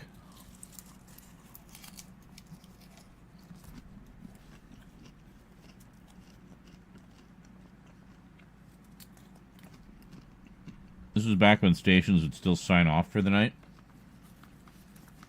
So when it got towards the end of the night, they weren't as strict with the time schedule, I guess. As long as it ended more or less at the right time.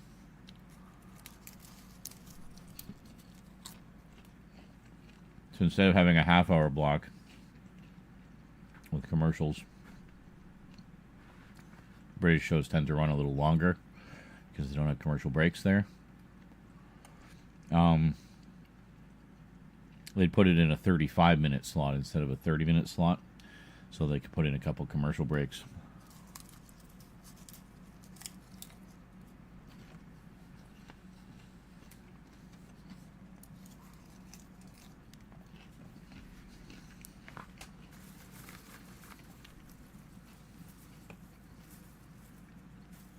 But yeah, in those cases, they aired them uncut. Even stuff like Bottom. And they showed Bottom. Well, they showed Young Ones and then Bottom. And they also showed Are You Being Served? And Hello, Hello.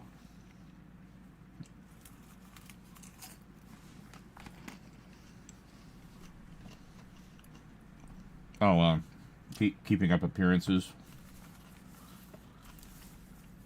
Like, not the kind of stuff you would normally expect kids to be interested in watching. Never mind the raunchiness of some of the humor.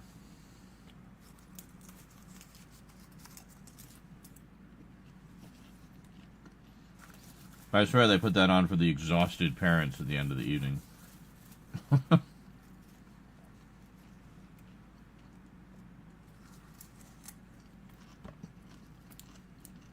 Which I guess makes sense. Give if it's been tuned to YTV all day for the kiddies, have some treats at night for the grown-ups. We're putting up with them all day.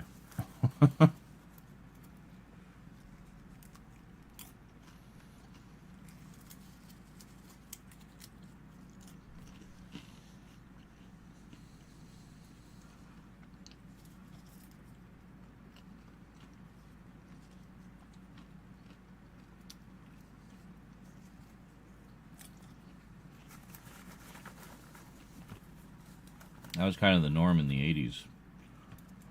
And I guess into the 90s as well.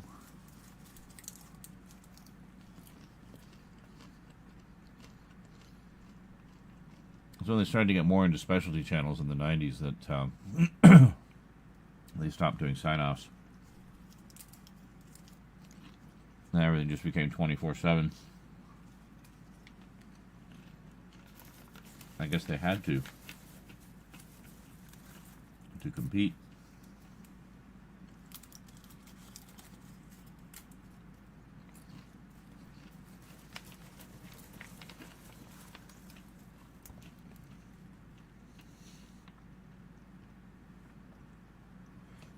But in the days of sign-offs,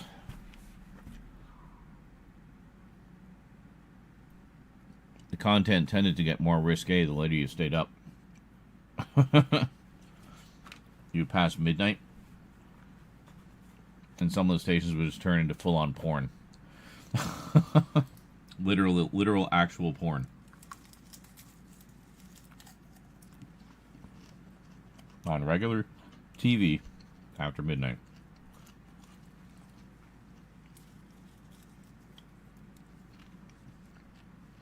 But then pay TV came along, and they realized they could make more money having the porn behind a paywall. Yeah. They didn't scramble it very well, though. You could still see what was going on.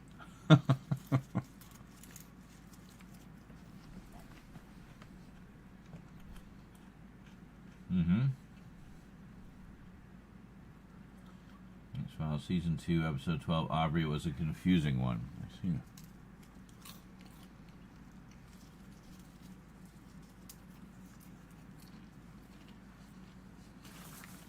It's been a while since I've watched that season. I don't really remember much.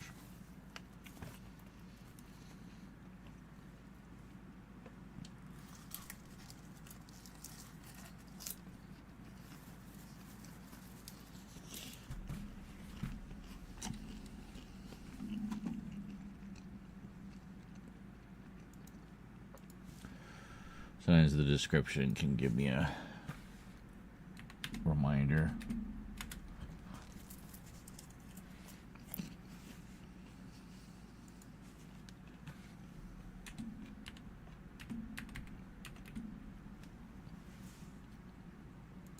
One-handed here.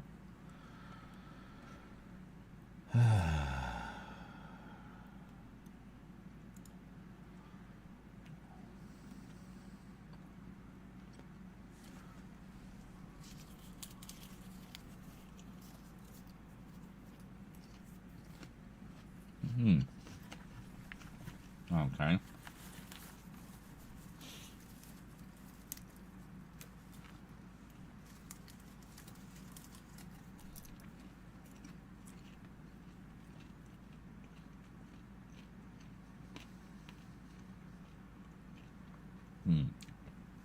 So, time-traveling serial killer or... or a copycat.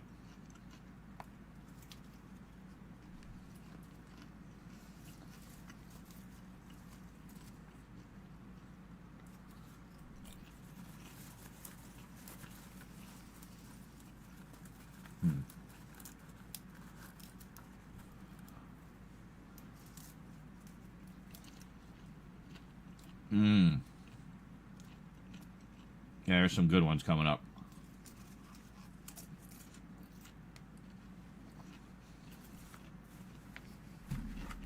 I won't say anything, obviously.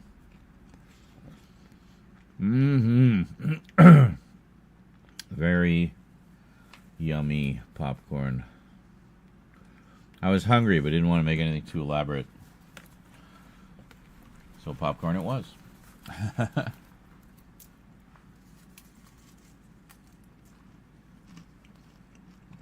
Popped on the stove. Olive oil. And with some pink Himalayan salt sprinkled on it.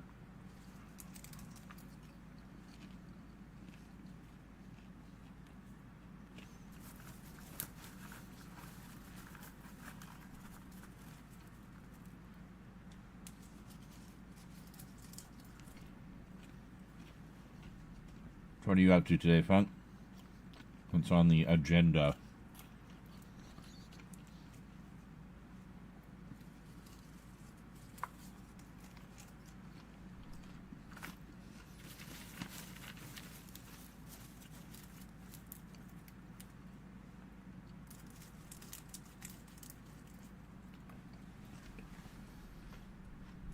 A spam call?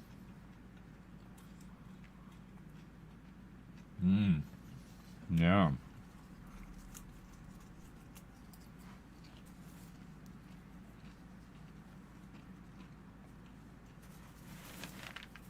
Sometimes those automated dialers will leave a message. It'll register as like someone picked up the call.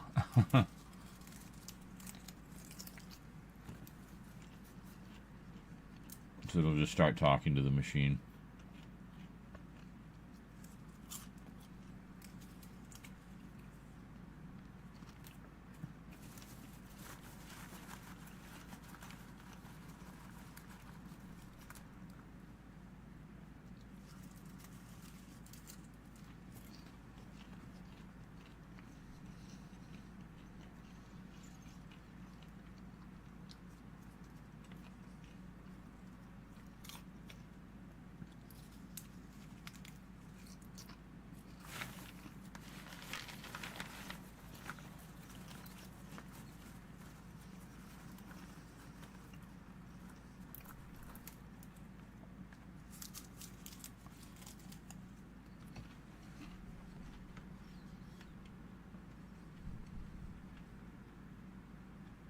Mission Impossible.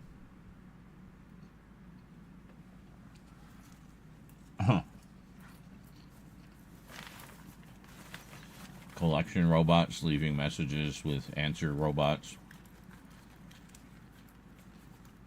in search of a human who may not even exist anymore.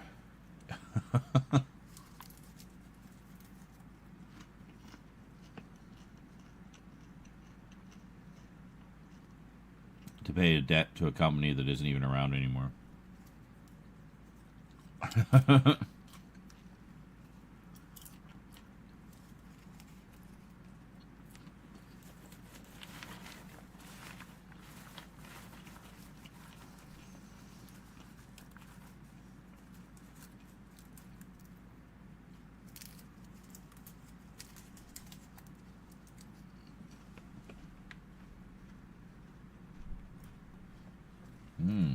Very nice. Can't go wrong with some chicken nuggies.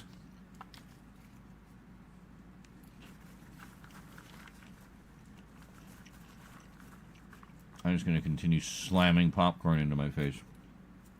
There may be a little bit of rotisserie chicken left, actually.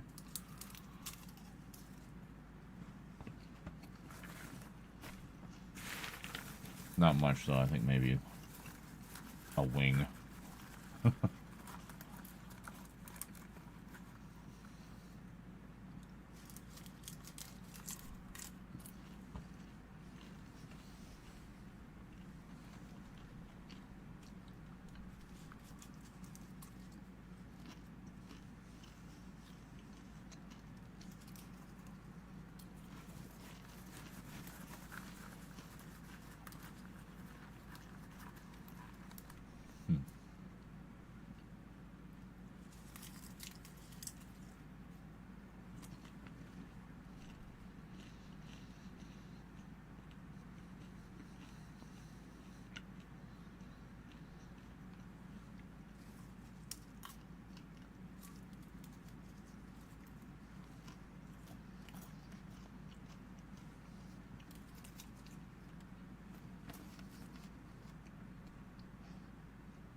Maybe I should start a rewatch of X-Files. Watch one episode a week.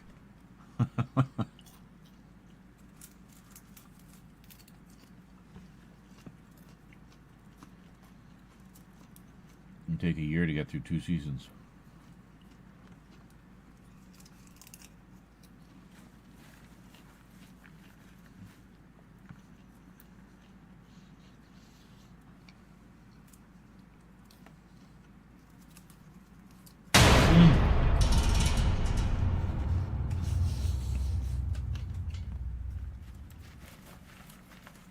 Thomas Wright _ donated $5. Donate to get Z more chicken and stuff for the collection. And rent and all that important stuff. That's right. All of the stuff and things.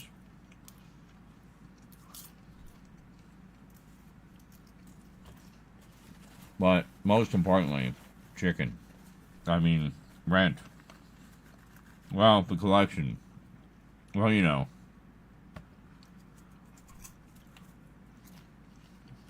A little bit of everything.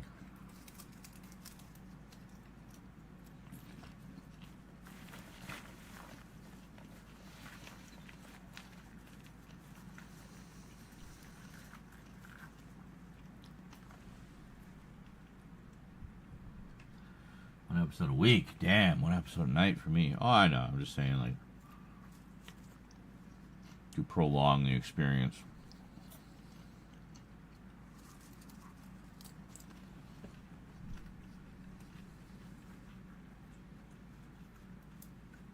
Ah, McDonald's was cheaper, eh?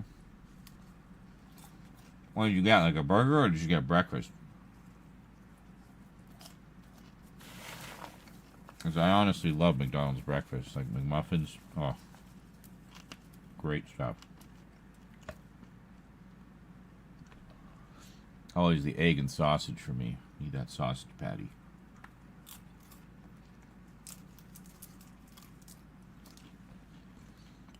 I just find it's got a little more substance to it than the like paper thin shavings of bacon they put on the bacon one, you know.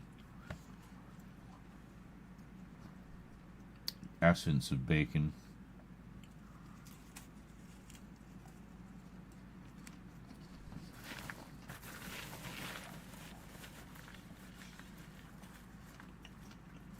But the sausage, you know, you got meat in your mouth.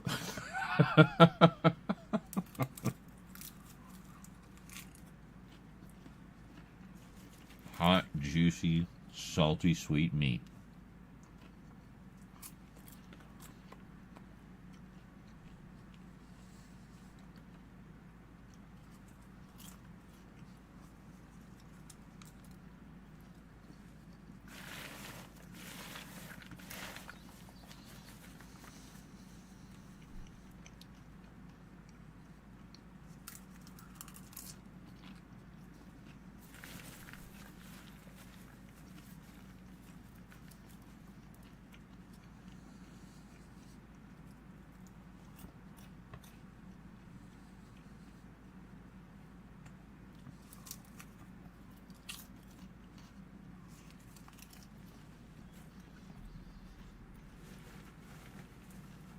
Oh shit. The sausage McDonald's like a double and a third. So you're talking like just the sausage, no egg, right? No. So I like to have both. Get that double whammy of protein, you know.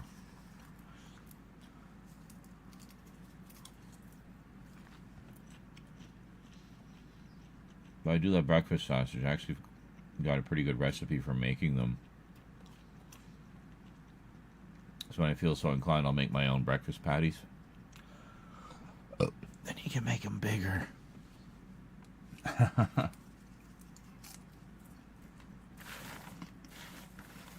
But they're quite good. I'll also break it up. Like do a crumble, breakfast crumble, or breakfast sausage crumble, and put that in with one of my breakfast hashes. And that's really good. No cheese and butter, but yes, sometimes with the egg. Ah, okay. No cheese or butter. I'm guessing a lactose intolerance of some kind.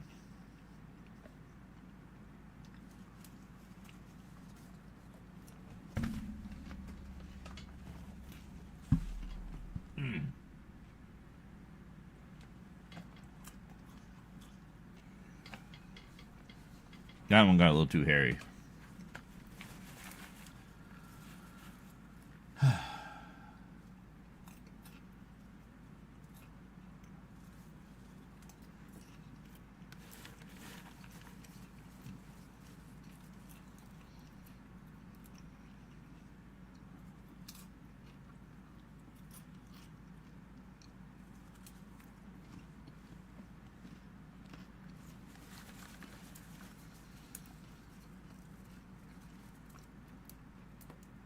I like to make my own breakfast sandwiches.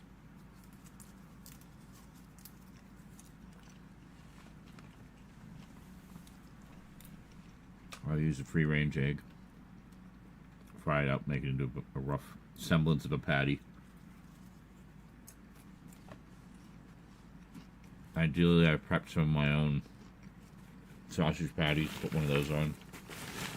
Fry it up first, obviously. And then some cheese on a very lightly toasted English muffin. Just enough to give it a little bit of crispiness on the outside. And then put it all together. That's a good damn breakfast sandwich.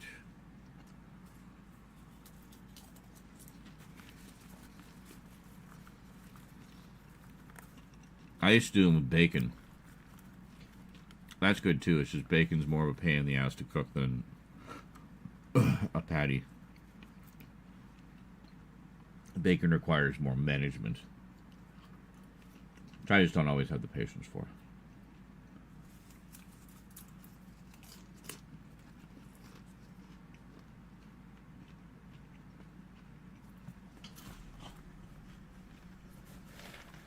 Correct, I'd be lactose intolerant. I assumed when you were specifically mentioning all of the dairy items specifically that you would exclude.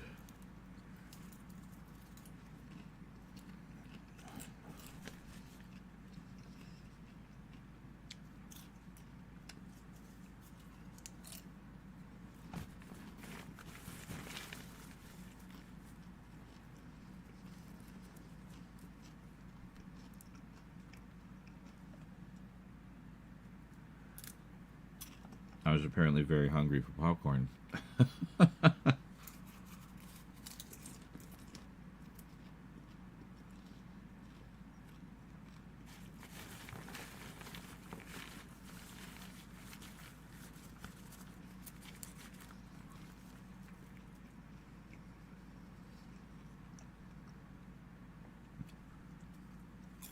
Thank you for coming to my popcorn eating stream where I eat popcorn and you can watch.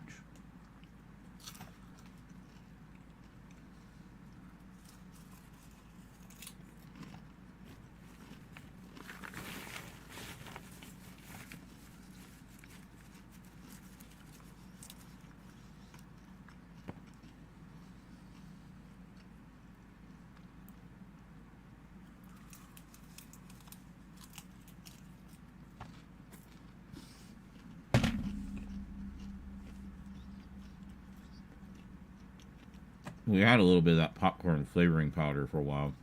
It was just like cheese, cheddar. That's alright sometimes. I know some people go nuts with those, but I don't know. I usually just go with regular old popcorn, flavored popcorn, you know? Get the crispiness from the oil, saltiness from the salt.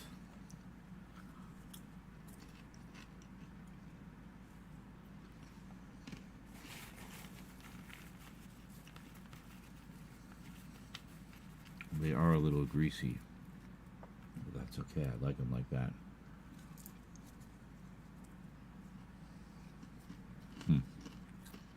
Almost inhaled a kernel there.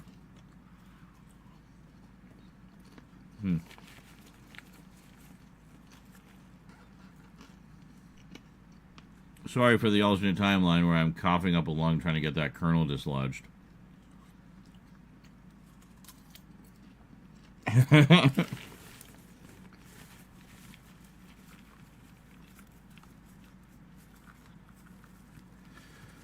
Sometimes when I reach one of those decision points and I make my decision, I think like, man, I wonder how things turned out for the other guy in that other timeline that was just created from that decision.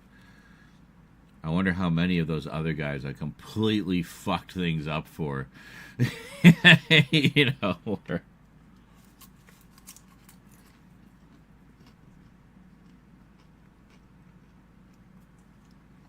well, you know, because I took the more sensible decision,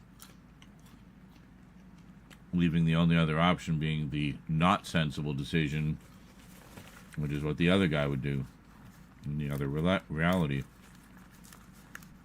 or timeline, whatever you want to call it.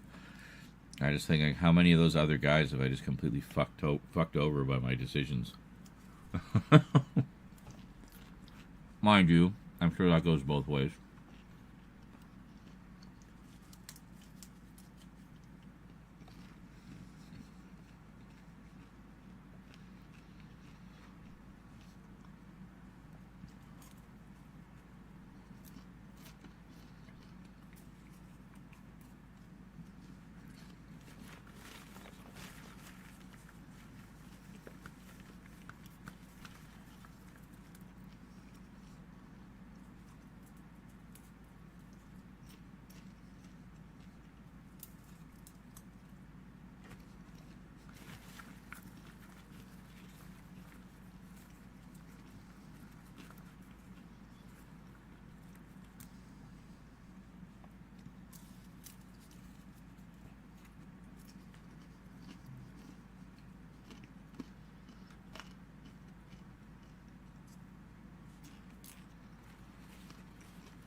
cherry lemonade I got in my order is so good.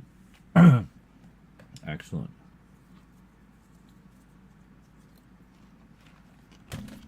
I do enjoy a good lemonade.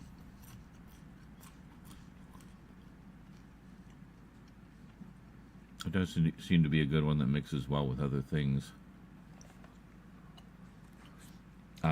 Lemon iced tea is one I like.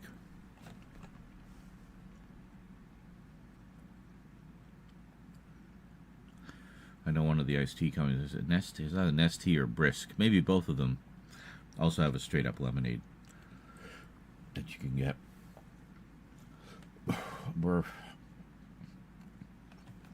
Those drink mixes I get that I usually make my weed drinks from, just big jar of drink mix powder. They got iced tea, fruit punch, then I get Tang, the tangerine drink, and they also have lemonade, just straight up lemonade. So I might grab that one as well, just to have a little more of a mix. Although I tend to go with the fruit punch or Tang most of the time.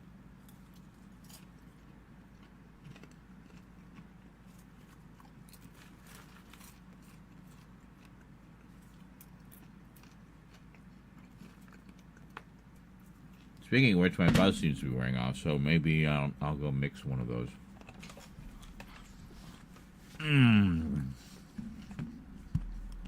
I have at least a little bit of a buzz while we're editing. Alright, I'll be back. Enjoy some hilarious clips. Well, Thomas enjoys his chicken nuggies and cherry lemonade. Yummy.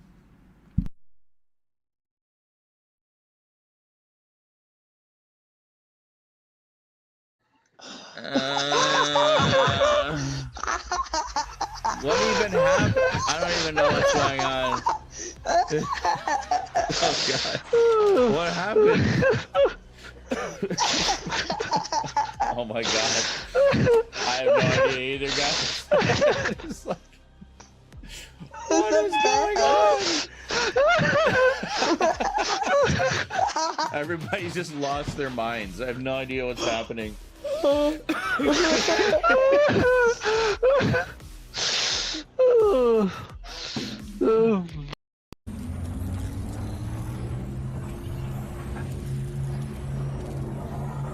And I can drop down and grab some of that guy's loot. Come on. Yes! Proud daddy moment, folks.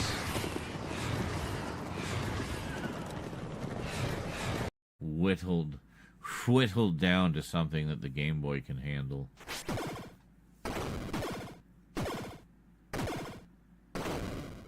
You'll sometimes fight two enemies at once, but most of the time, just one.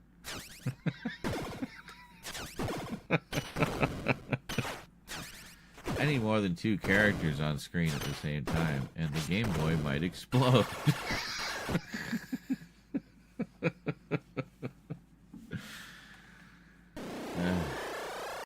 Old. What did he die of, or from, or as a result of? On the plus side, hot deals on Pope mobiles. That's an odd place to go. Just how high are you right now? 88.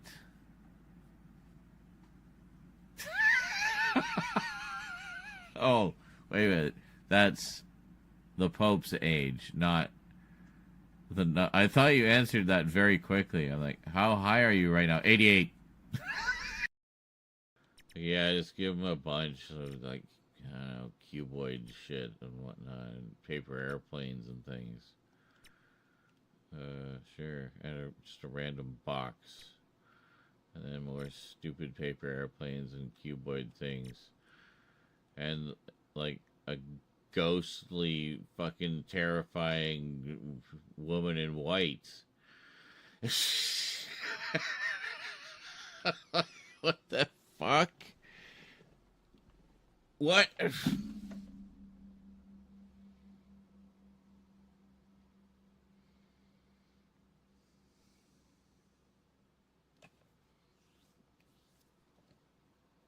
And that's where right where we ran out of time.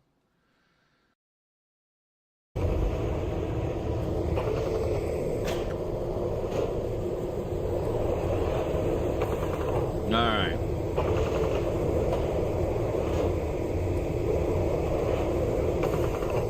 See, I mean, like, it's not...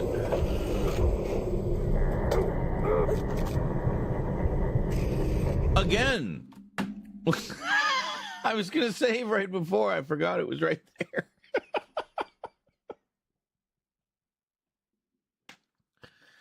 So, again...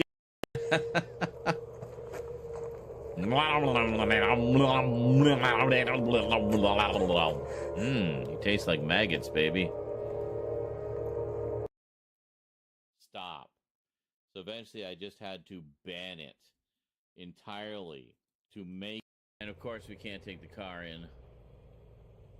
Can we? No, you can't fudge it. You just will not let you go in there.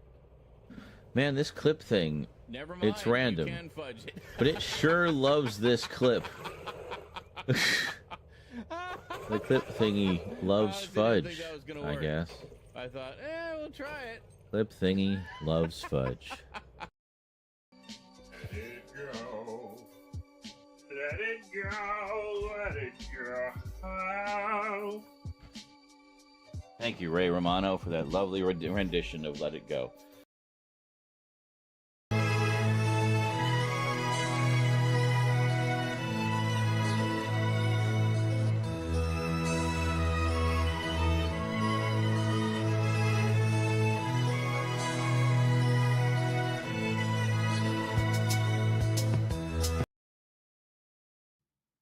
Joys of ADHD brain. You go through every damn rabbit hole until you know everything there is possible to know about a subject.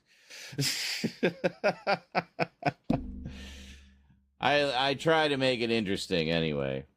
Not just a boring recitation of facts. And then in 1988, they said, let's make an X-Men pilot. So they made an X-Men pilot, and they used the budget from the last episode of RoboCop. And then... yeah. I'm pretty sure I must have mentioned that somewhere. Maybe in...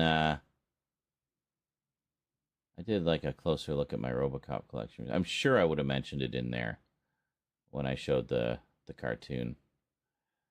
So, anyway. Great. So we just ended up in like a horror house nursery of doom and hell. Because of course we have.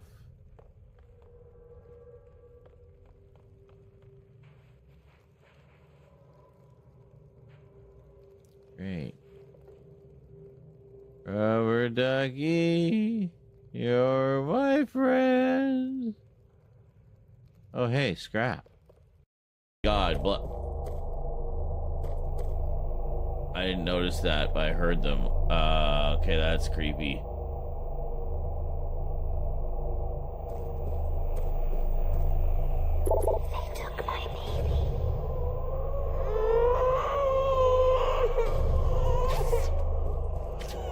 Why did you put?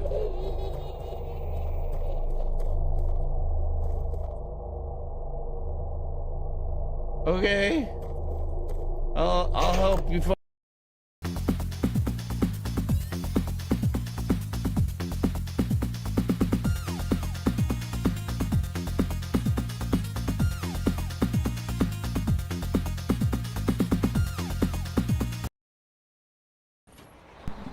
Yeah, it doesn't really Oh. give you. Oof. Oh. Ow. Oh. Ow. Ow. What the hell?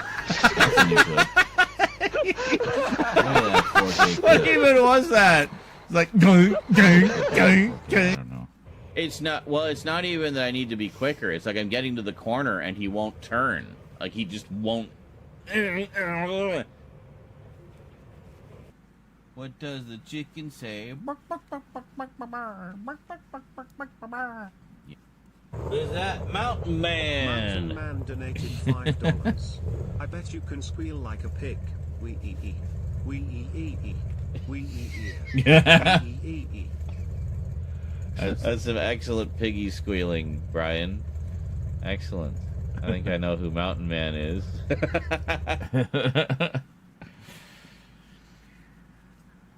I'm almost tempted to chop up 44.1.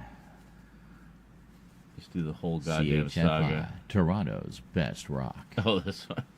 For easy listening and women specifically. Yeah. And now, Barry White, followed by Barry Manilow, and then Barry Gibb. Back in Daxter. The All Barry channel. Is it 5 bonus hours? I think it's 5 bonus hours, yeah. Yeah, that's right, yeah, because we had 4 from... and then we had more from... and then contributed a few bucks.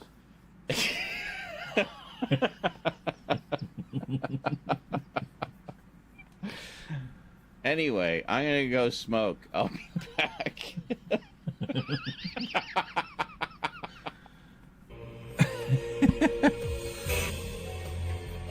What? What? Yeah, that clip's an old-timer. That's a good one. All right, let's get back to it here. We're actually really close to having this one done. So, went with Fruit Punch this time. Fruit Punch. Perhaps the cherry lemonade inspired me to go with red.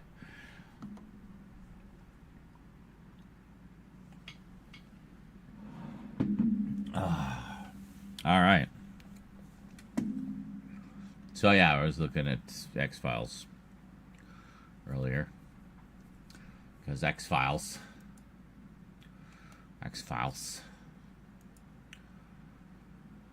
Oh, I received payment.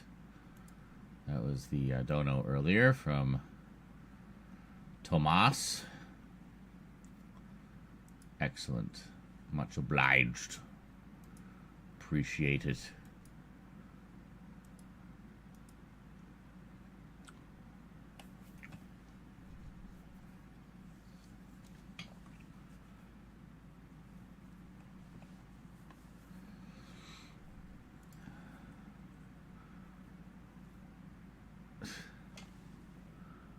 Uh-huh. It's ridiculously exaggerated proportioned women. Always the sticky outy butts and the big pointy boobs. All the sticky outy butts and big pointy boobs. All the rage in the 70s. Well, that was 1968, but it was basically the 70s. It was almost the 70s. Close enough. It's basically the 70s. All right. Where are we going here? Right. They went for with the slipcover. Another bloody customer. I mean that alone sounds like something Basil Fawlty would say, you know. So let's pop it out of the slipcover here, and oh, look at that. That looks familiar. That looks familiar. I'm guessing this was. That looks familiar. Okay. We'll put a marker there.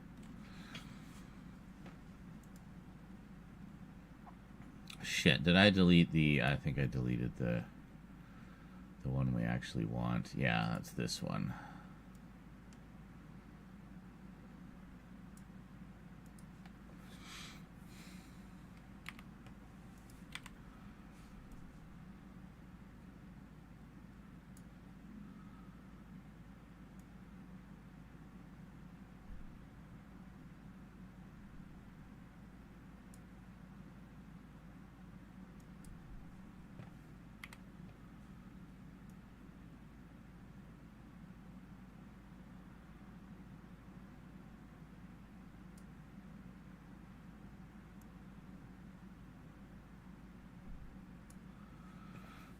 Okay.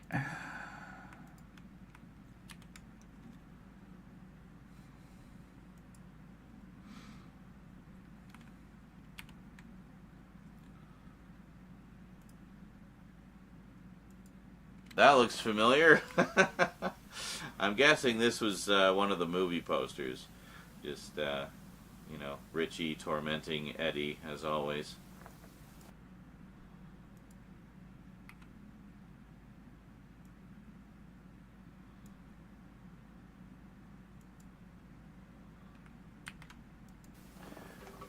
And if we flip it around, now we can see what all is. Now we can actually get a description of the movie. Imagine that. And if we flip it around...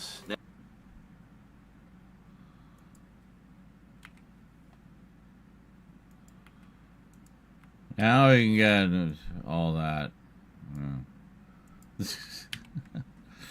Mumble, mumble, mutter, mutter.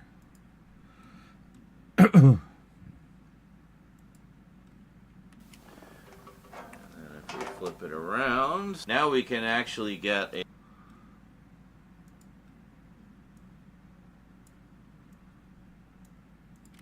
Now we can actually get a description of the movie.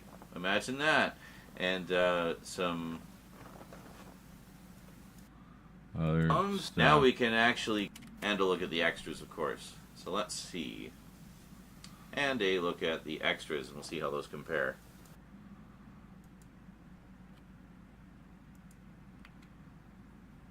And some... Imagine that.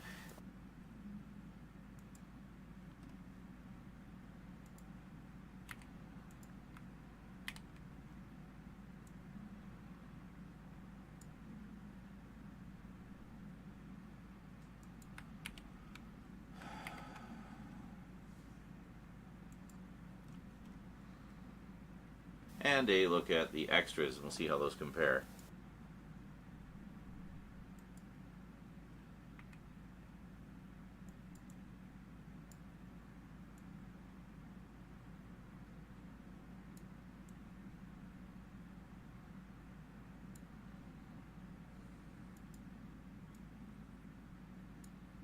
And a look at the extras, and we'll see how those compare. Okay, so Richie Twat and Eddie Elizabeth. So, yeah, still this. Basically, they changed the last names, but you know it's them. Sorry, Eddie Elizabeth Ndingombaba proudly run the worst hotel in the world. With bills piling up and a myriad of issues coming to a head, it's up to them to provide the perfect guest house paradiso experience to the Nice family during their stay, if only they stayed somewhere else. A weekend of nightmarish situations involving exotic lingerie, Italian movie stars, getting trapped in an oven, and more vomit than you can imagine await anyone foolish enough to stay at the guest house paradiso. The final collaboration between Adrian Edmondson and the late Rick Mayall, although they did, my understanding is they did do a few more live shows after this before Rick passed. Co-founders of the Drop Dead Fred, TV's The Young Ones, and of course Bottom. I'm surprised they don't mention Bottom. Co-founders of the final collaboration between Drop Dead Fred, TV's The Young Ones, and of course Bottom. Collaboration between Adrian Edmondson and the late Rick Mayall, although they did, my understanding is they did do a few more live shows after this before. Drop Dead Fred, TV's The Young after this before Rick passed.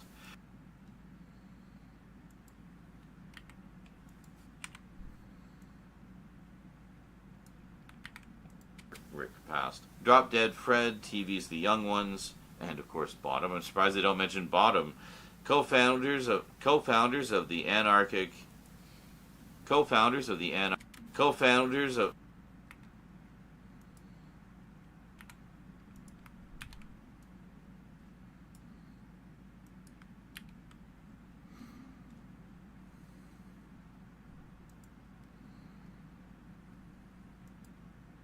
Co-founders of the anarchic 80s, surprised they don't mention Bottom. Co-founders of the anarchic 80s UK comedy troupe The Comic Strip, Director Edmondson's Guest House Paradiso is bizarre, uncomfortable, and unrelentingly hilarious, culminating in the greatest and most voluminous vomit gag in cinema history. Reprising their characters from the famed British sitcom Bottom, oh, there we go, Mayall and Edmondson are joined on screen by Bill Nighy, Love Actually. Oh, I love Love Actually. Can that get a big special edition, please? Vincent Cassel from Black Swan and Irreversible, Kate Ashfield from Shaun of the Dead, and Simon Pegg, also from Shaun of the Dead, Hot Fuzz, and Star Trek, in one of his first movie roles. Vinegar Syndrome Labs offers the definitive home video release of this unsung classic of British comedy, newly restored in 4K from its 35mm interpositive.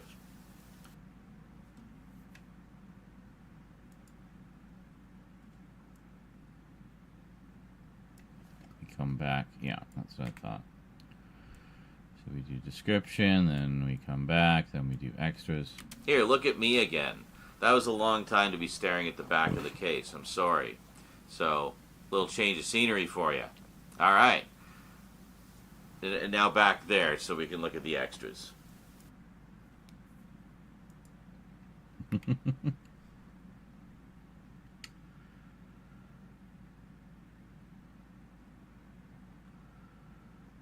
So Prime Video runs live channels of things on its service. Guess what I run into running live? Classic Who. Oh, very nice.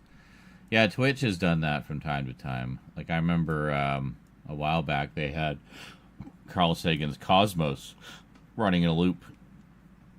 Just all 13 episodes over and over and over again for like a month, if not longer. Oh, isn't this a beautiful back of a Blu-ray case, don't you know? Additional information. Newly... Well,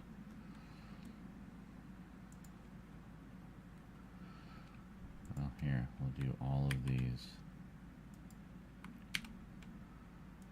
Oh, isn't this a beautiful back of a Blu-ray case, don't you know?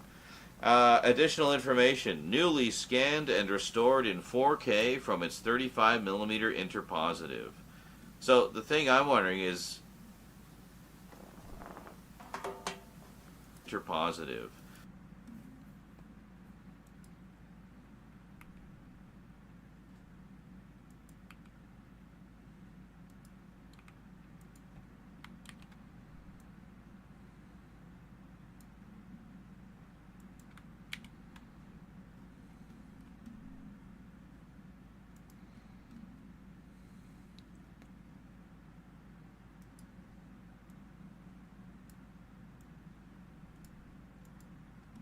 And restored in 4K from its 35mm interpositive. So the thing I'm wondering is that...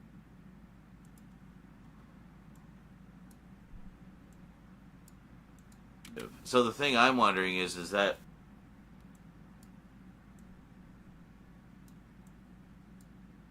So the thing I'm wondering is that mean it's a different transfer than the other one? Newly scanned in 4K. What was this one? 4K restoration from the original interpositive. Okay. So who did it? Who did it first? Who did the scan? Was it...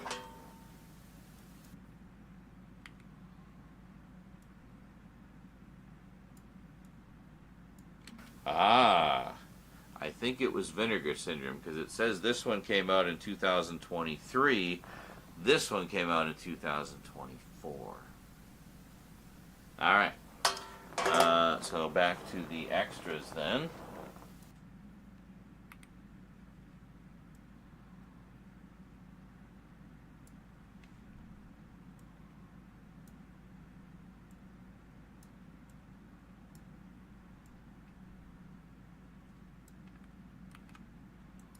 So back to the extras then. So yeah, I guess Indicator just used Vinegar Syndrome.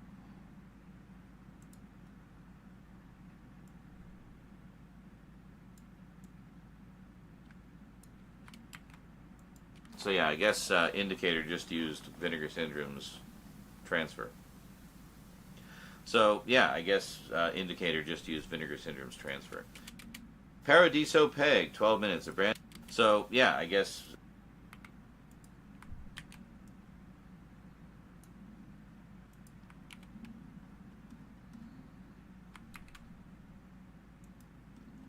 So close. So, yeah, I guess indicator just used Vinegar Syndrome's transfer. Paradiso Peg, 12 minutes, a brand new interview with actor Simon Pegg. And that got carried over to the... Okay, because that makes sense. A brand new... It says it's brand new. Okay, because that makes sense.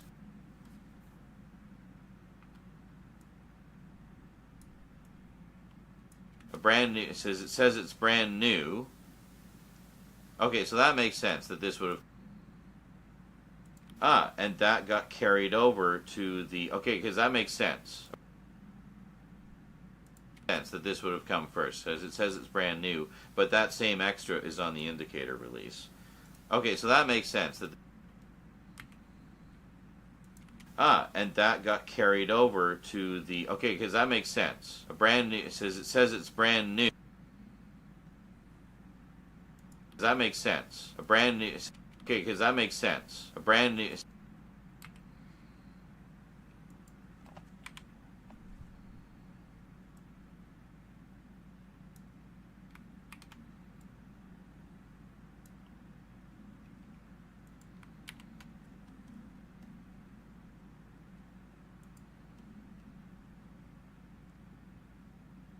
So, yeah, I guess indicator just used Vinegar Syndrome's transfer. Paradiso Peg, 12 minutes, a brand new interview with actor Simon Pegg. And that got carried over to the... Okay, so that makes sense that this would have come first. Okay, very close.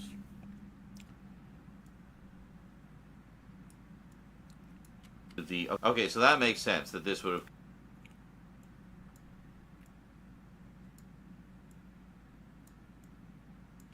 Okay, so that makes sense that this would have come first. Okay, so that makes sense that this would have... Okay, so that makes sense that this would have... Okay, so that makes sense that this would have... Okay, so that makes sense that this...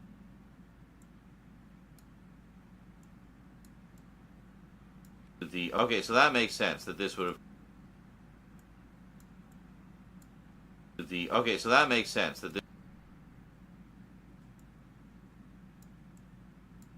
Okay, so that makes sense that this would have come first, as it says it's brand new, but that same extra is on the indicator release.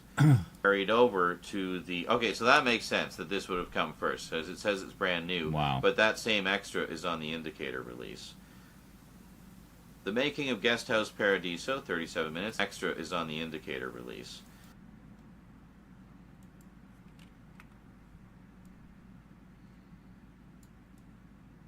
The Making of Guest House Paradiso. The Making of Guest House Paradiso, 37 minutes, an archival making-of featurette. Okay, that's also on indicator. From the Cutting Room Floor, 9 minutes, a collection of outtakes. That's also on the indicator release. Multiple original trailers, reversible sleeve artwork, and English SDH subtitles.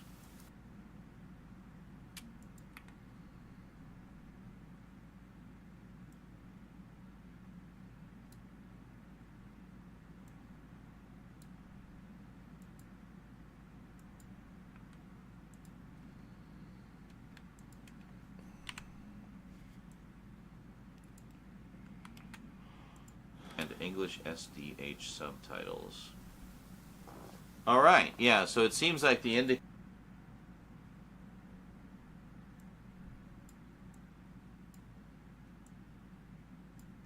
English SDH subtitles. Alright, yeah, so it seems like the indicator release essentially just kind of ported over everything from the Vinegar Syndrome release and added some additional featurettes of their own. So, yeah. That's why I got both of them, because, well, this is the first use of that transfer as near as we know. The indicator one has additional extras and the booklet. So if we look at inside this one, yeah, no booklet or anything. It's really not much to write home about once you get past the slipcover. But you do have the vomit-focused artwork. If you missed out on the slipcover, so you can at least enjoy all that voluminous vomit. Very nice. And I notice, like, this is just the wonderful attention to detail of Vinegar Syndrome. So on the vomit side, they even made, like, the colored text green.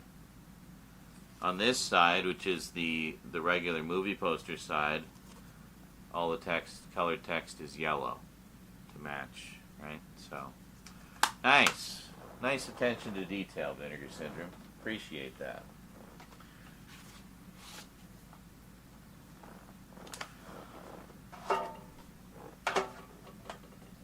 So, there you go. If you want to see them both side by side, there they are. Was there a close-up? I may not have a close-up for that. But anyway, there they are. Cool, huh?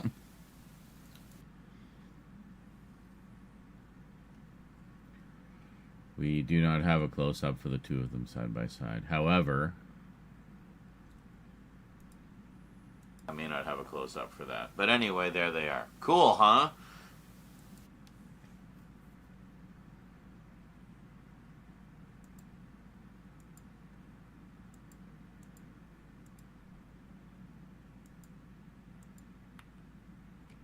Yeah, I can cheat and do a digital zoom. Oh, sorry, I didn't mean to just, like, walk out of the video. I'm just gonna go check something. I'll be right back.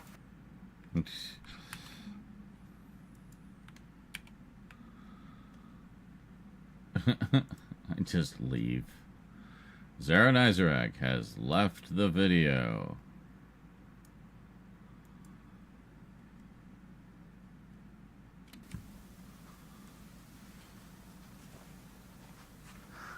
Okay, so this.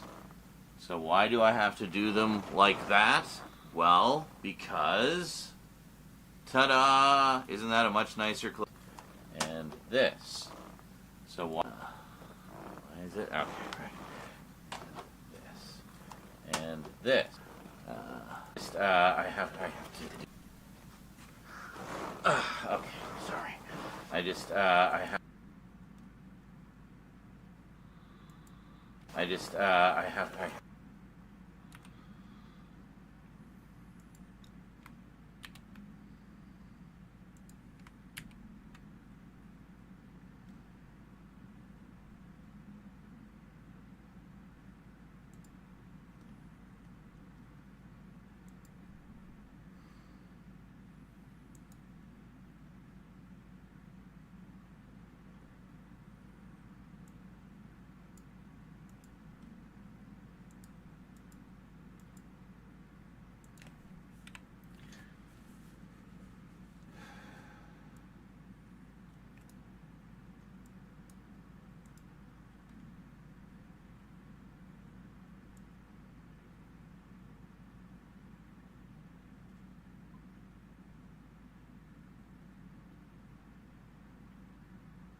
They are. Cool, huh?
Cool, huh?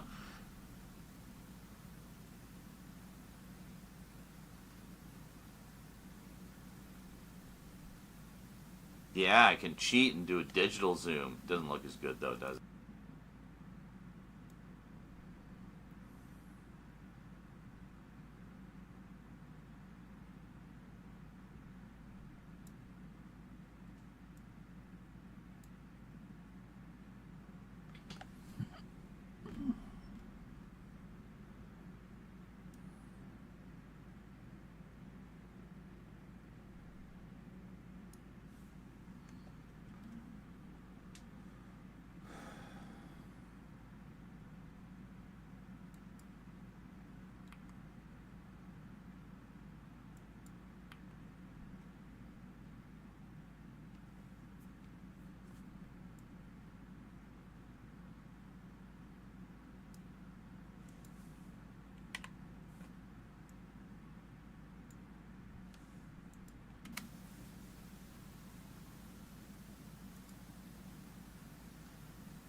Yeah.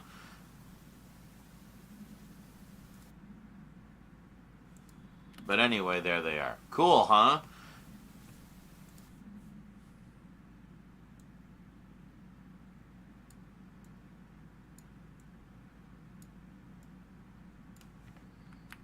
But anyway, there they are. Cool, huh?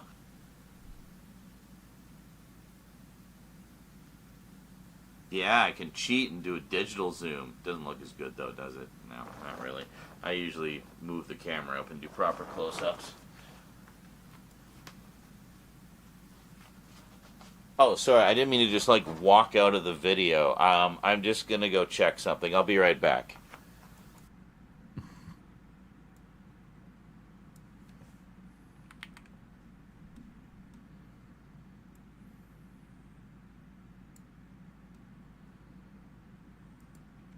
I have to do that.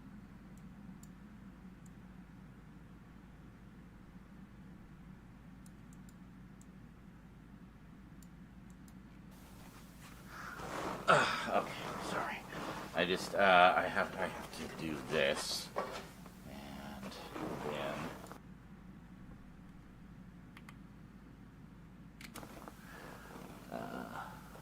What is it? Okay, right. And this. So why do I have to do them like that? Well, because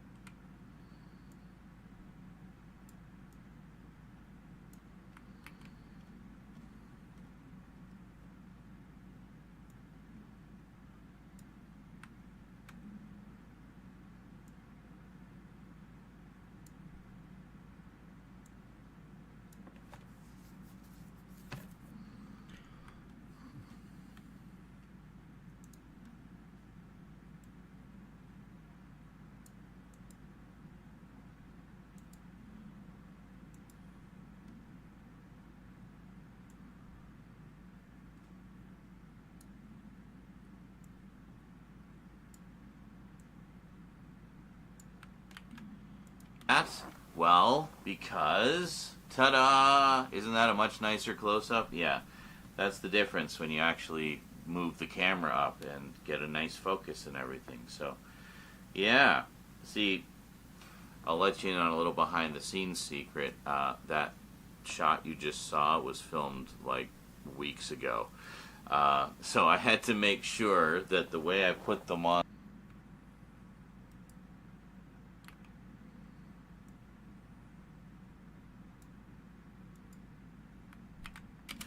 Yeah. See, I'll let you in on a little behind-the-scenes secret. That shot you just saw was filmed, like, weeks ago. So I had to make sure that the way I put them on here matched the way I filmed them in the close-up. Otherwise, I'd have to do the close-up again. Or we cut to the close-up and they all be in a different order. You know what I mean? Like, continuity. It's important. Anyway... I may have gotten high at some point during this video. Yeah. Bet you didn't even notice, did you? Haha. Anyway, that's it from me to you for now. Some great additions to the comedy collection. Can't wait to laugh my ass off. And by the way, if you still didn't get the joke, a quartet of 3 movies. Right? Because this is the same movie. Eh? Quartet of 3 movies. If you still don't get it, I can't help you. I'm sorry. Read a book or something. Good luck. I wish you all the best. Anyway, for everyone else, whether you got it or not, thank you. Thank you for watching, and I will see you next time. Until then, thank you for watching, and I'll see you next time. Until then, what am I saying wrong there? That's it for me to you for now. So until next time, thanks for watching, and sayonara.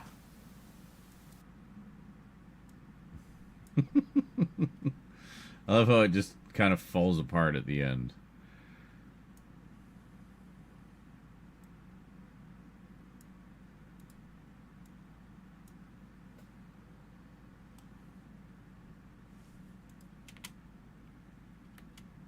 What? That's it for me to you for now. So until next time, thanks for watching, and sayonara.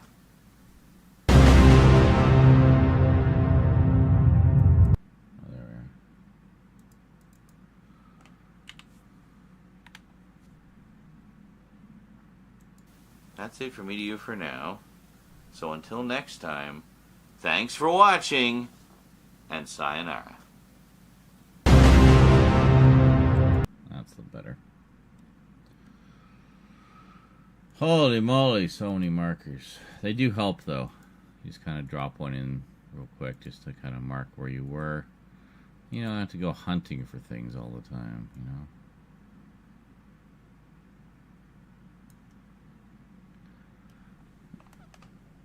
28 minutes. Wow, I didn't realize it was that long of an update. Crazy, man. Crazy. Totally cray-cray.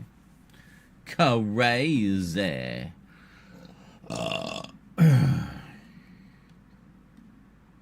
I mean, this could be Thursday's video, you know what I'm saying? It's Thursday's video right here.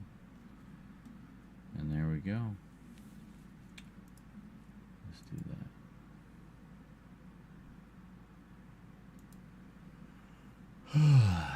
Let's render this bad boy.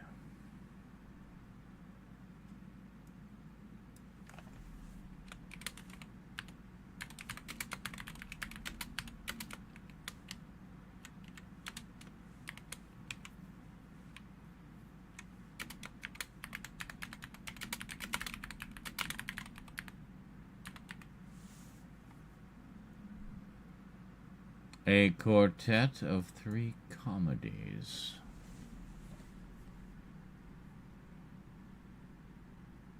No pictures? What are you talking about? There's a bunch of pictures in it.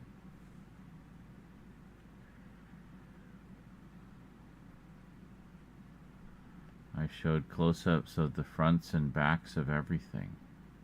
I made the pictures.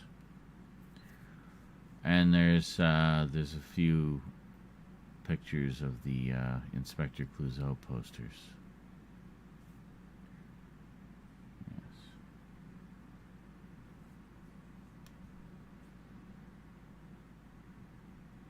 Yes.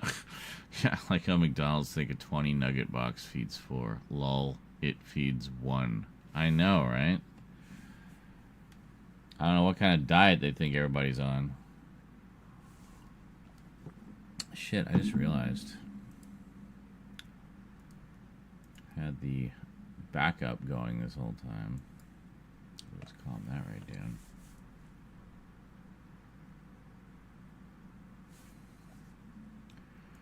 So how much space is in that right now anyway, in that folder that I'm rendering to? It's this one.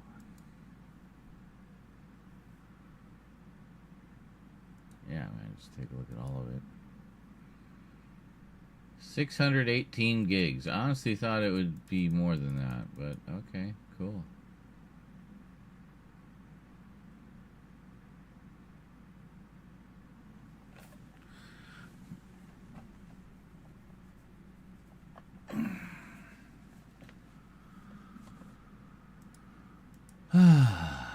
So that's probably going to take about a half hour.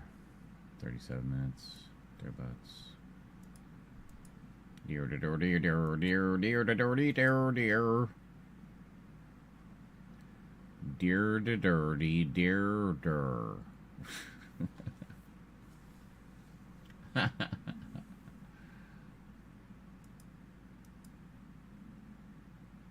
Birdie num-nums.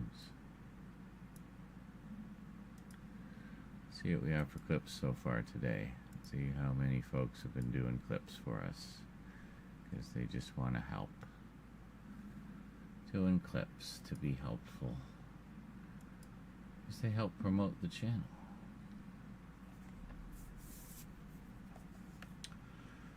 Huh, nothing since.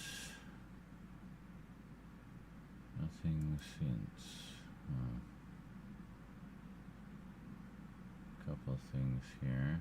Should probably check these out. Na na na na. It's not a hen's day. Na na na na. It's Wednesday. Na na na na na. It's not a hen's day. Na na na na na. It's could be a blends day where you blend lots of things in your blender as you ask, will it blend? Wednesday, Wednesday, na na na na, is not a hen's day, na na, and lots of things.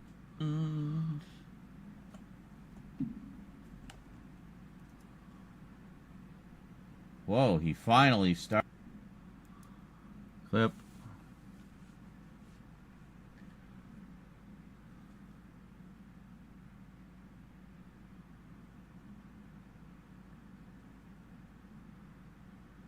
Where is the your blender as you ask,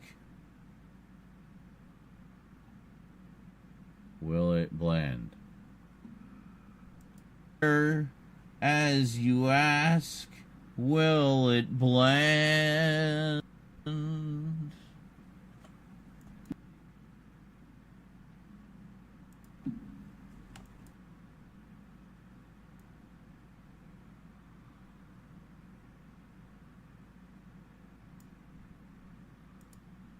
Where you blend lots of things.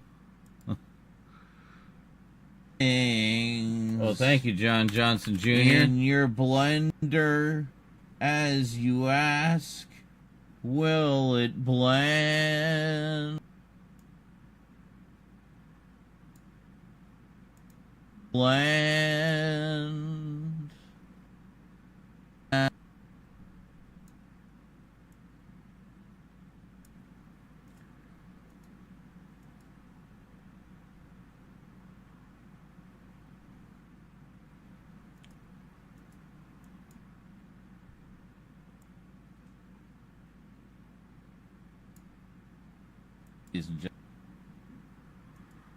Wednesday, Wednesday.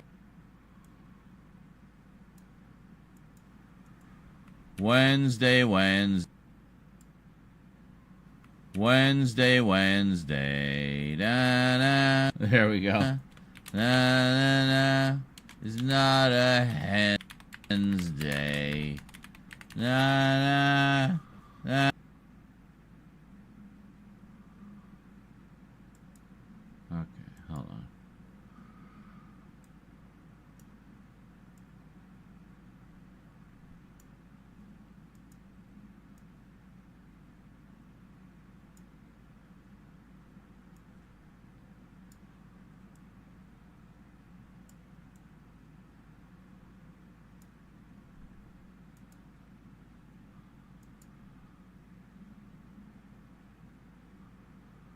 There we go.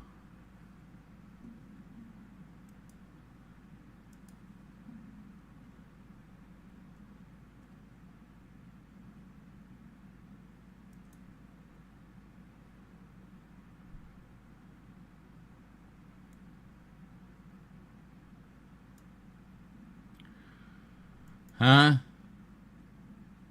Hey, da, da. Yeah, okay, we can get rid of that one. Because we just did a better one. Uh-huh.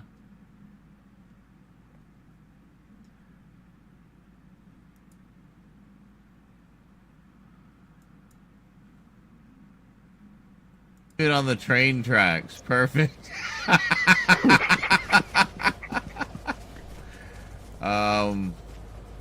Why is the Scully?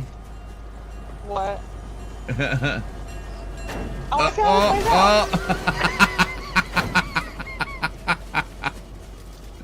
Oh, I'm so glad that actually had an impact. That was amazing. I have to circle before.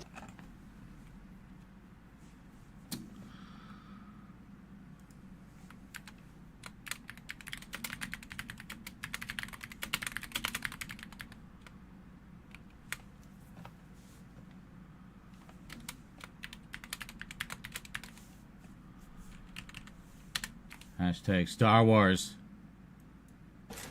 Yes, just leave it on the train tracks. Perfect.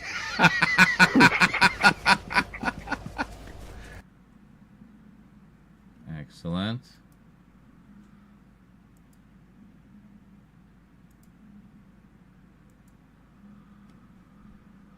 Come on, come on.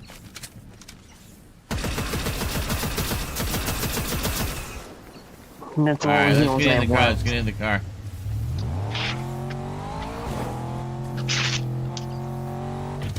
If I don't make it, just keep going.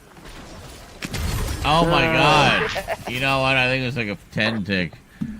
Yeah. that should be equipped. That needs to be equipped. Oh my god.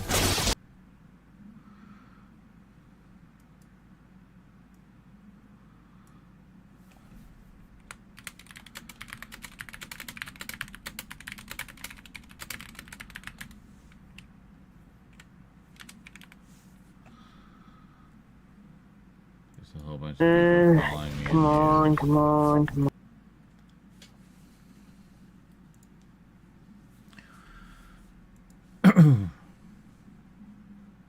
Okay. Greetings, everyone, and welcome to another blue. Greetings, everyone. Greetings, everyone. Greetings, greetings, everyone. And no, we're asking greetings, everyone. We're asking everyone. We're asking everyone. No, we're asking greetings, everyone. We're asking everyone. We're everyone. We're everyone. We're asking greetings, everyone. Greetings, everyone. We're asking greetings, everyone. No, we're asking greetings, everyone.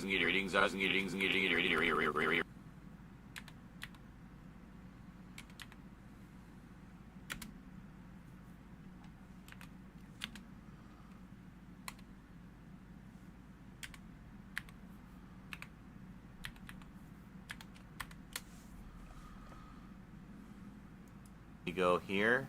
Oh, okay.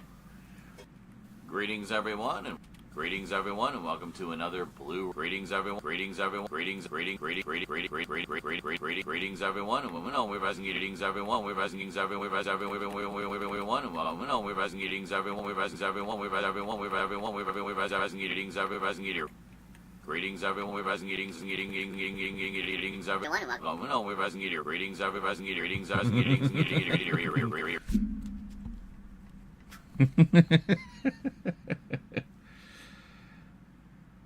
Alright, have a good one, John. Thanks for stopping by. Says, hope you're doing okay. A package should be here today. Man, I don't know. You said the series was good when you watched it. My dad's been a fan since the 80s. So it's kind of a new thing for me. I only saw like one episode like 7 years ago. Of which? Oh, Miami Vice. Yeah. Nice. Very cool. Well, I hope you enjoy it. It's a good show. This is a good show.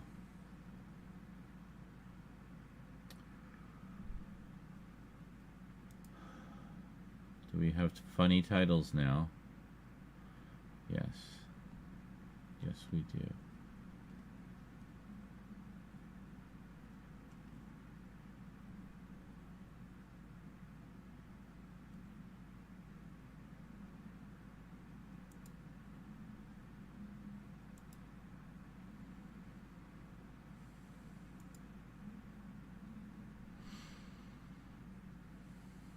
Oh, yeah.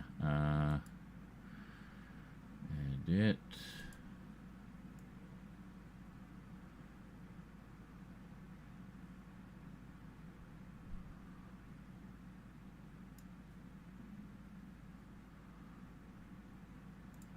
Yeah. Yes.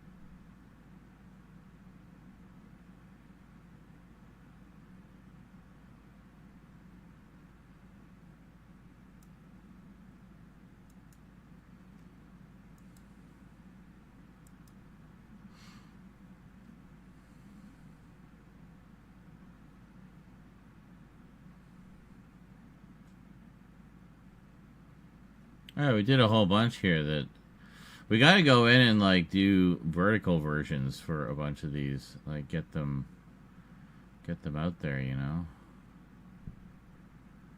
Yeah.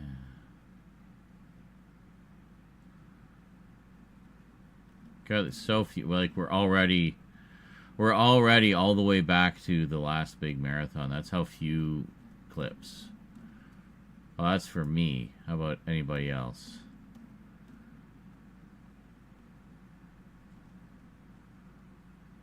Yeah, well, I mean, it's a little better. Not by much, though. God damn.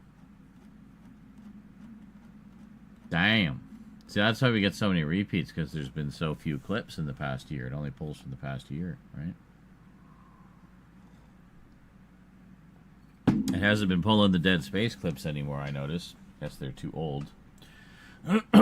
You can set it to just pull from categories, though, as well. Not specifically bound by date.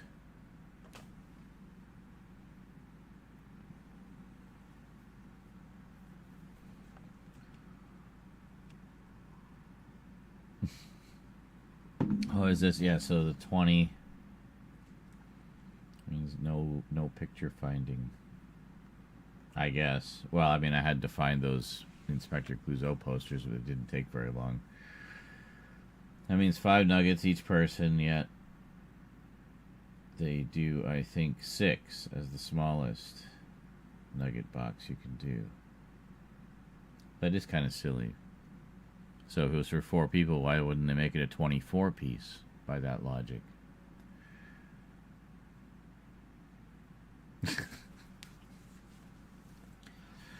I mean, when I make chicken nuggets myself, like the frozen ones, I'll make like, it'll be like whatever I can fit in like half of the pan, and then the other half I put fries. So, yeah, just chuck them in the oven for 45 minutes to an hour till they're nice and crispy, and that's good eating. Now I want McDonald's.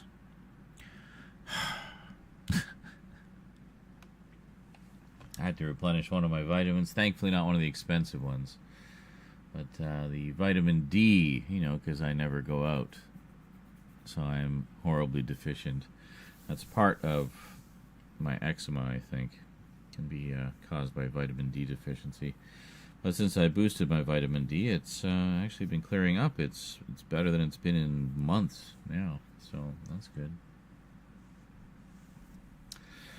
Alright, I'm going to step out for a moment, enjoy some clips. I shall return, and then we'll jump in and Oh, this video is still rendering. There's not really anything we can do right now, is there? Right. That's why we were doing other things. I don't know. We'll find something to do. I'll be back.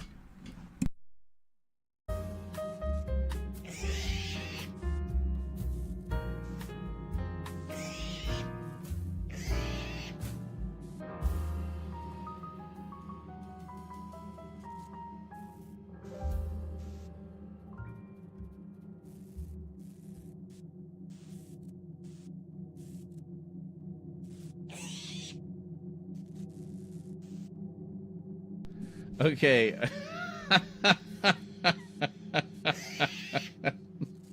I just heard a little bit of that. And it totally sounded like the...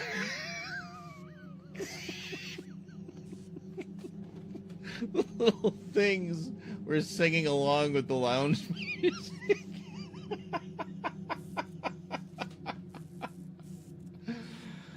That was incredible. I am absolutely grabbing a clip of that.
Come on, come on, come on.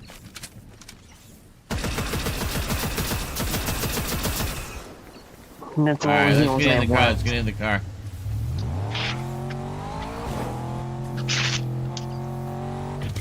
If I don't make it, just fuck. keep going. Oh my god. You know what? I think it was like a 10 tick. Yeah. That should be equipped. That needs to be equipped. Oh my god. I honestly don't know what's causing it because, that I guess? Yeah, there's... Oh, maybe... Actually, hold on. Well, fuck me. How did cat puke get on the camera? God, just cats puking everywhere. I thought it was lens flare because it disappeared when I would move. No, it was definitely some spooge on the camera.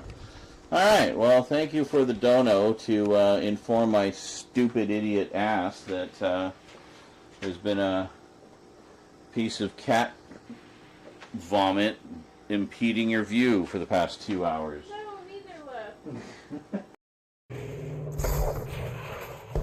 Oh. Shit. Come on. Oh. Crap. Alright, you know what? Oh my god. Fucking hell, man. Oh, I love this. I just get destroyed here. Jesus Christ. Just ragdolling everywhere. I can't even move. I can't even move. I'm just getting bombed into oblivion. Oblivion? Did I get bombed into the remaster of Oblivion?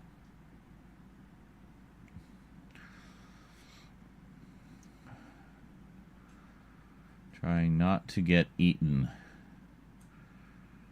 Yes. Well, let's do this. Let's share it to YouTube.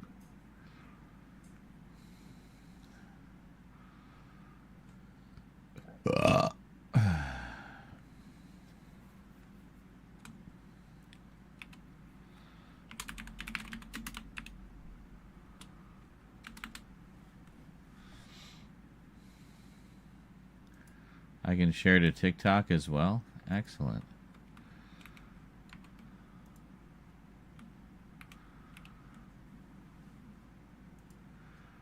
Yes, allow everything. Go. And go. Just no description at all. Okay. Good. So that was this one. Train loses animation in the distance. We'll send that one through as well.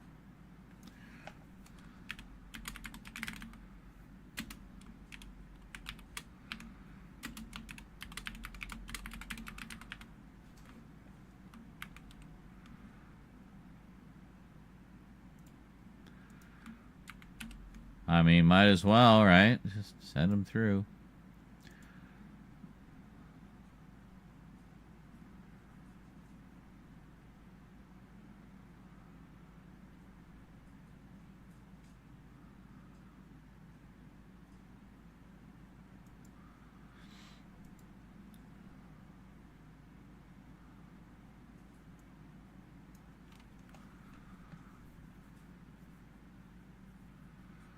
Oh, we should probably reformat this a little bit.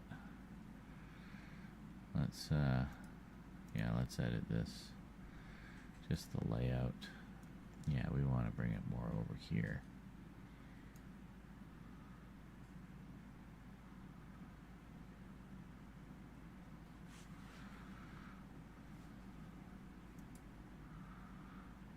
Okay, there we go. Save the clip, yes. That's fine.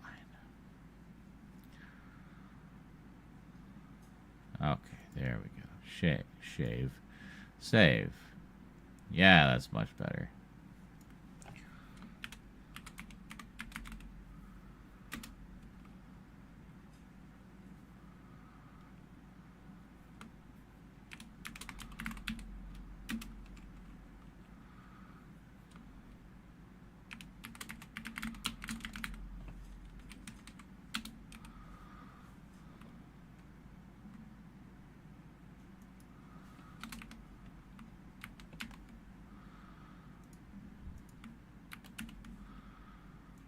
There we go. Just a few random gaming clips into the shorts. Oh yeah, this one definitely.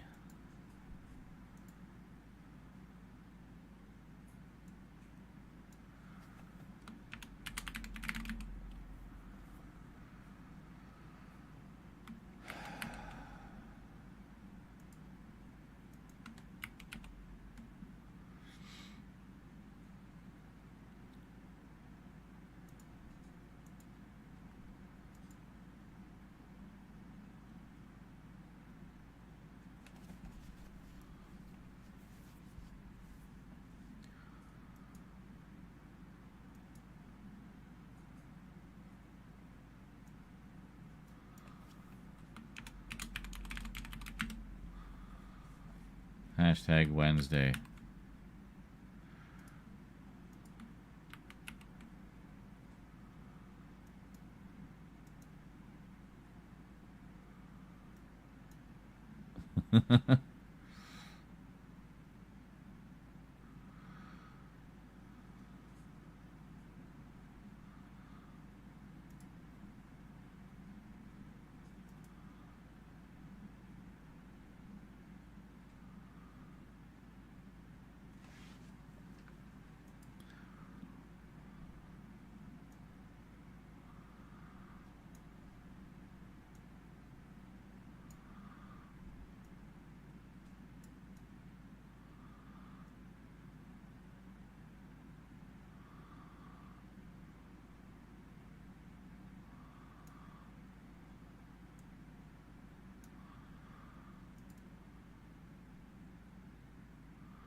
Yes.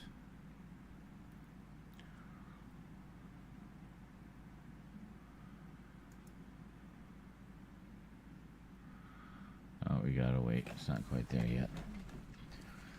I'm sorry, but you've been suspended from the college. Yes, that episode finally came out. The infamous college suspension.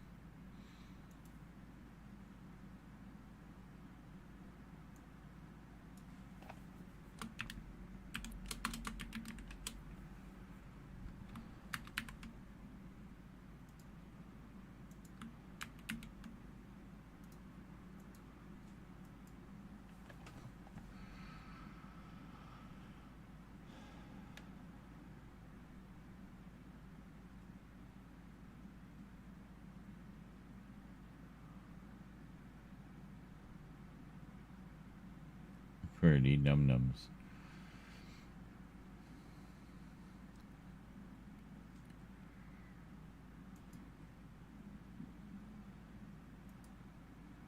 Why do we not have sound here?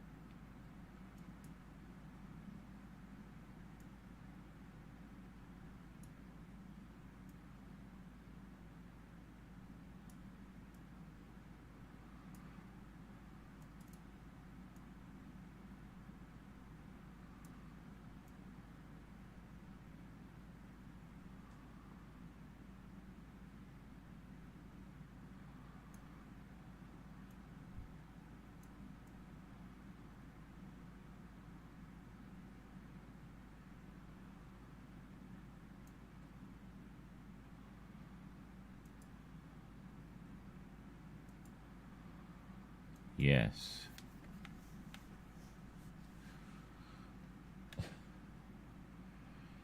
That was dumb because the guy walked right into your shout. I assume I went over that footage so many times. It's the only time I can think of because you hear some guy scream, and it's not Eric because whenever Eric would scream, there'd be a subtitle. So someone else screamed. I can only assume that was the guy. Because I didn't even see anybody else there when we were fighting the dragon. It was just me and Eric. So I don't know where the hell he came from, but serves him right for getting in our way.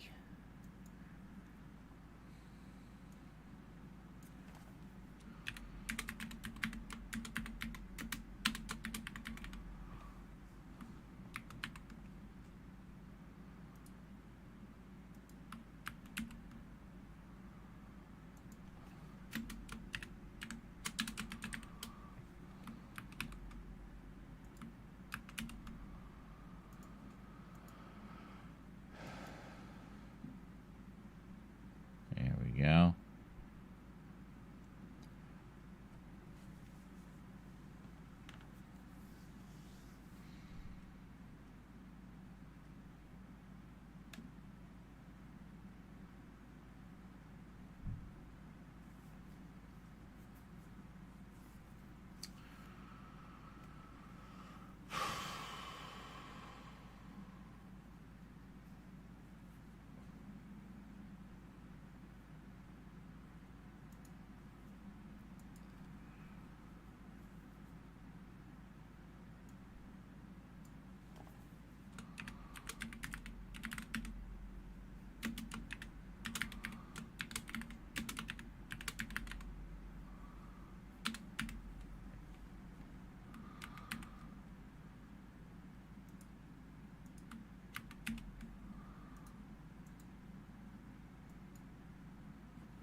All right, there we go.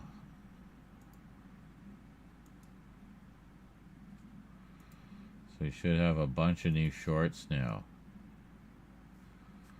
Look at that. 1, 2, 3, 4, 5, 6, 7. 7 new shorts. Some silly ones. Oh, Wednesday. I bet that's going to get 1 million thumbs down because people are going to think it's something about Wednesday, the show.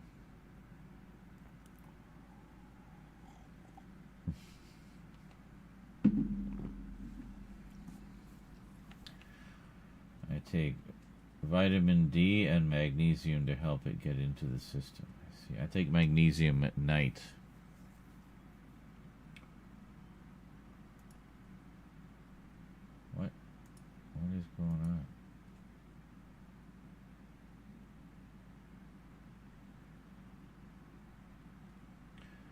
Thinking of adding Lion's Mane into the mix. I see. Oh, no. 9. 1. What was it? Did it not smash through it enough? 64 already. 64 views on this. 30 views on this. Had 1,100 views on the last one.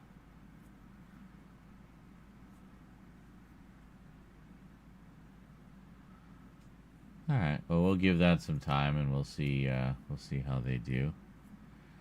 Holy shit! Over 100 views already. My regular videos struggle to get that much. Like, it's fuck's sake. So you just get a thumb down. Yeah. Okay. Oh, someone liked it. Someone liked it and then unliked it. Actually, I didn't really like it that much.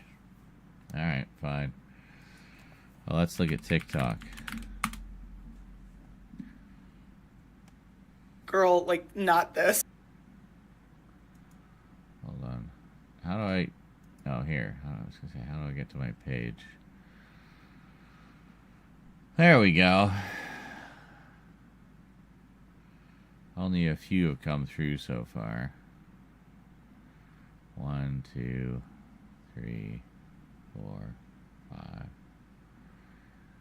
It's quite a variety of stuff, honestly. Some game clips. And even one that isn't Fortnite. Holy shit.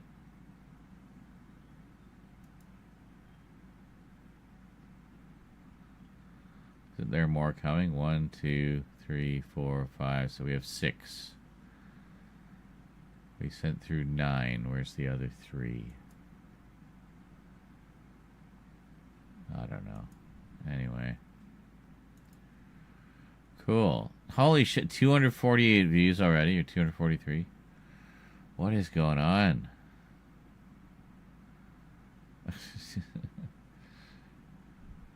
It's so weird how people will take their like back. I changed my mind. You suck. So the only two like getting any traffic right now are Wednesday. Train smashes through TIE Fighter. And people very indecisive on the likes. Look at that. It's just like, it's going to like top out at like 300 and then it's going to like take a while. That's actually going really fast. Cool. And it's me singing Wednesday to the tune of Monday. With some little deep cuts there for long-time YouTube viewers.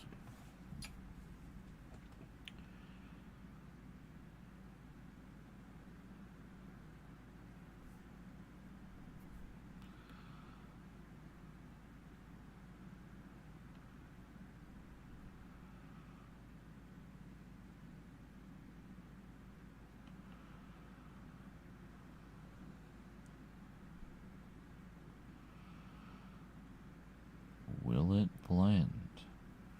That is the question.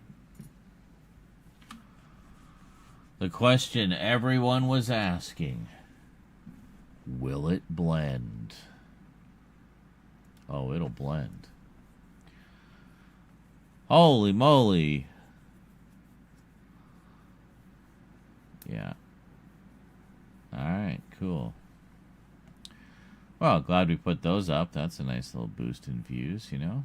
Get a few hundred there, maybe.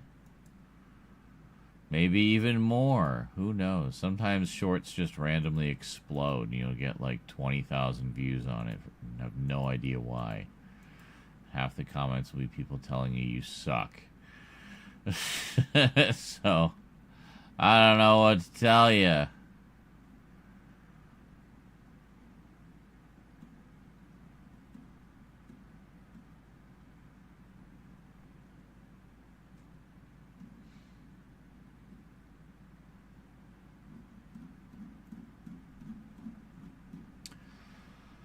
Alright, how are we doing here? We got 8.5 minutes left.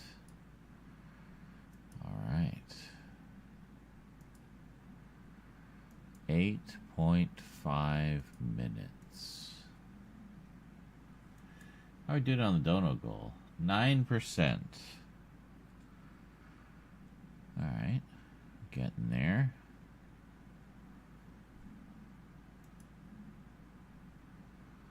Does it only send through 6 at a time now, or what? What's the deal here? Getting a few views on there. People like the Alduin clip. It's pretty sexy, I gotta say.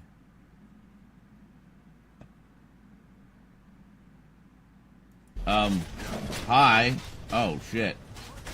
Okay, that's terrifying. I'm trying not to get eaten. Okay. Now, where are we going? To Helgen Keep. How about, what's this one? Oh, see, that's the choice. I didn't even know that was... Oh, hello! Shit! The moment where I realize where the choice is. It all depends who you follow, what door you go through at the very beginning, the first scene.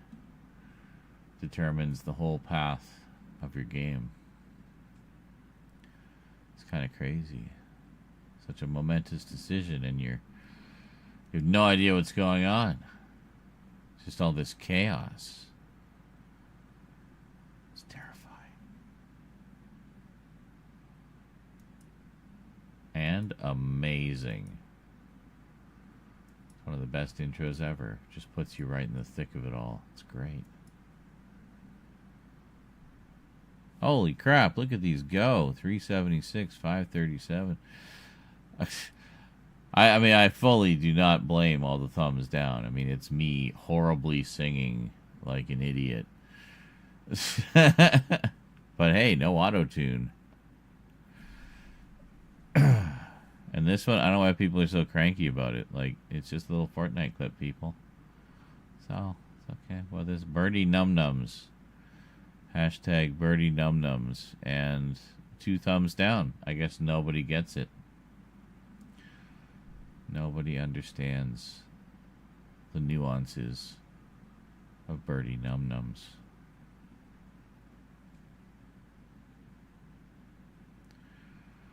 A very normal behaving human. Oh, yeah.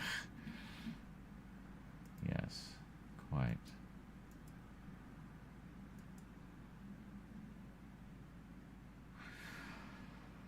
Okay, I keep thinking I'm being distracted from something, but no, there's nothing we can do right now. I think I have a thumbnail for this already. That's something we can check.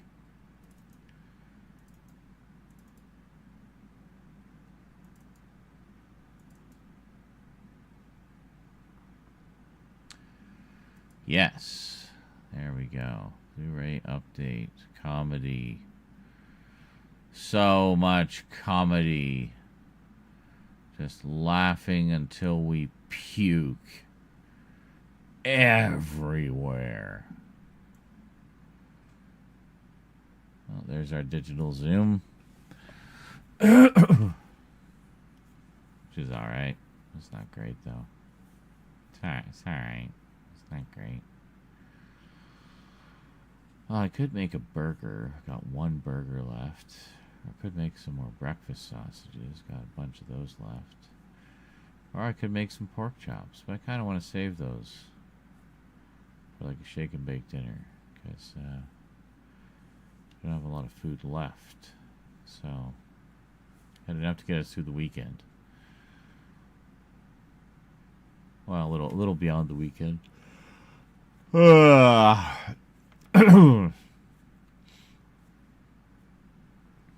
could make nuggets. I could, except I don't have any.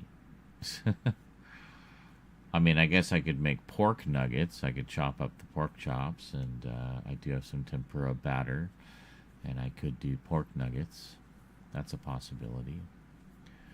But that sounds like a lot of work. I don't really want to do that right now.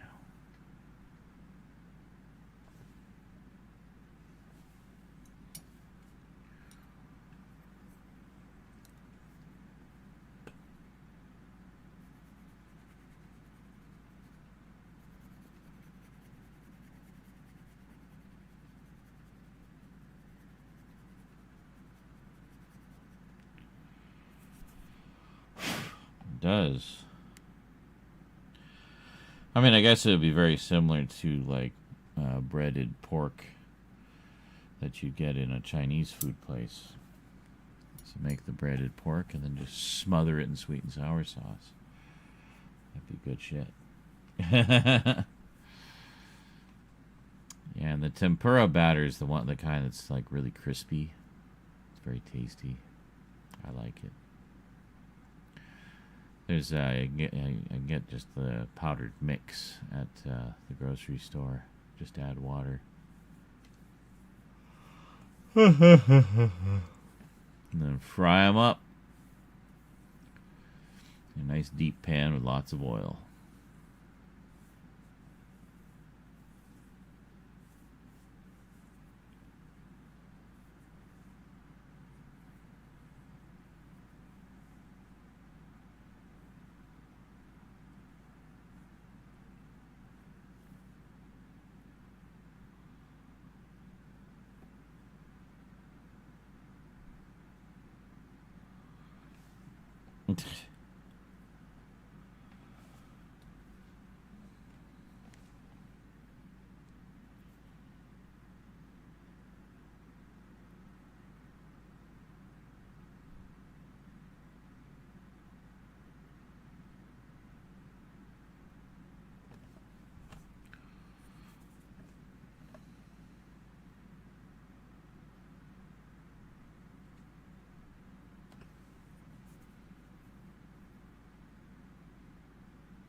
Yay! I'm just gonna wait for it to finalize.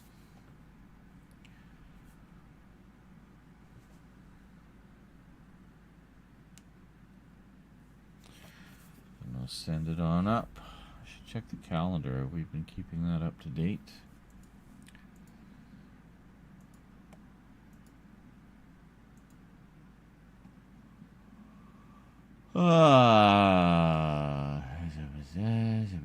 Trio Canadiana. Oh, no, we haven't been keeping it up to date. So it went up after that. Trio Canadiana.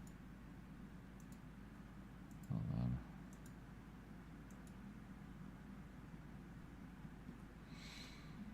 Pulp action movies on the 30th.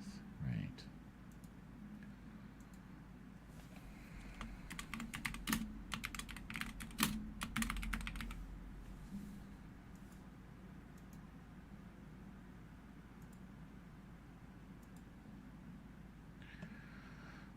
Conan.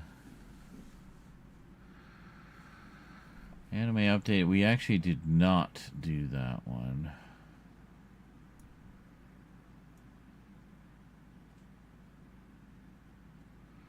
No. We have Almost Voltron going up today.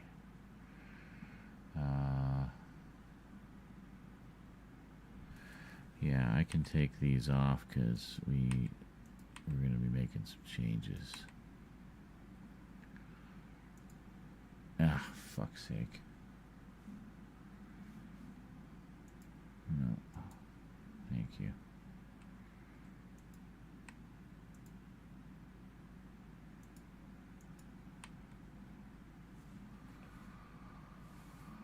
Okay.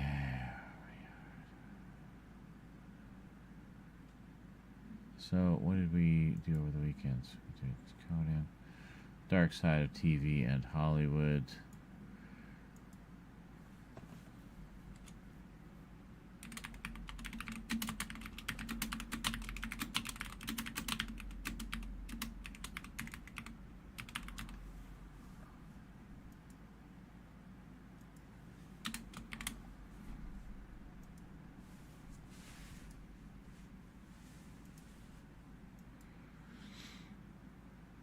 Okay, and then what? Criterion Collection.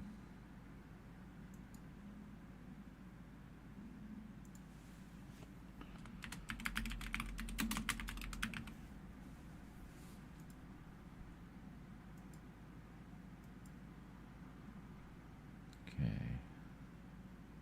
And then Monday was Rambo. Yeah, I know. Just hold on. Yeah, Monday was Rambo, and then we had Doctor Who.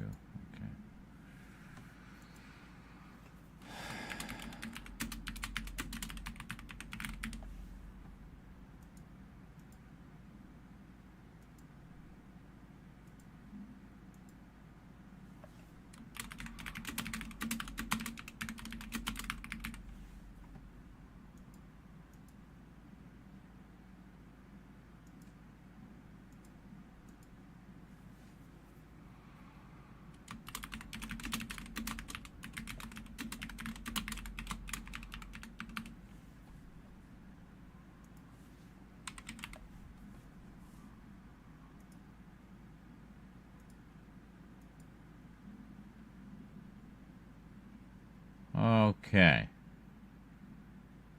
So, yeah, then we can probably put our comedies in here because we haven't had a comedy one since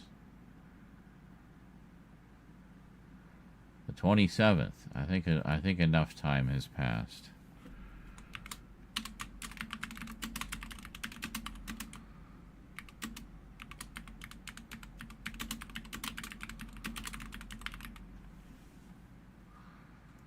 So we'll make that one 6 a.m.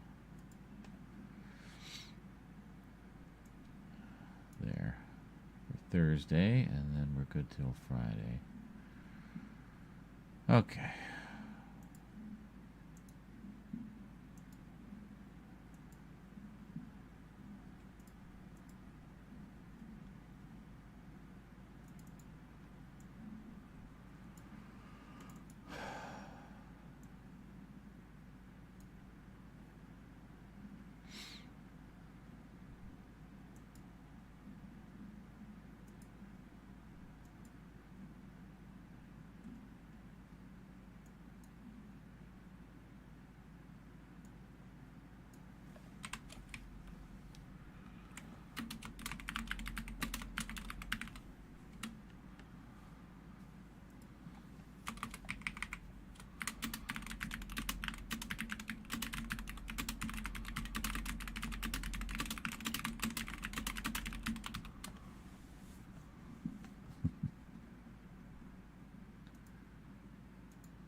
Oh, for fuck's sake.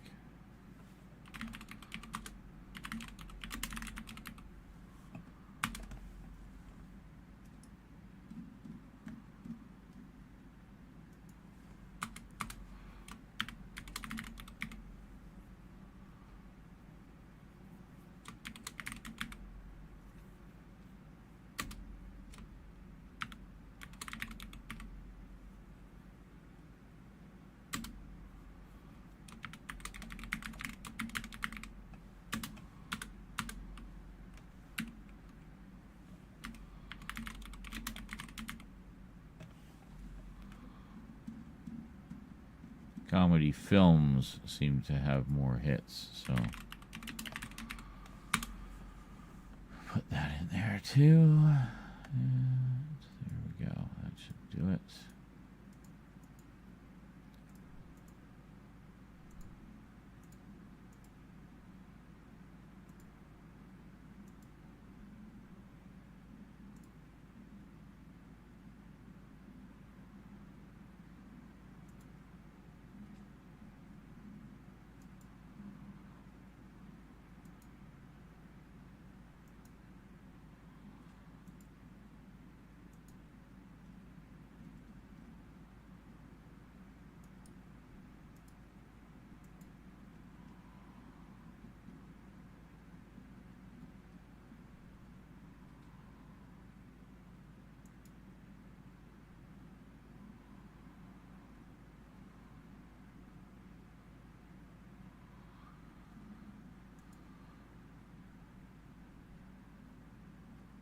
Okay. Looks like we're good.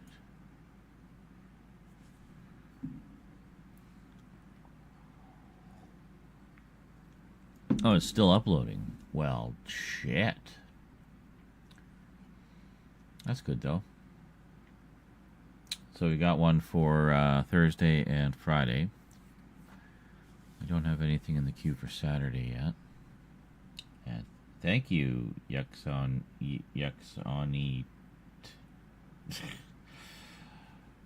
YouTube, I think is what it is.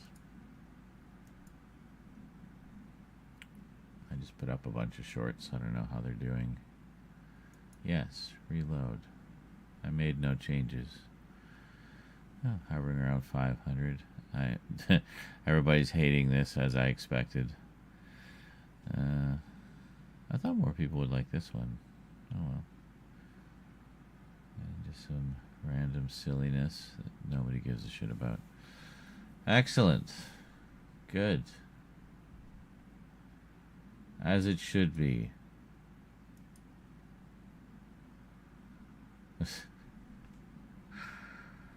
Alright, good.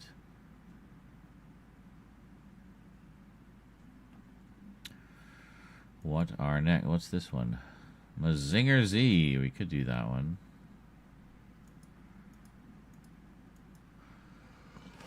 As a Saturday video.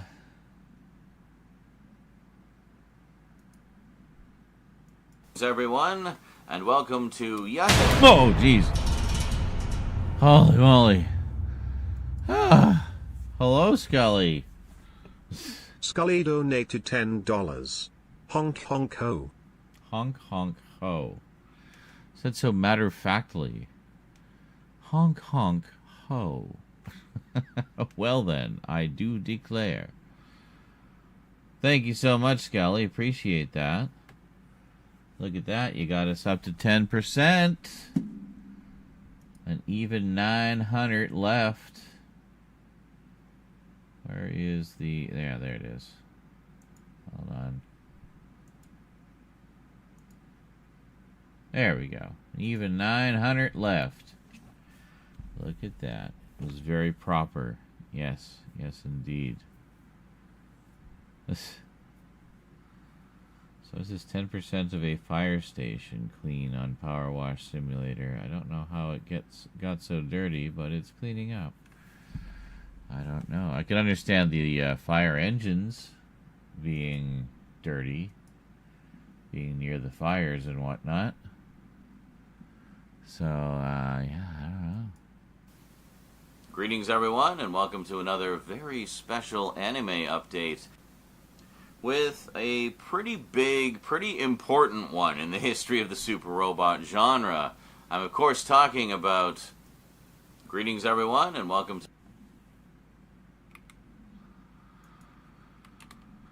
And this could be a Saturday video.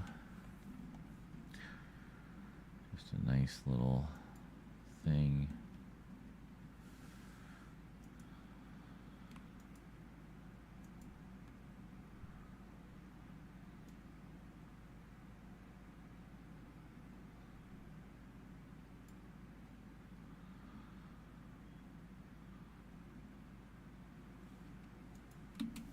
Greetings, everyone, and welcome to another very special anime update. Yes, this time around we conclude, for now, our series of Shogun Warriors connected anime with one of the... Fuck, I can't post this one because I made mention of the previous two, one of which I want to refilm.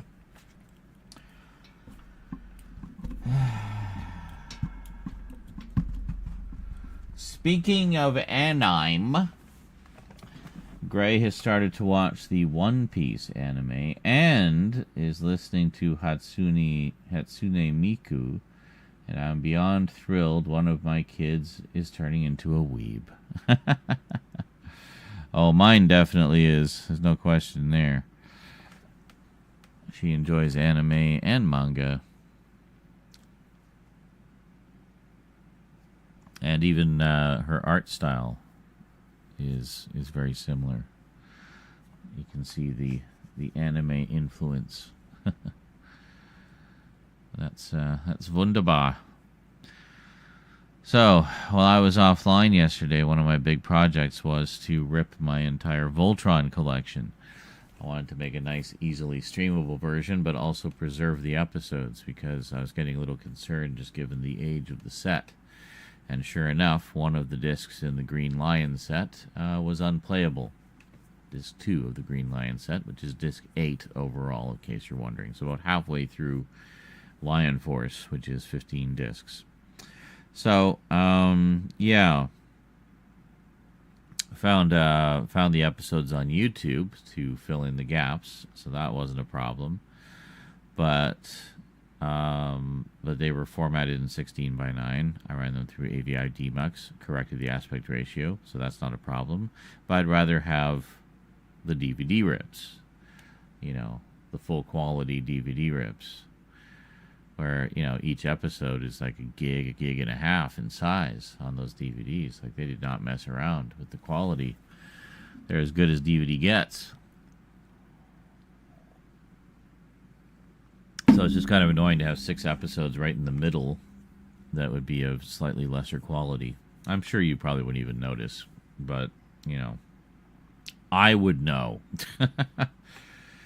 So, given how old the set is, I was a little concerned. Like, well, I obviously can't get a disc replacement because I don't think the company that made them is even exists anymore.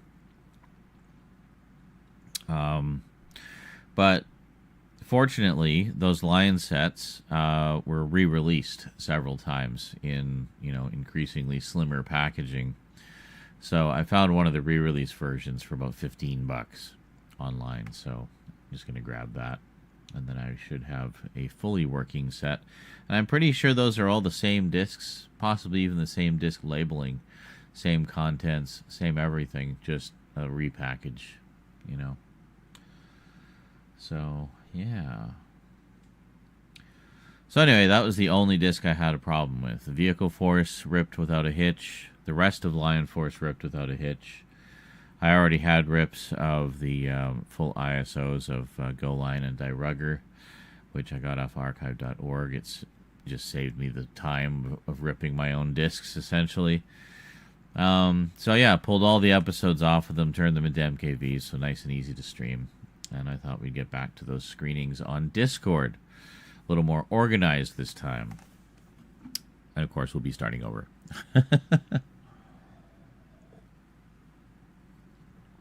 So basically the plan is, much as it was before, watch the originals and then watch the American versions to see how they differ. And also to get the Voltron version of the story. So, yeah, so we're going to watch Go Lion first. And then go straight into Die Rugger.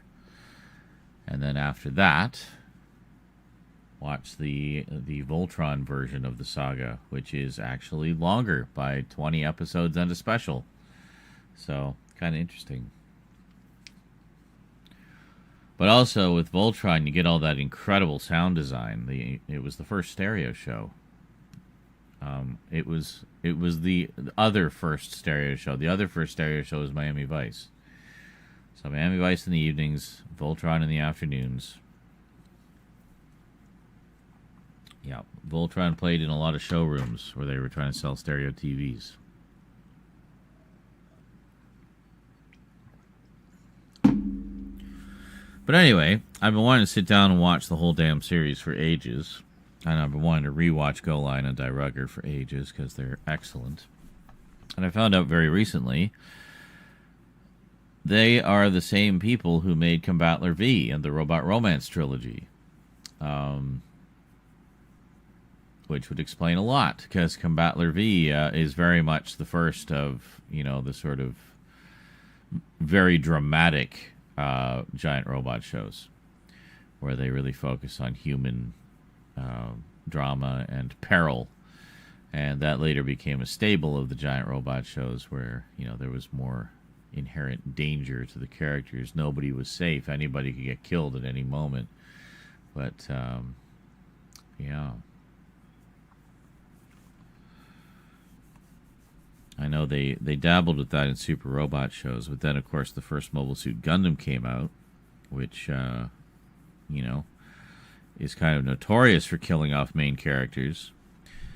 But that was the whole idea, was the creator wanted you to go into a Gundam show knowing that that no one was safe, that anybody could get killed off at any time, because war is hell.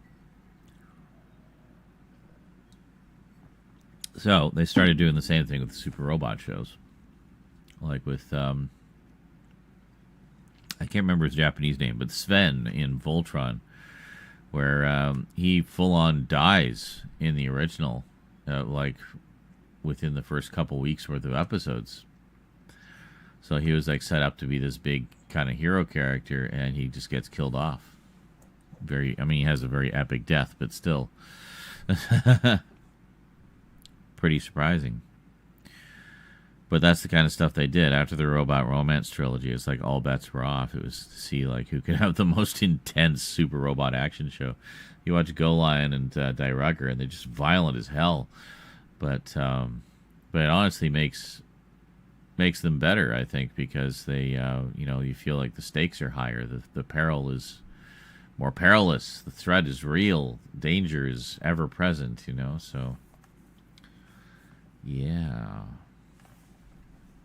Let's just take a look at that intro real quick, actually. Greetings, everyone, and welcome to another Blu-ray update. Today I have a quartet of three. There's no of three.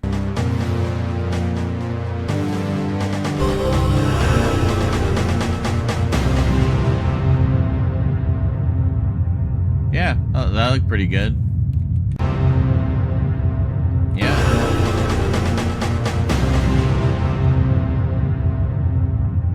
Yeah, that looks good. It comes in, crashes, and then goes Welcome back.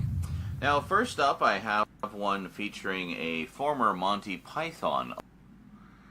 Alright, anyway. We know the rest of that story. So I'm going to drop this into uploaded. I've been saving these. 441 gigabytes so far. So that when it starts to get full, we can just delete the whole folder, because it's all stuff that's been uploaded. And boom, just recover a shit ton of space in one fell swoop. It's going to be amazing. I got 600 gigs free on here, so I could move some shit over if I need to. Yeah. 600 over here, too. Huh, I never touched this drive. I don't know why. Huh. I should clearly be moving stuff over here. Okay. Anyway. Cool. So what are you up to today, Scully? Working from home? Working from work? Working at all? Maybe you're not working. Maybe you don't want to work. Maybe you just want to bang on your drum all day. I don't know.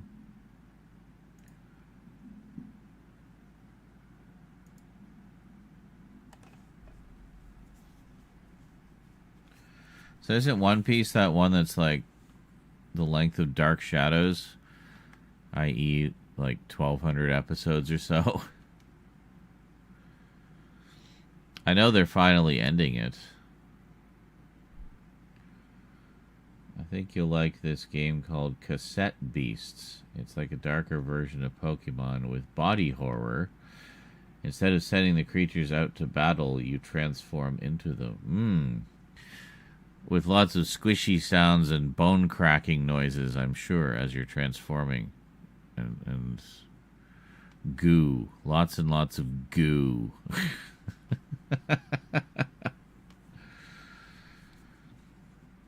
That was one of the things my mom always commented about with movies like The Thing. She's like, it's not so much the monster itself that, gets me. It's all the squishy sounds. The squishy sounds and the bones snapping and all of that. That's what got to her. The squishy sounds. Yeah, I remember The Thing had an abundance of squishy sounds. Squishy sounds galore. Well, I can't do this one then because, I can just to have it edited, but we can't post this one until I do the other videos because I need to do the Robot Romance trilogy again. I wasn't happy with my first take. I'm going to do it again. And then this is just kind of a little conclusion to that. What's this one? This is the Ninja update. What else do we have? Do we have anything else? Like anything else at all? I don't think we do. I think that's it.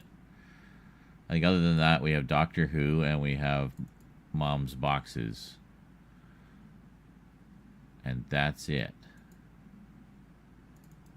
I'm not ready to start posting Mom's Boxes yet. Hold on. Type. Oh, the Twin Peaks one. That might be a good one to post. There's no reason to wait on that.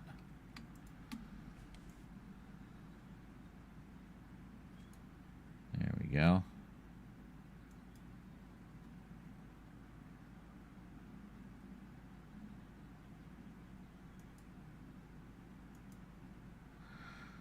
Yeah, this is where Rose and I are talking about Twin Peaks.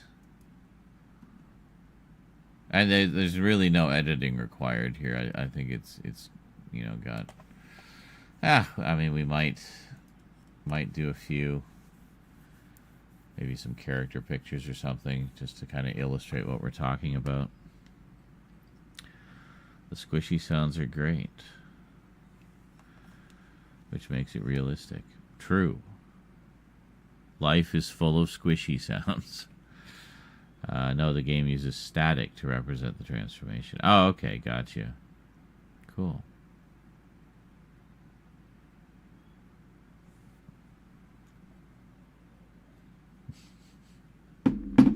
Rise from your grave.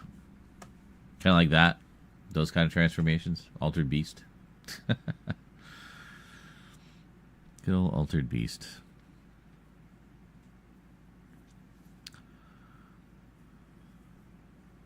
Some neat ideas in that. I always found the controls a little janky, though.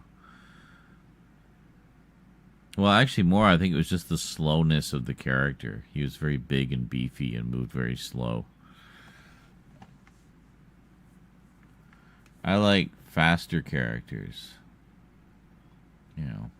Like the one we were playing the other day, Sengoku. That one's good. Yeah, I gotta say, those SNK games, though, they're really all about the spectacle a lot of the times. They really wanted to show off the hardware, I think. So they would do, like, all these just crazy effects. And, like, encourage their designers to just pack the games full of crazy, eye-catching effects. And Sengoku had a ton of them, like, just so much scaling and rotation and, distortion and... flashing light effects. It just went on and on and on. There was so much stuff. It was just a spectacle for the eyes. So it's no wonder my friends and I used to play it all the time in the arcade. It was just a really good-looking game,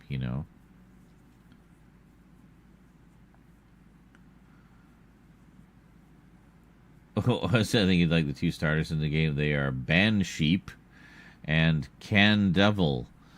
All right. Excellent. Banshee. So it's like a banshee, but it's a sheep. Just screaming boss. Excellent.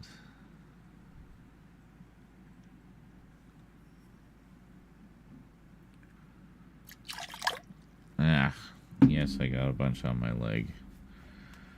It's alright, it's just water.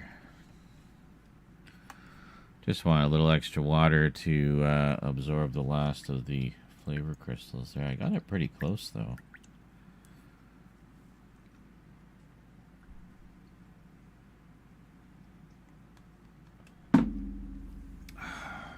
And a candy devil. I see.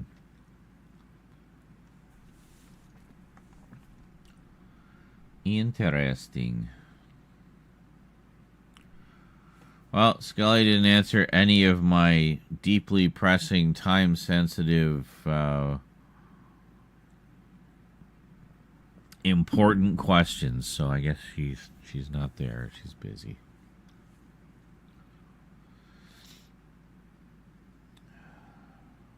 Oh well, such is life.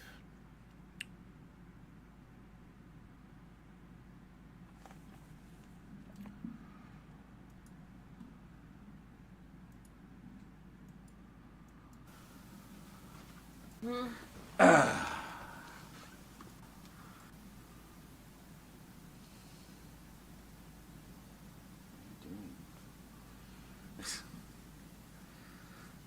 mean, if you just stop fidgeting.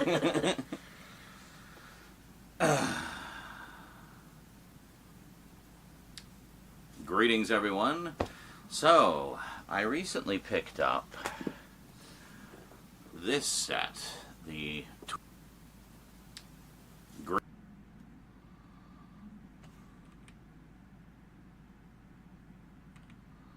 My damn lip smacks. Alright, there we go.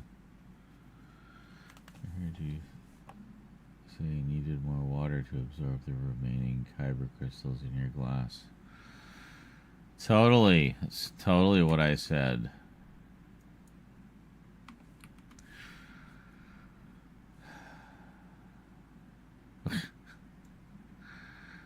I said flavor crystals.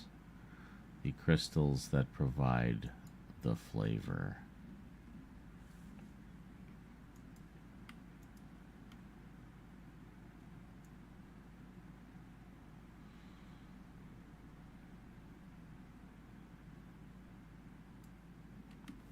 Greetings, everyone.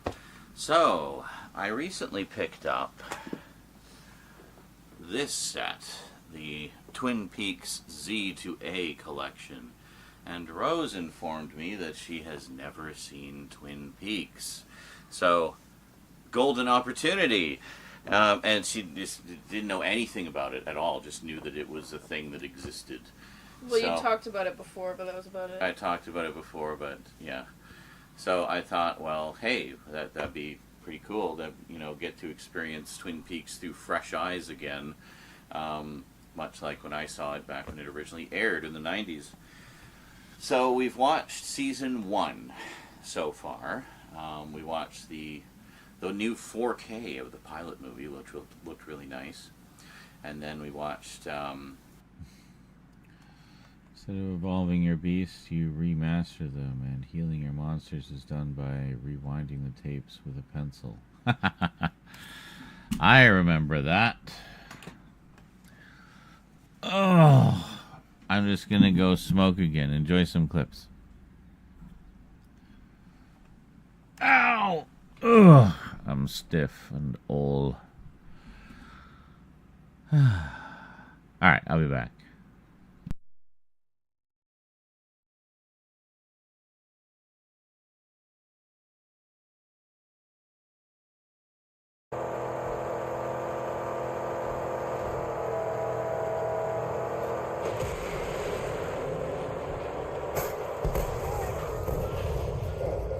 Oh shit! What happened? Where's my car? Did I blow myself up?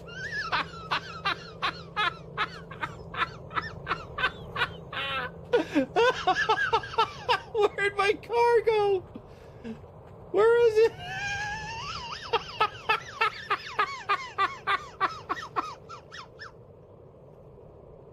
Oh my god. Oh my god. Come on, give me the... There. The clip. Oh. Stop. So eventually I just had to ban it entirely to make...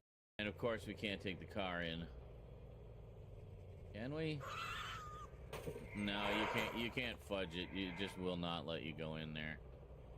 Man, this clip thing, never mind, it's random. You can fudge it. But it sure loves this clip. The clip thingy loves fudge, I guess. I thought, we'll try it. Clip thingy loves fudge. Fuck's sake! Why did you take my medkit? Why were you hovering around me? Sorry. Look, I'm sorry. Oh my god. It's chaos. Where are you guys? Sandy, we're right in the fucking end game here. Like, oh my god. Oh my god. Oh my god. What even happened?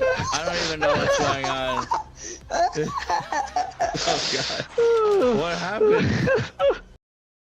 Yeah, just give him a bunch of, like, I don't know, cuboid shit and whatnot, and paper airplanes and things. Sure. And just a random box. And then more stupid paper airplanes and cuboid things. And, like, a ghostly, fucking terrifying woman in white. What the fuck? What? And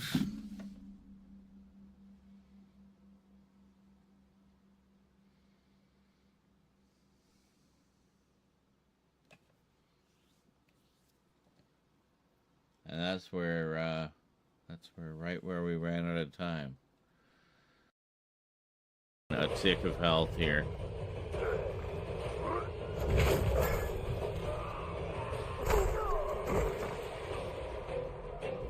Fuck!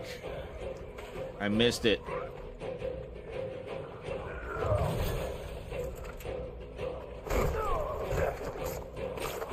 There we go.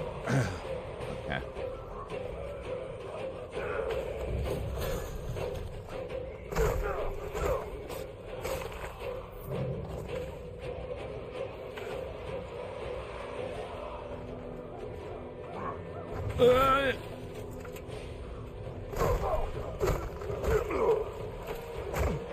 Holy shit, man, we got him! With my little sliver of health. Oh, man. I went all Rocky Balboa on his ass.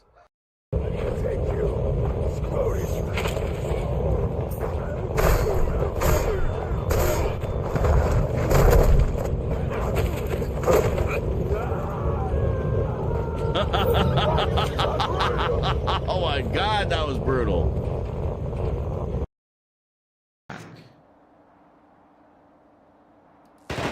You're gonna get us killed.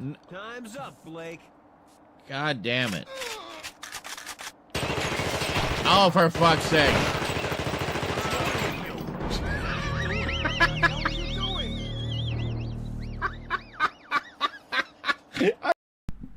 Okay.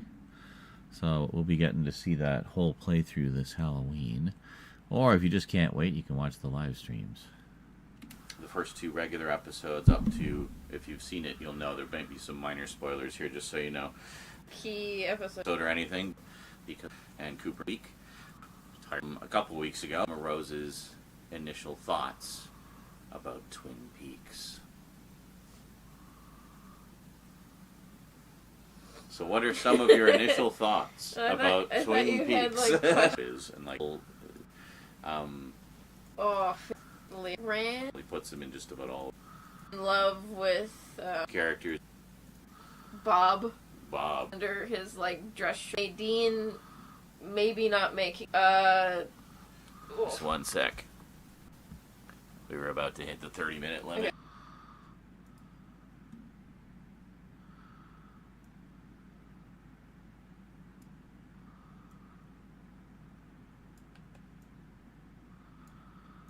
Sec. We were about to hit the 30-minute. We were about to hit the 30-minute limit. Okay. Sorry, Church. Also, Audrey and in a lot of shit. She did. Yeah. All right. Definitely kind of fantastic. I can't wait until you see him in The Return. Like his acting is phenomenal in that. He's so good. But yeah. All right. Well, we will bid you all adieu for now, folks, and we'll see you somewhere in the midst of season 2. Until then, thanks for watching, and remember, the owls are not what they seem. Whatever that means.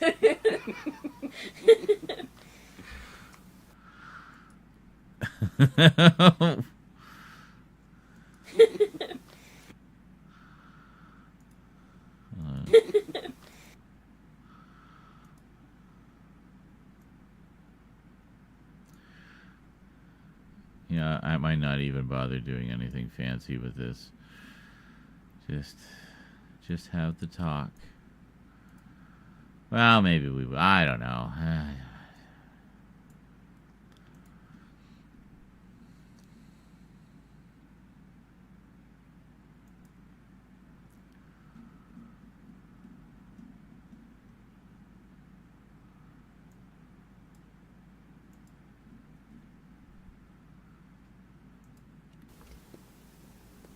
Yes. What are you doing? I was just wondering how long the second take went for. Oh, it.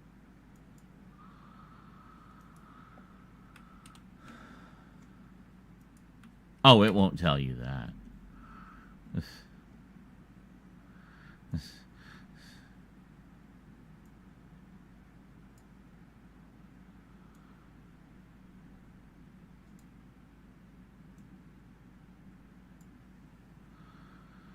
38 minutes.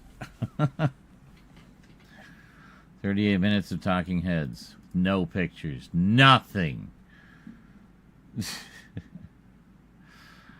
Let's see how our shorts are doing.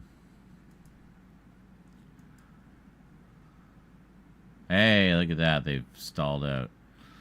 So everybody hates Wednesday. Of course they do. Others are undecided. Oh, somebody liked that one. Yeah. Okay, good. How about TikTok? How's TikTok doing? Any big breakout hits? Uh-huh. So, let's see. We got 11, 14, 41, 32, 19, and 9. Alright, cool. Wow, I'm 50 apparently.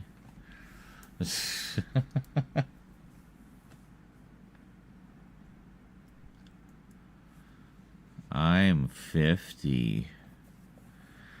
Oh, the almost Voltron is going up in 18 minutes.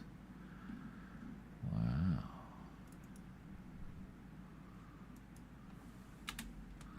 I like it to be capitalized. Okay. All right.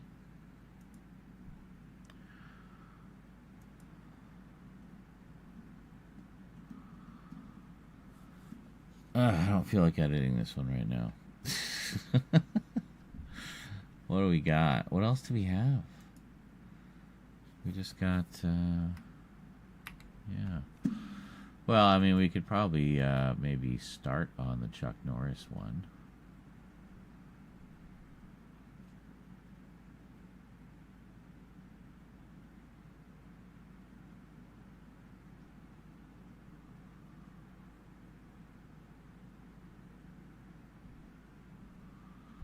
Just gotta find where it is. I know we started one.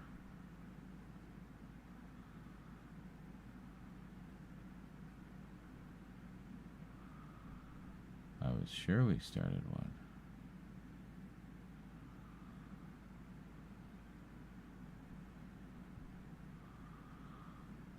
Huh. Huh.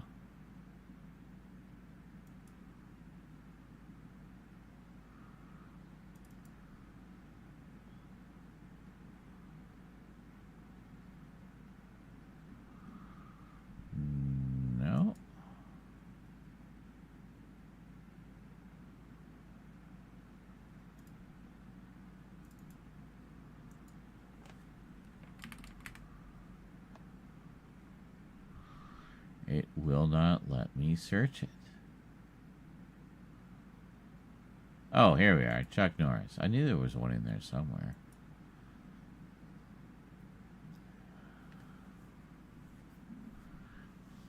Holy shit. Oh my god, there's so many clips. Holy shit. There's so much shit. Oh my god.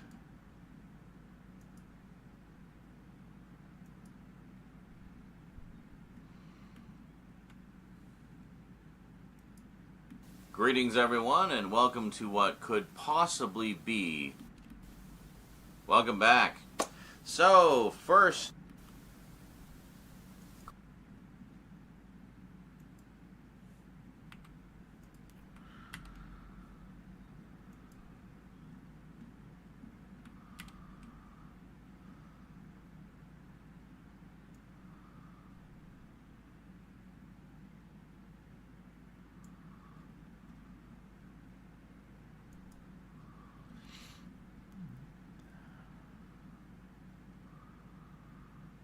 Okay. Well, we'll just go through it in order, I guess.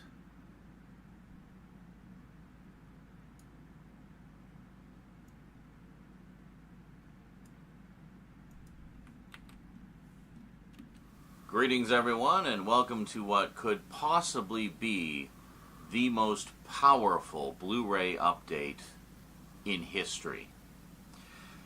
I recently went on a bit of a binge, wanting to pick up some 80s action movie classics, and well, you can't have an 80s action movie classic collection, really, to speak of, unless you have at least some representation of the most legendary action hero, and in fact, man who has ever lived, Chuck Norris.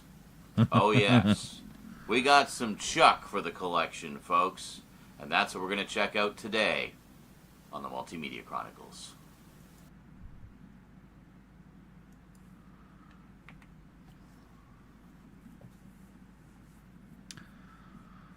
Okay, so one thing we gotta do is move all of these down.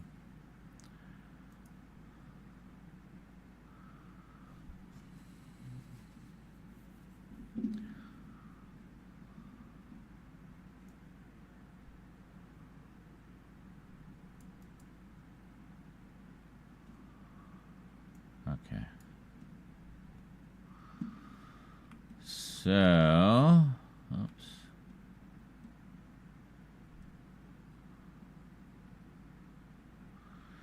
Yeah, I got it in one.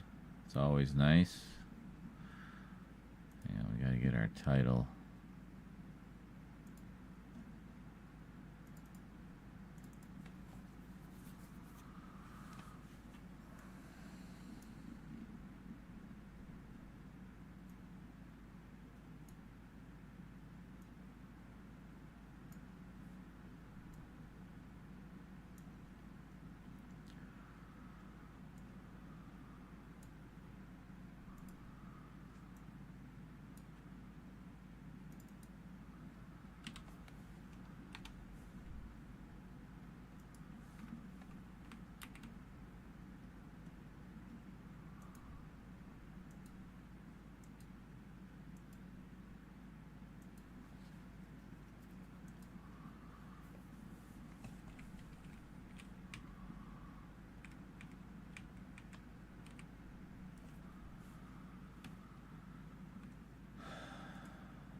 Sure.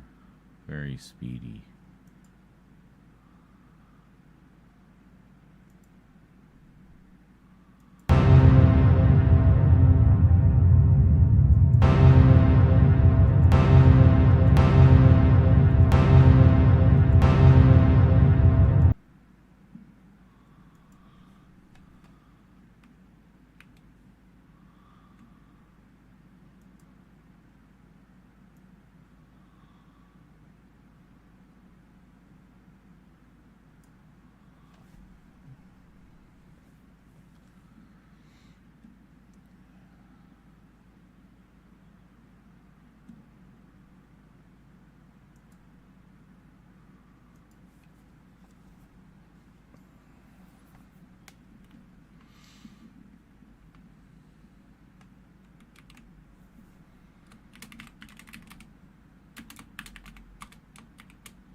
checking up with Chuck Norris.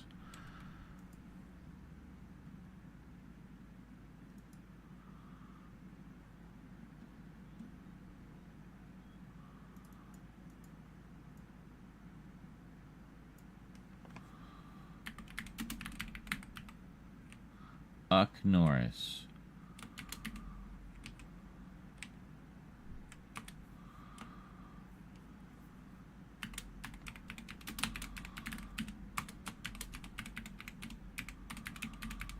Chuck Norris Ultra Action Extravaganza. I think that's better.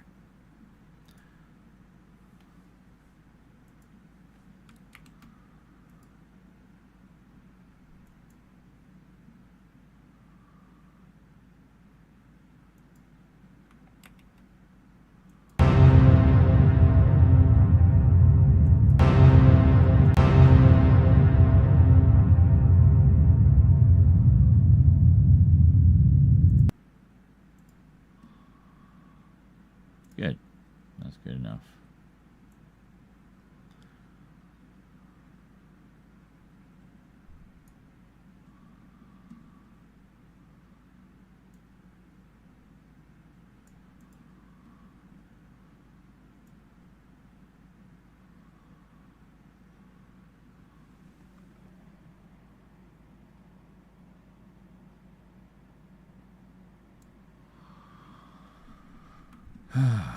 Okay.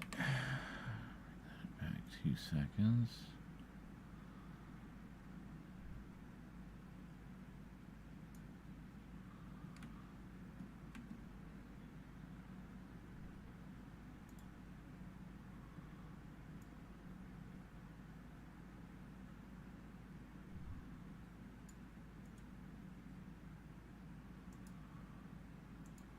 There we go. Okay. So now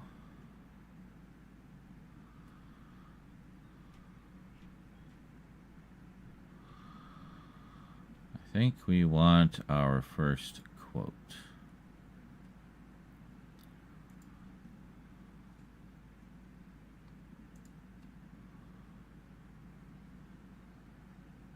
Well, actually, that might be okay. Wave. My eyeball's too long. Norris does not own an oven, stove, or microwave. Stores looked at Chuck Norris the wrong way once. You know what happened to them. If paper beats rock, rock beats scissors, and there is no chin beneath. There is no chin beneath us can dribble a bowling ball. Some people can pee their name in the snow. Chuck Norris. Once a cobra bit Chuck Norris. Bit. Gotta be a little quieter, more consistent. Once a cobra bit Chuck Norris in the leg. When the boogeyman goes to sleep at night, he checks his closet for Chuck Norris.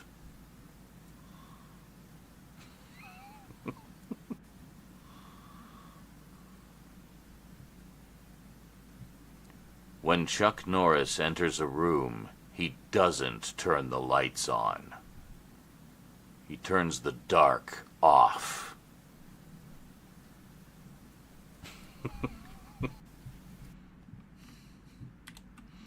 We'll start with that one.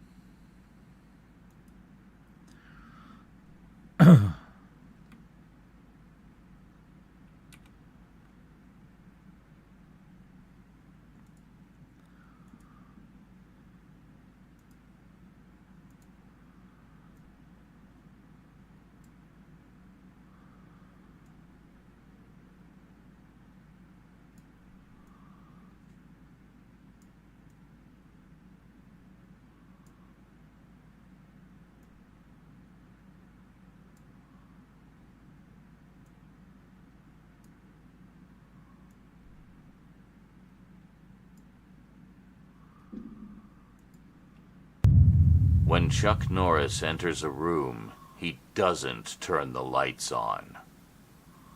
He turns the dark off.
It's just the pan flute. Okay.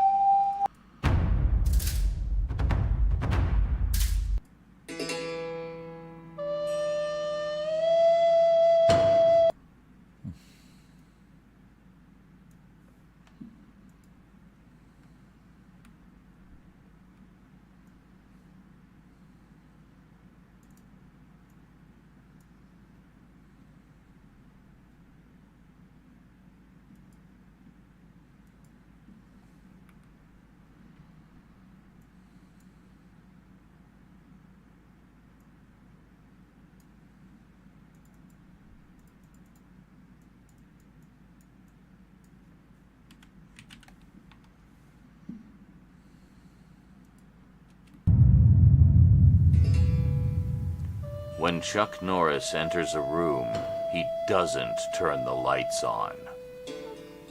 He turns the dark off.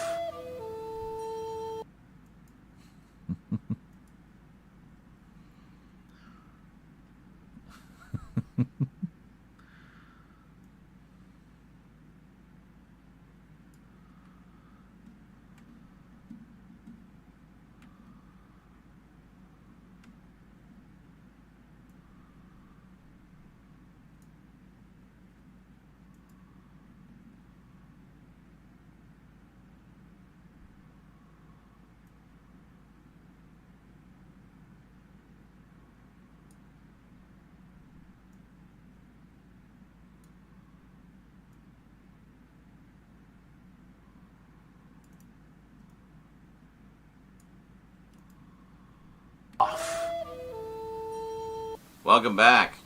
So, first off, I figure we'll start with one of the movies that really put Chuck on the map, showing off his martial arts prowess, accompanied by none other than another martial arts master. I did not mean for there to be more music there. That's, can I just shrink that down? And there we go. Okay. Off. Welcome back. So, first off, I figure we'll start with one of the movies that really put Chuck on the map, showing off his martial arts prowess, accompanied by none other than another martial arts master and fellow gunslinging guy of just fucking awesomeness.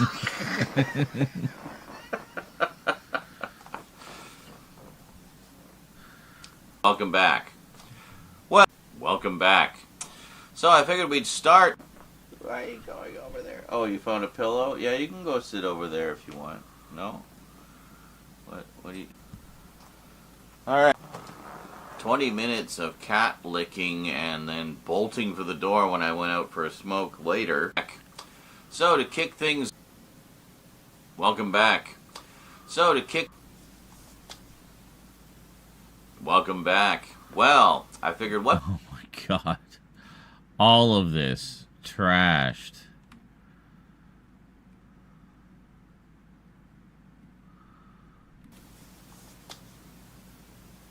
Welcome. Wow. Just crap. All we got was the intro out of all of that. Now we'll run this back.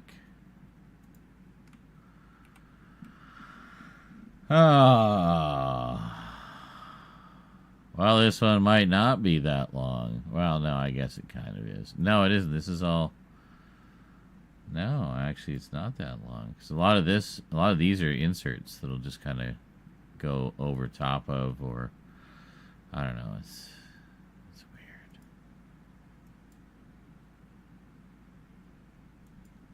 What a waste of comedy gold. Alright. Oh. No, we were recording. I think maybe the battery died. No, the battery didn't die. We're almost dead. But now start to the Chuck Norris collection. Sequel. This one was put out on Blu-ray by good old Kino Lorber again.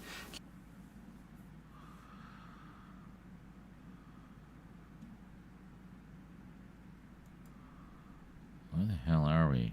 There.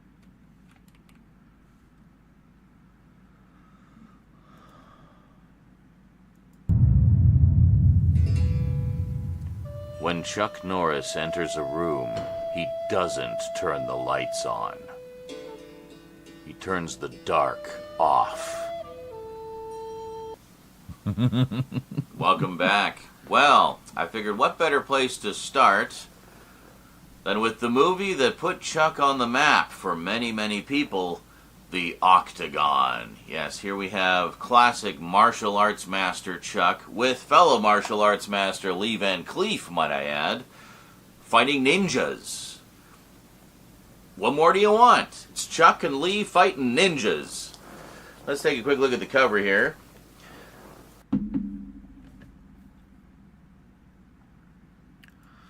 Okay, straight into an insert shot. Very nice.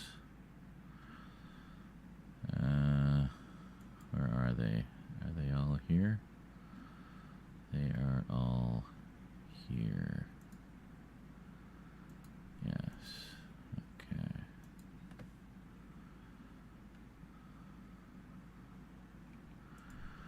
Yeah, see, now we've got just a whole bunch here.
Okay.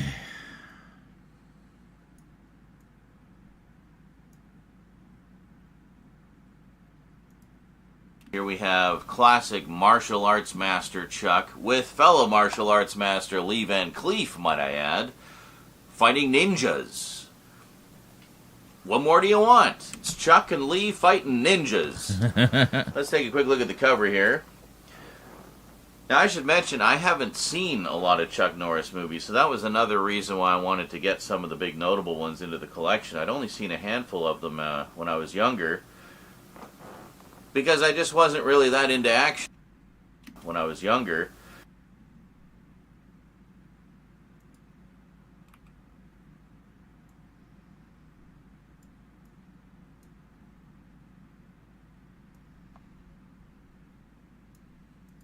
Of them when I was younger, because I just wasn't really that into action movies when I was younger. It wasn't until later, as I've said in a lot of other updates, I was all about like sci-fi and cartoons and stuff at the time, so things like this just didn't really appeal to me at that time. It wasn't until later I started to get interested in action movies and ninjas and samurai and stuff like that, so I'm very late to the party on a lot of these films, but thought it was about time we started filling in that gap.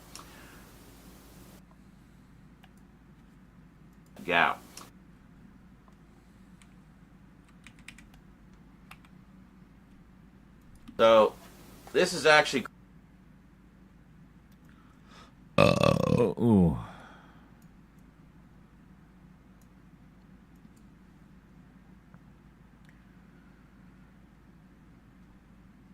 So, this is actually quite a nice addition from Kino Lorber, as it also has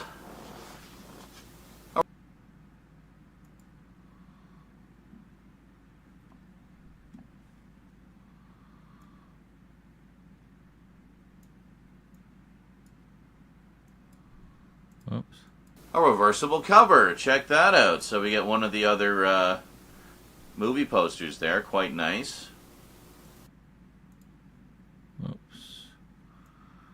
Ups. Quite nice. As it also has a reversible cover. Check that out. So we get one of the other movie posters there. Hold on. Here.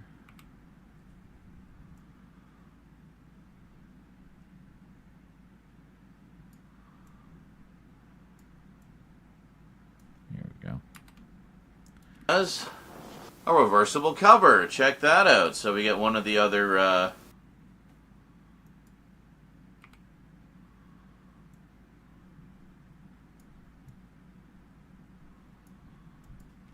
movie posters there. Quite nice.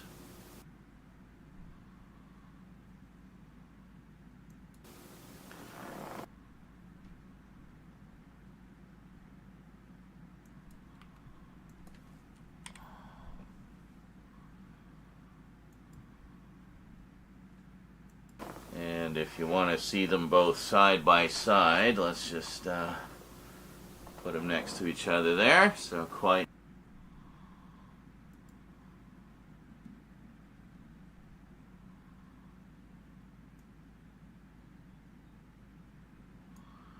Look at us just blowing through these insert shots, man. So quite nice. Making sure to give you guys lots of close-ups because, I mean, we got this nice new camera. We might as well take full advantage of the... So nice close-up view for you. Yeah. Making sure to give you guys lots of close... I don't have to go on about the camera. Nobody cares.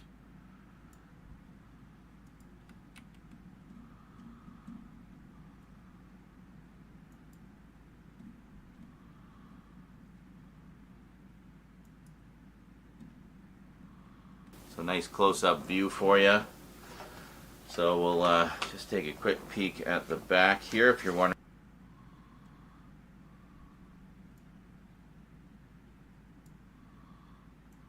So we'll just take a quick peek at the back here if you're wondering about the extras or you want to read the description. There you go.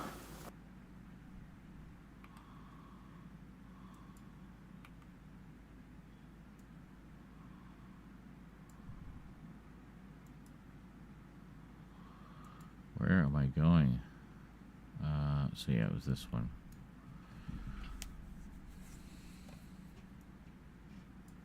So yeah, we got a few extras on there. Got a making of special, a couple commentaries, the original trailer, some TV spots and radio spots. So yeah, I mean it's a good little package.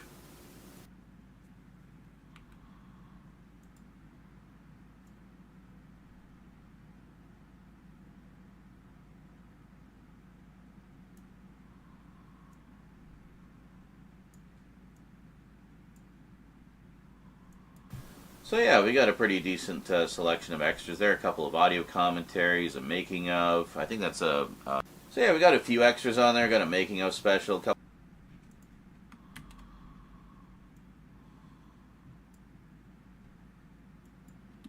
So yeah, we got a pretty decent. So.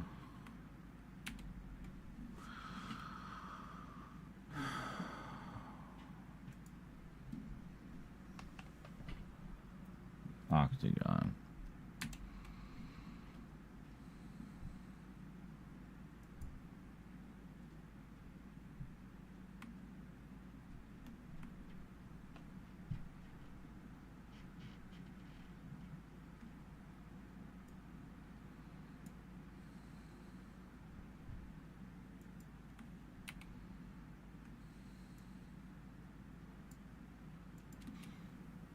Sporting a brand new 2K Master martial arts.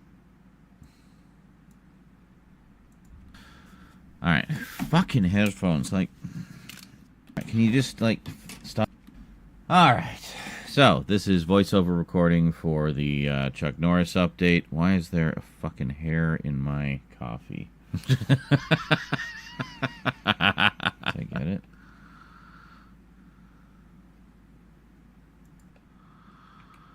Why is there a fucking hair in my coffee?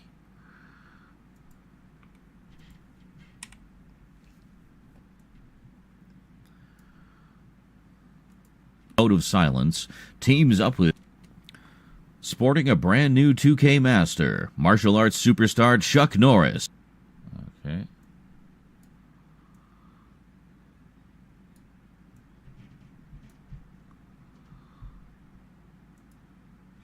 Sporting a brand new 2K Master.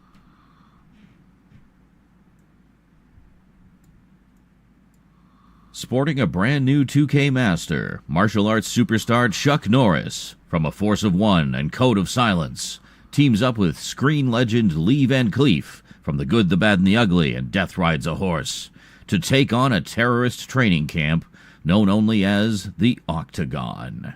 In this known only as the Octagon. In this known only as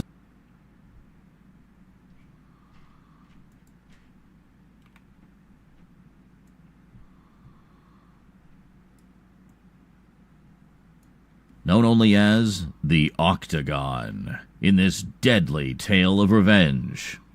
Plagued by painful memories as a fighter, Scott James Norris has stayed away from the dark side of battle. But when a vengeance-seeking heiress, Karen Carlson of The Candidate, hires him to infiltrate an international terrorist organization,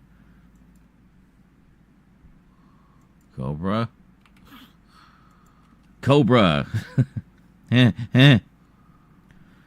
Hires him to infiltrate an international terrorist operation. Hires him to infiltrate an international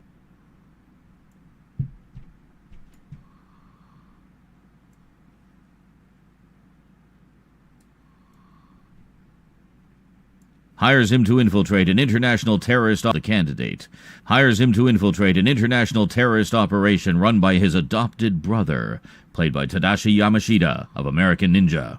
Scott has no idea what he's coming up against. Drawn closer and closer to the Octagon, Scott realizes his brother is using his skill in the deadliest manner, training men in the ninja style of killing. Now it's up to Scott to battle his brother in the ultimate showdown of good versus evil.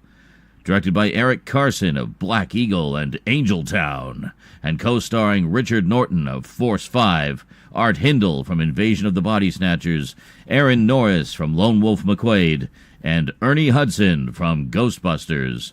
The Octagon is filled with hard-hitting Norris versus Ninjas action. Fucking A.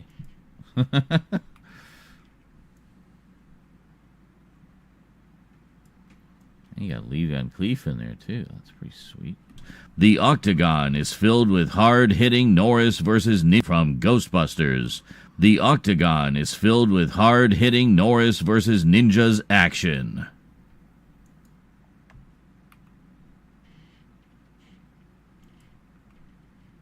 There we go. That's pretty good. Okay.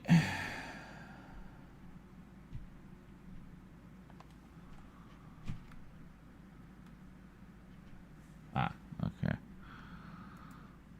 So.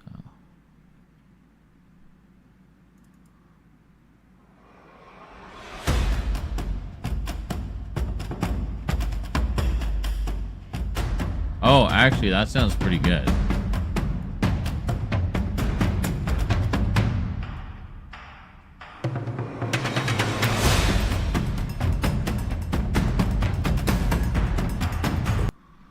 Yeah, no, that's good. That sounds octagon-y.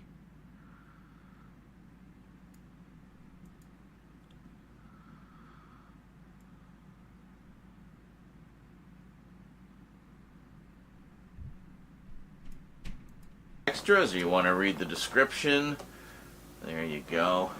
Sporting a brand new 2K Master, martial arts superstar Chuck Norris, from A Force of One and Code of Silence, teams up with screen legend Lee Van Cleef from The Good, the Bad, and the Ugly and Death Rides a Horse to take on a terrorist training camp known only as the Octagon in this deadly tale of revenge. Plagued by painful memories as a fighter, Scott James Norris has stayed away from the dark side of battle. But when a vengeance-seeking heiress, Karen Carlson of The Candidate, hires him to infiltrate an international terrorist operation run by his adopted brother, played by Tadashi Yamashita of American Ninja, Scott has no idea what he's coming up against. Drawn closer and closer to the Octagon, Scott realizes his brother is using his skill in the deadliest manner, training men in the ninja style of killing. Now it's up to Scott to battle his brother in the ultimate showdown of good versus evil. Directed by Eric Carson of Black Eagle and Angel Town, and co-starring Richard Norton of Force 5, Art Hindle from Invasion of the Body Snatchers, Aaron Norris from Lone Wolf McQuaid, and Ernie Hudson from Ghostbusters. The Octagon is filled with hard-hitting Norris versus Ninjas action. That track actually goes pretty well with that, eh? So I wanted to have music for the dramatic narration and for the quotes.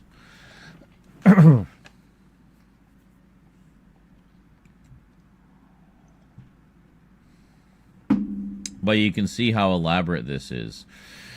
Like, it's kind of ridiculous when you get right down to it. It's kind of ridiculous.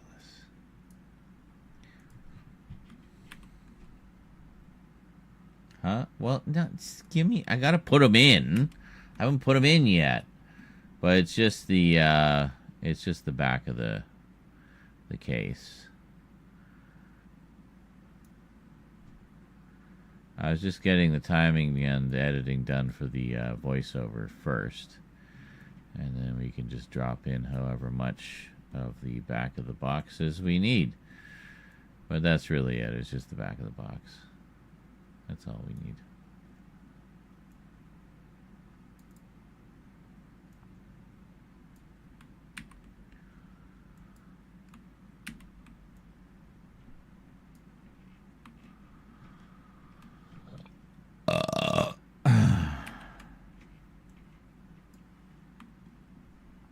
There.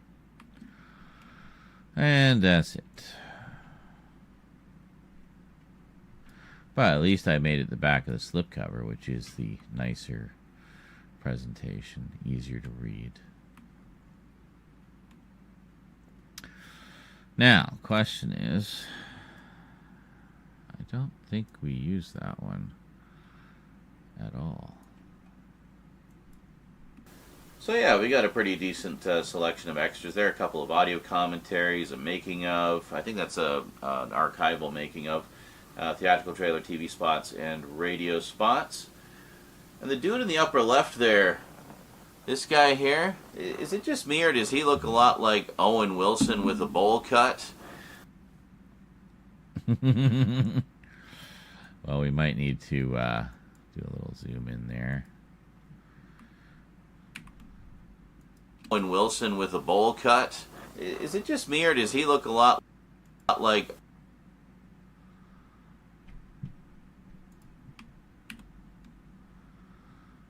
Okay.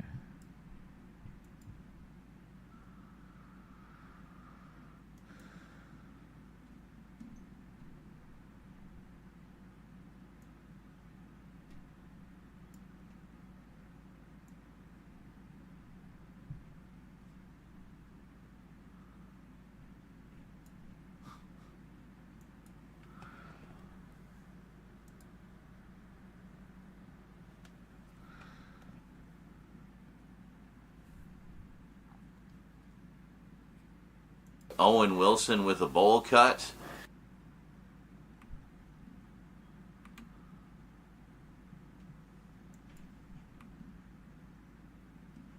Is that as high as it goes? Oh, shit. Okay, hold on.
I have it on for literally half a second.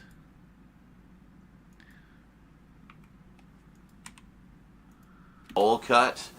I know it's not him, but that was the first thing I thought of. Like, what's Owen Wilson doing in this? No, wait a minute. It's 1980. It couldn't have been Owen Wilson. He would have been like, what, 12 at the time?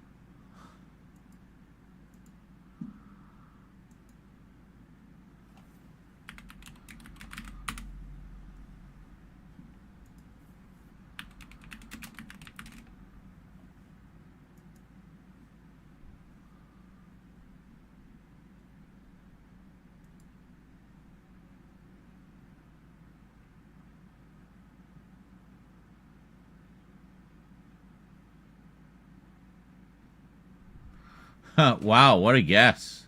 Wow. He would, in fact, have been 12. Correct. That's funny. Just thinking, why is it black? Yes.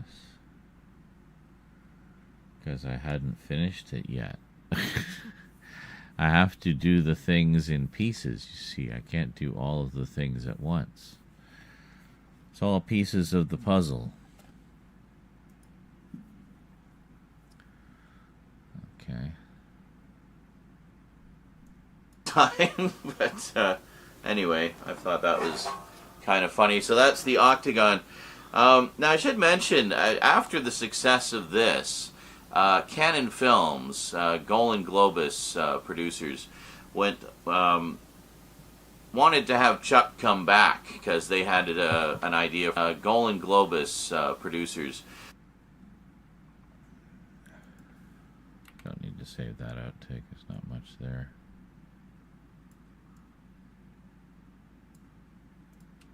Producers wanted to have Chuck come back because they had an idea for some ninja movies, specifically what became a trilogy of ninja movies, which we will talk about in another update. But he politely declined. He didn't want to I guess he didn't want to get typecast, funny enough. Like, oh, Chuck. So naive in his youth. Anyway, carrying on.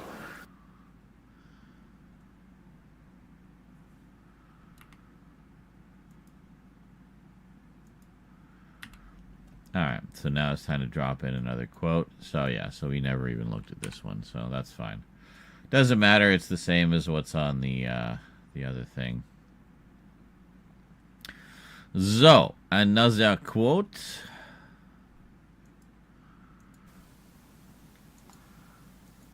When Chuck Norris does When Chuck Norris does push-ups, he pushes the earth down. Norris once kicked a horse in the chin. Oh, yeah. Once went skydiving, but he promised never to do it again. One Grand Canyon is enough. In an average living room, there are over 1,000 objects that Chuck, paying the troll tax, has nightmares. Where am I looking? I'm looking at the fucking microphone. Freddy Krueger has nightmares about Chuck Norris. Chuck Norris is the reason Waldo is hiding.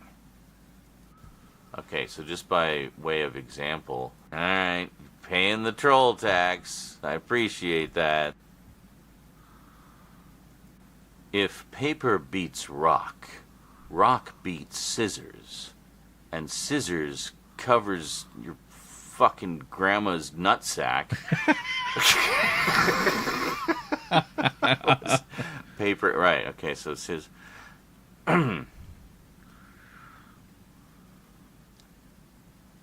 Rock doesn't beat paper. What was the order they put them in? If paper beats rock, rock beats scissors, and scissors beats paper, what beats all three at the same time? Chuck Norris. Yeah, we'll do that one. Norris.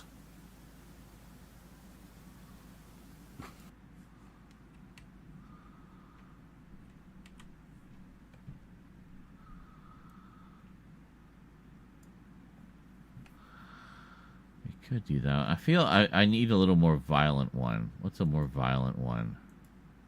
About kicking or something. Huge Owen Wilson secret superfan. That's right. The dinosaurs looked at Chuck Norris the wrong way once. Edibles are kicking in. Norris does not sleep. Chuck Norris does not sleep. He waits. If paper beats rock, paper beats rock, rock beats scissors. Actually, we can put this in the outtakes because we know. We know.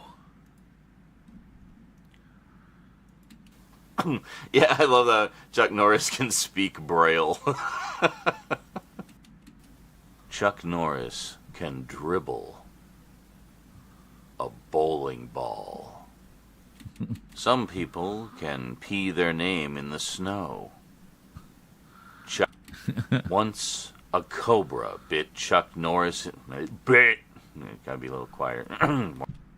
Once a cobra bit Chuck Norris in the leg. After 5 days of excruciating pain, the cobra died. Is the next thing we're talking about the missing in action movies? Because that would be a good one for the missing in action movies.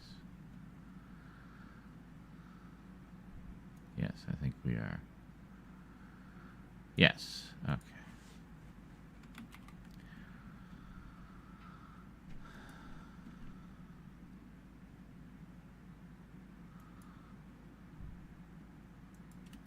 There is no chin beneath Chuck Norris's. Gotta save that one. Yeah, I love that. Chuck Norris can speak Braille.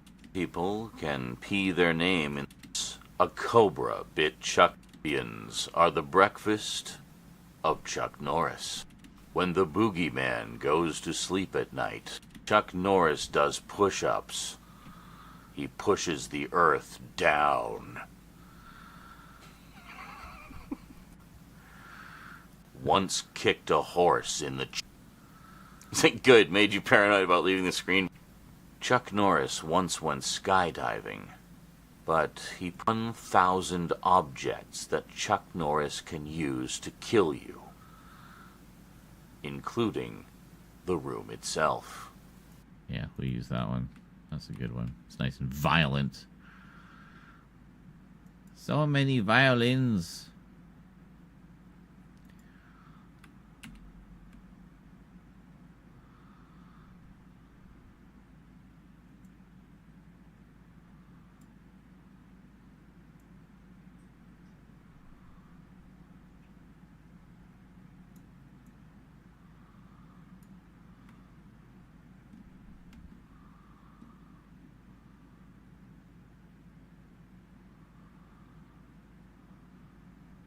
Oh, here, yeah. Just kind of pick up where we left off. In an average living room, there are over 1,000 objects that Chuck Norris can use to kill you, including the room itself.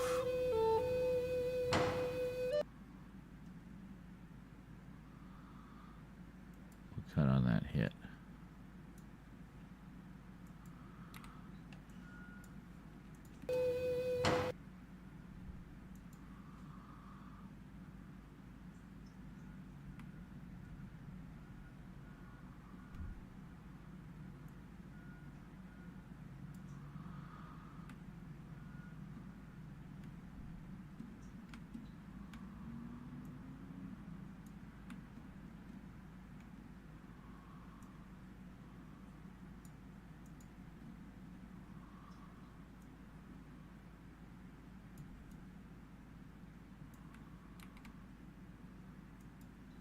So, yeah, he passed on the ninja movie. So, yeah, he passed on the ninja movies, and it was given over to other actors. But, as I say, we'll talk about those another time. Next up, this is a big one, and I gotta wonder, like, when Chuck Norris came back to do The Expendables, he was very adamant about not using guns, which was kind of funny because, I mean, he sure used guns in the past. But I guess, you know, people grow, people change, right?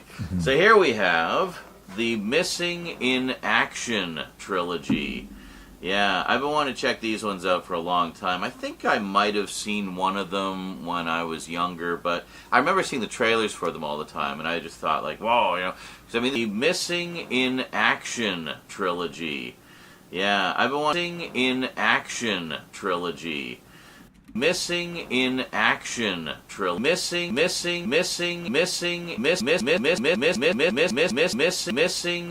Action. Missing in Action.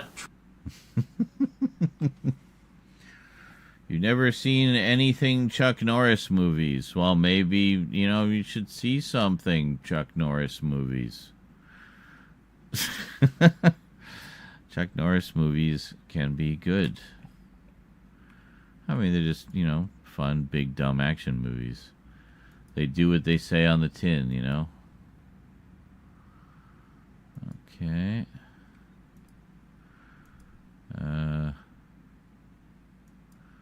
Did we just do these what? Hold on. Okay. What are we doing? Oh, right.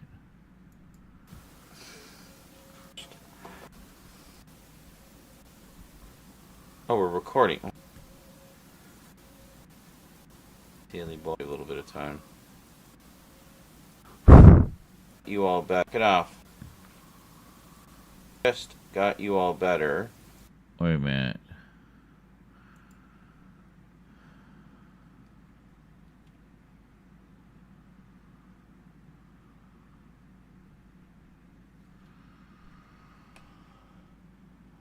Oh, okay.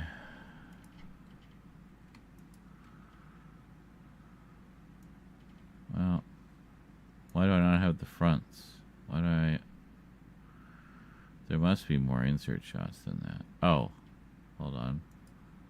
Aha! There they are. I knew they had to be here somewhere. And then that's the group shot. Okay. We'll put that at the end.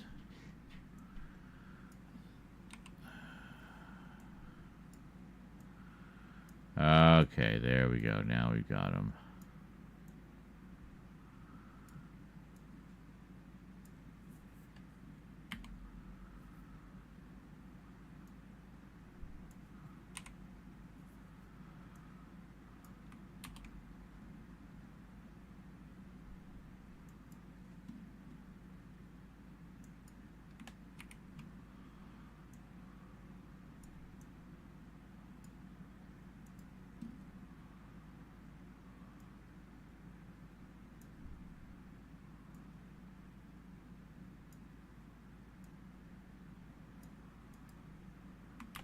Here we have the Missing in Action trilogy. Yeah, I've been wanting to check these ones out for a long time. I think I might have seen one of them when I was younger, but I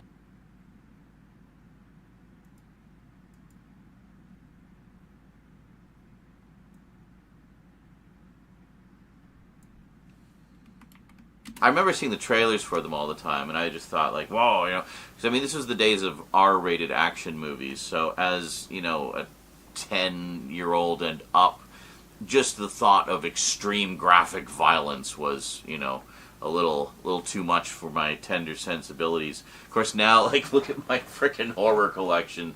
Far more extreme stuff than anything that would have been in a typical Missing in Action movie. But quite a nice box set here. We'll just take a look at the front and the back.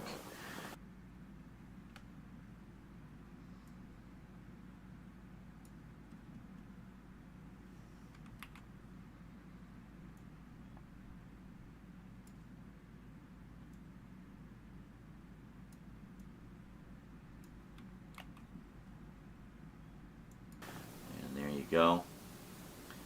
I'll pull the discs out and I'll pull the cases out and we'll take a look at each one as well. So quite.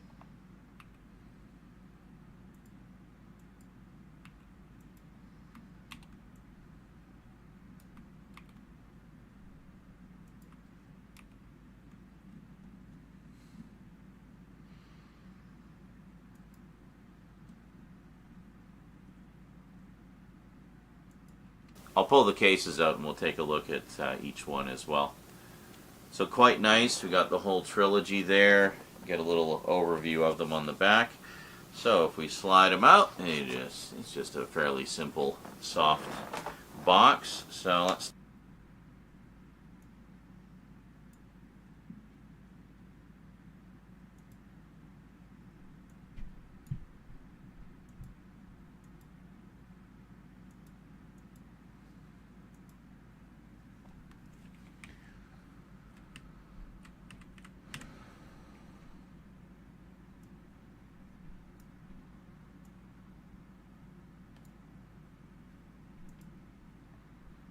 look at each one as well.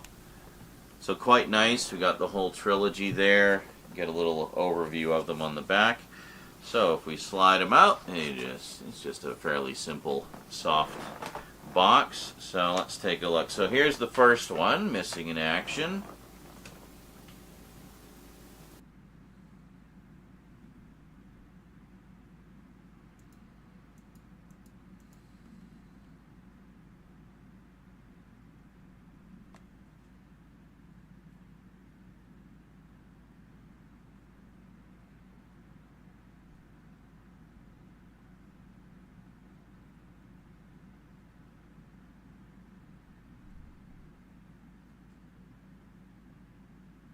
Oh, Mad Hunter. Yes, of course.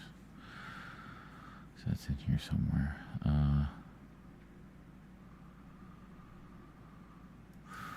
Should I not do individual ones for the Missing in Action? Ugh.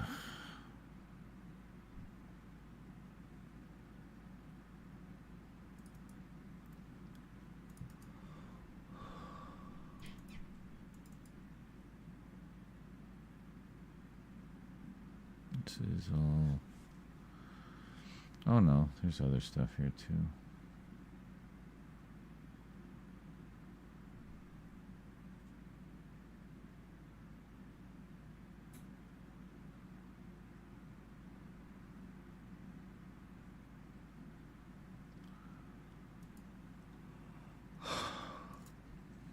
April, I guess.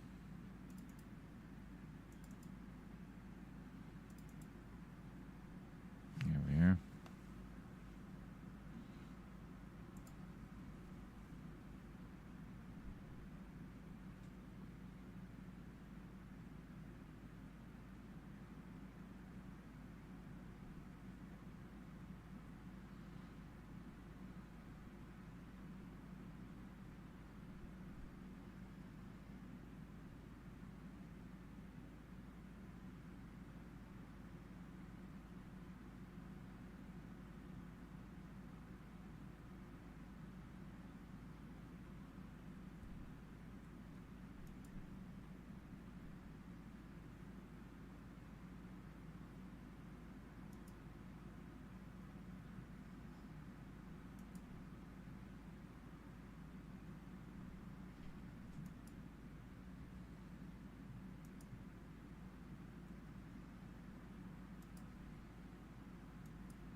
I just dozing. Oh yeah, I just dozed off again.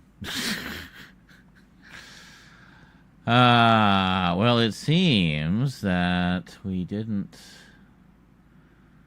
do insert shots for the individual Missing in Action discs.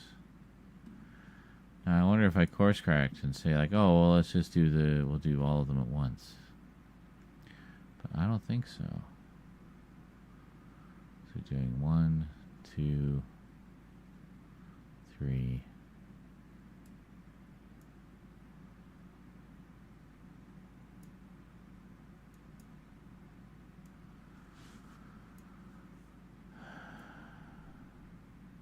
And then we line them all up. Oh my god. So that's 6 more shots we need.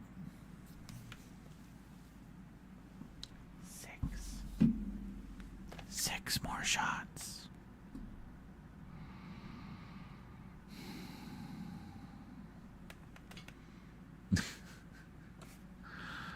Well, that's okay. We just wanted to make a little dent in it. We got some idea where we're going with it. That's alright. We got a little bit in. We got a couple of clips in. Got 1 voiceover. But see, I got 3 voiceovers for this. I need visuals to go with them, right? So,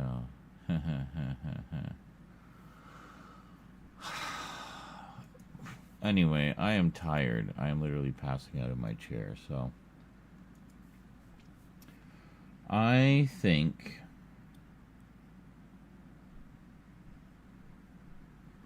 I will call it a night here, at least as far as work goes, and then play tomorrow, maybe. Or work more. I don't know. We'll see. Oh, great. I like it when I save money. Saving money is good. Because then that means I haven't spent as much money. And I can use that money for other things that require money. Yeah.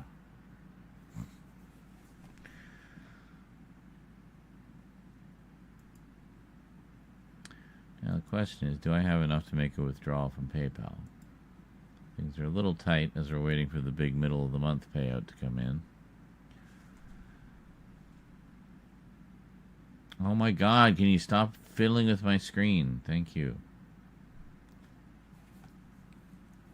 Yes, I think I just barely do. Just barely.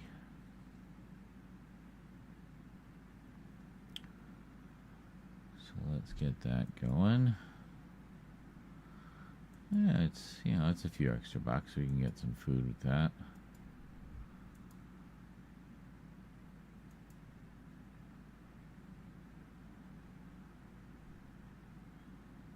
And there we go. Oh, no, hold on. Got to initiate the transfer. There we go. It's a little under 20 bucks. That's not too bad. That's a couple bucks an hour. Woohoo! Yeah, that'll pick up eventually. Meanwhile, thank you for joining me. We at least got one in the can, and it's fully done. It's up. It's on the schedule. It'll go live tomorrow. And yeah, we've already got a video in for Friday. We got Skyrim for Saturday, Sunday. I mean, I could just skip the weekends entirely and just have the weekends strictly for games. You know, that's a possibility. And then, unless we got a big backlog of Multimedia Chronicles episodes, which at the moment we don't, but we're going to make some more. Yeah. Alrighty. Have yourselves a good day or night, everybody. Thanks for joining me. So until next time, thanks for watching, and sayonara.